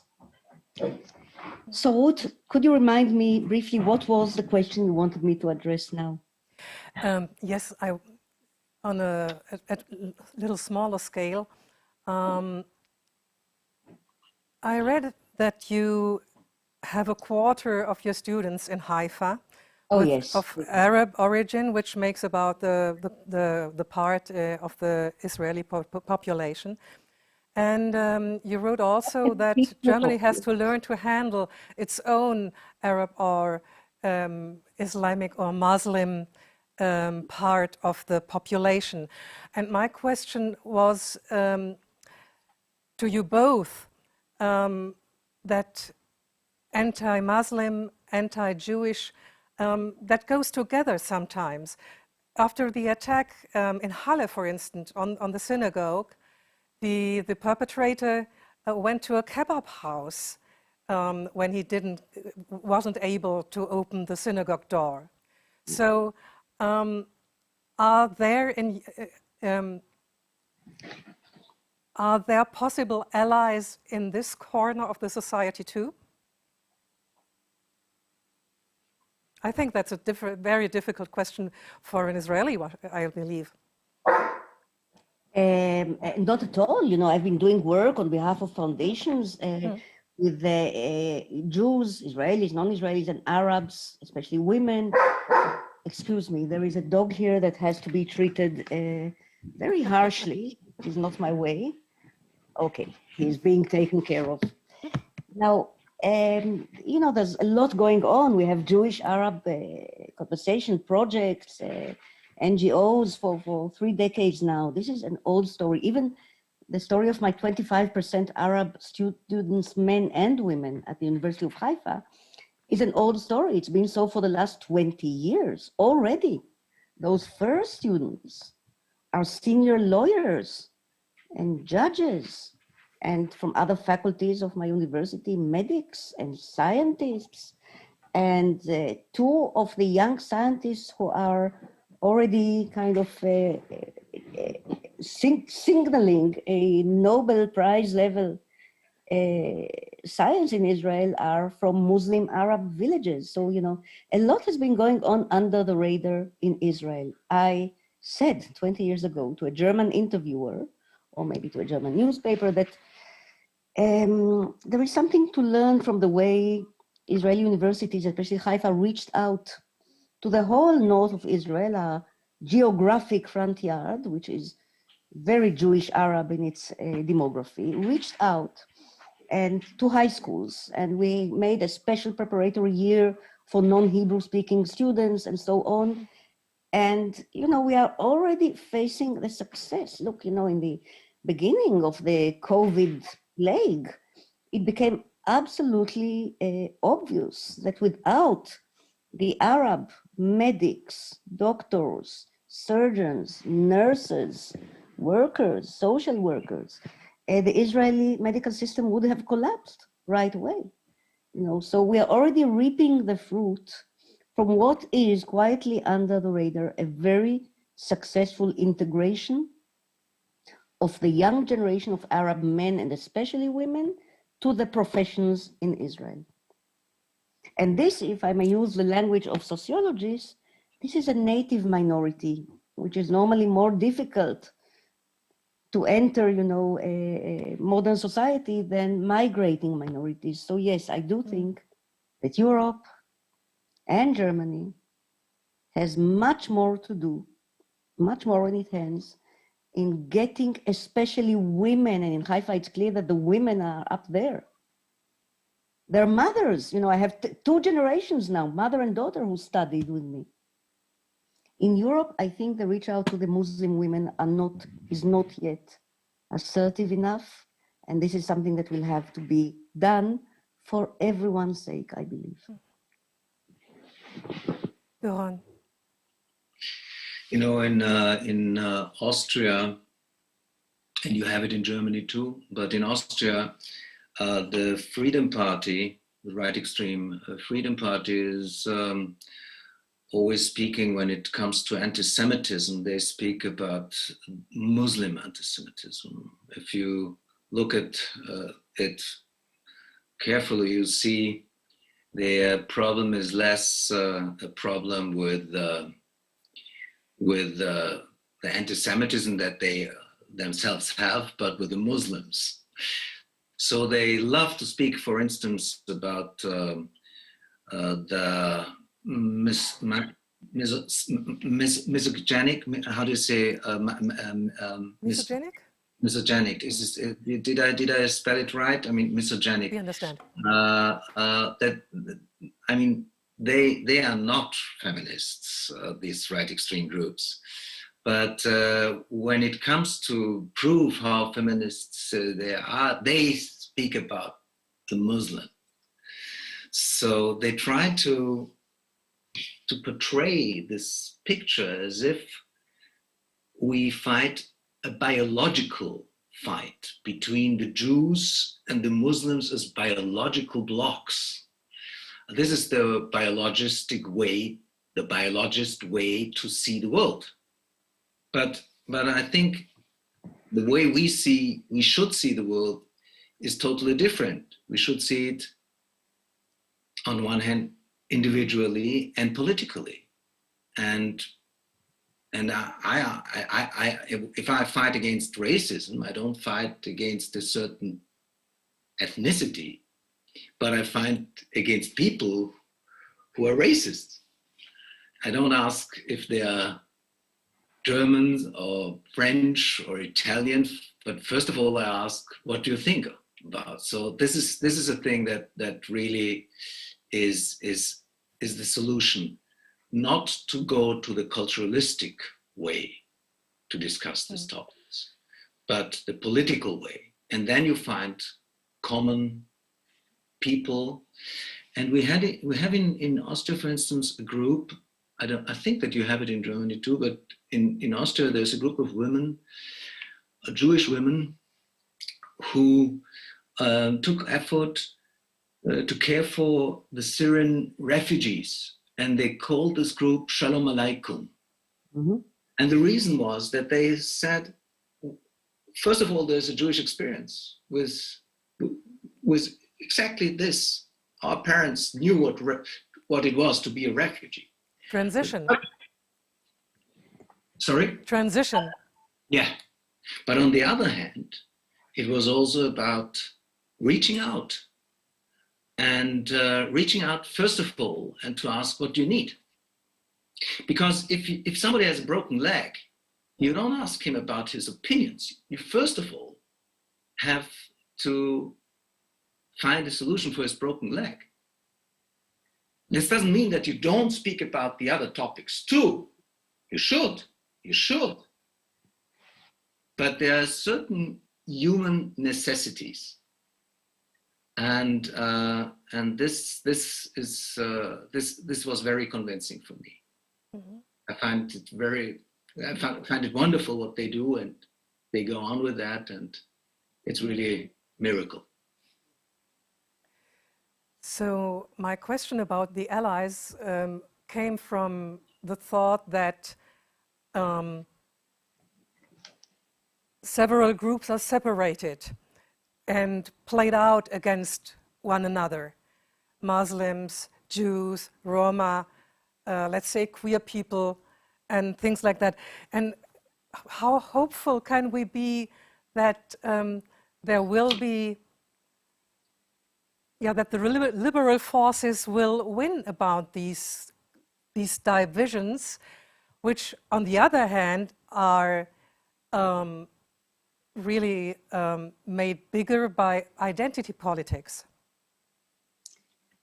So, if I may, we are speaking very much in the language of our times. New populism, identity politics, left-wing, right-wing radicalism, reaching out among identity groups, dialogues, very often, too often in my mind, conducted by wonderful NGOs. But I don't think that NGOs are going to save the world, nor funded programs from well-meaning philanthropists. They're all very important, but it has to be far more grassroots than that, the way it's happening in northern Israel between neighbors, Jewish, Christian, Druze, and Muslim. From the grassroots, very beautiful things are happening, or in the corridors of the hospitals, beautiful things are happening. But I also want to go back to the past, because I'm a historian. This is how I make a living. And also because we really think that we have invented everything, including our current problems and our current solutions. Recently, I completed an article about the Mediterranean Sea as a cultural image and asset and long line in Jewish history, in Jewish intellectual history. And it was a wonderful paper to write because I discovered and learned so many new things. And among them, you know, we cannot and must not idealize any era in the past. Any era at all, by the way. Not even 20 years ago. You know, I live in the present and I'm not going to idealize any era. But there was a time, there were a few centuries, under the Pax Romana, the peace of the Roman Empire around the Mediterranean, where a lot of what we would call today identity groups cohabited around the Mediterranean Sea, on the shores, across the sea, across land, trading, exchanging ideas, merchandise, know-how, languages, books, cultures. And the Jews were part of that very porous, very, you know, unstructured network of very different communities living in one another, next to one another, across the bay from one another. This is a very interesting time, you know, the late Hellenistic era, the early centuries, BCE. And at that time, Jewish identity, I found, maybe for a few moments or years or centuries, was not that particular and not that unique and not that problematic. And the word identity was not even used because, you know, it comes from idem, it comes from Latin, but there was no such thing as identity then. You belong to a culture, you belong to a community, you belong to a synagogue. Sometimes you went both to the synagogue and to the church and to the mosque, the way many people still do in India, I hear. So it was a different model, and I would like sometimes to get back to that model, not to return to the era when most of us at our age will have no teeth in our mouths, but to go back to a slightly more laid back era about belonging and interbelonging. You know, I will end, and I guess this discussion is soon coming to an end, but I would like to mention my dear late teacher, master in the medieval sense, Sir Isaiah Berlin, the Oxford philosopher born in Riga. And Isaiah Berlin had a very, I think, down-to-earth and realistic liberal view of what we would call identity politics today. He said, every person should have a group of belonging, maybe several groups of belonging, but a kind of a culture where you belong, a kind of a home community, a home culture. This is fine as long as it doesn't become sick with hatred and hostility and racism and evil. But having a circle of belonging is fine. Moreover, people can more easily talk to each other when feeling comfortable in their circle of belonging and not hostile to the others. So yes, we are entitled to a cultural belonging, a better word than identity in my mind. But it doesn't have to be what Berlin called fetid, sick with fear and the hate of the other. It can also be very open-hearted. So the women in Vienna or in Berlin, Jewish, Arab, working together on the necessities, and maybe later on also beginning to talk about education, about ideas. This must come, not because somebody paid, some foundation paid money for them to do it, which is often the case, we have to be realistic, but because each person should begin to feel a little more comfortable in their circle of belonging and able to reach out to the neighbor next door from a different circle of belonging. It's not easy, but we have seen times in history, not just the Hellenistic Mediterranean, but also parts of the Austro-Hungarian Empire, for example, where it happened in the good times, and then came the bad times. So I would like to call for the return of a slightly more spontaneous, more authentic sense of pride in my own circle of belonging or circles of belonging, my own long memory, my own group or cultural memory, but much more comfortable with the next door neighbors who are Muslim or Buddhist or Catholic. And I think it could be doable if the discourse of identity, in this case, some of the radical left, not just the radical right, would let go a little bit, would relax a little bit, would let it be more flowing and human and spontaneous and grassroots than it is today, especially in Europe. Thank you for your vision, Fania Oss-Salzberger. Doron, you have the pre-last word. Your vision, personal and political, your wishes. I mean, if you think about it, everybody of us has certain identities, and you can take them as a border.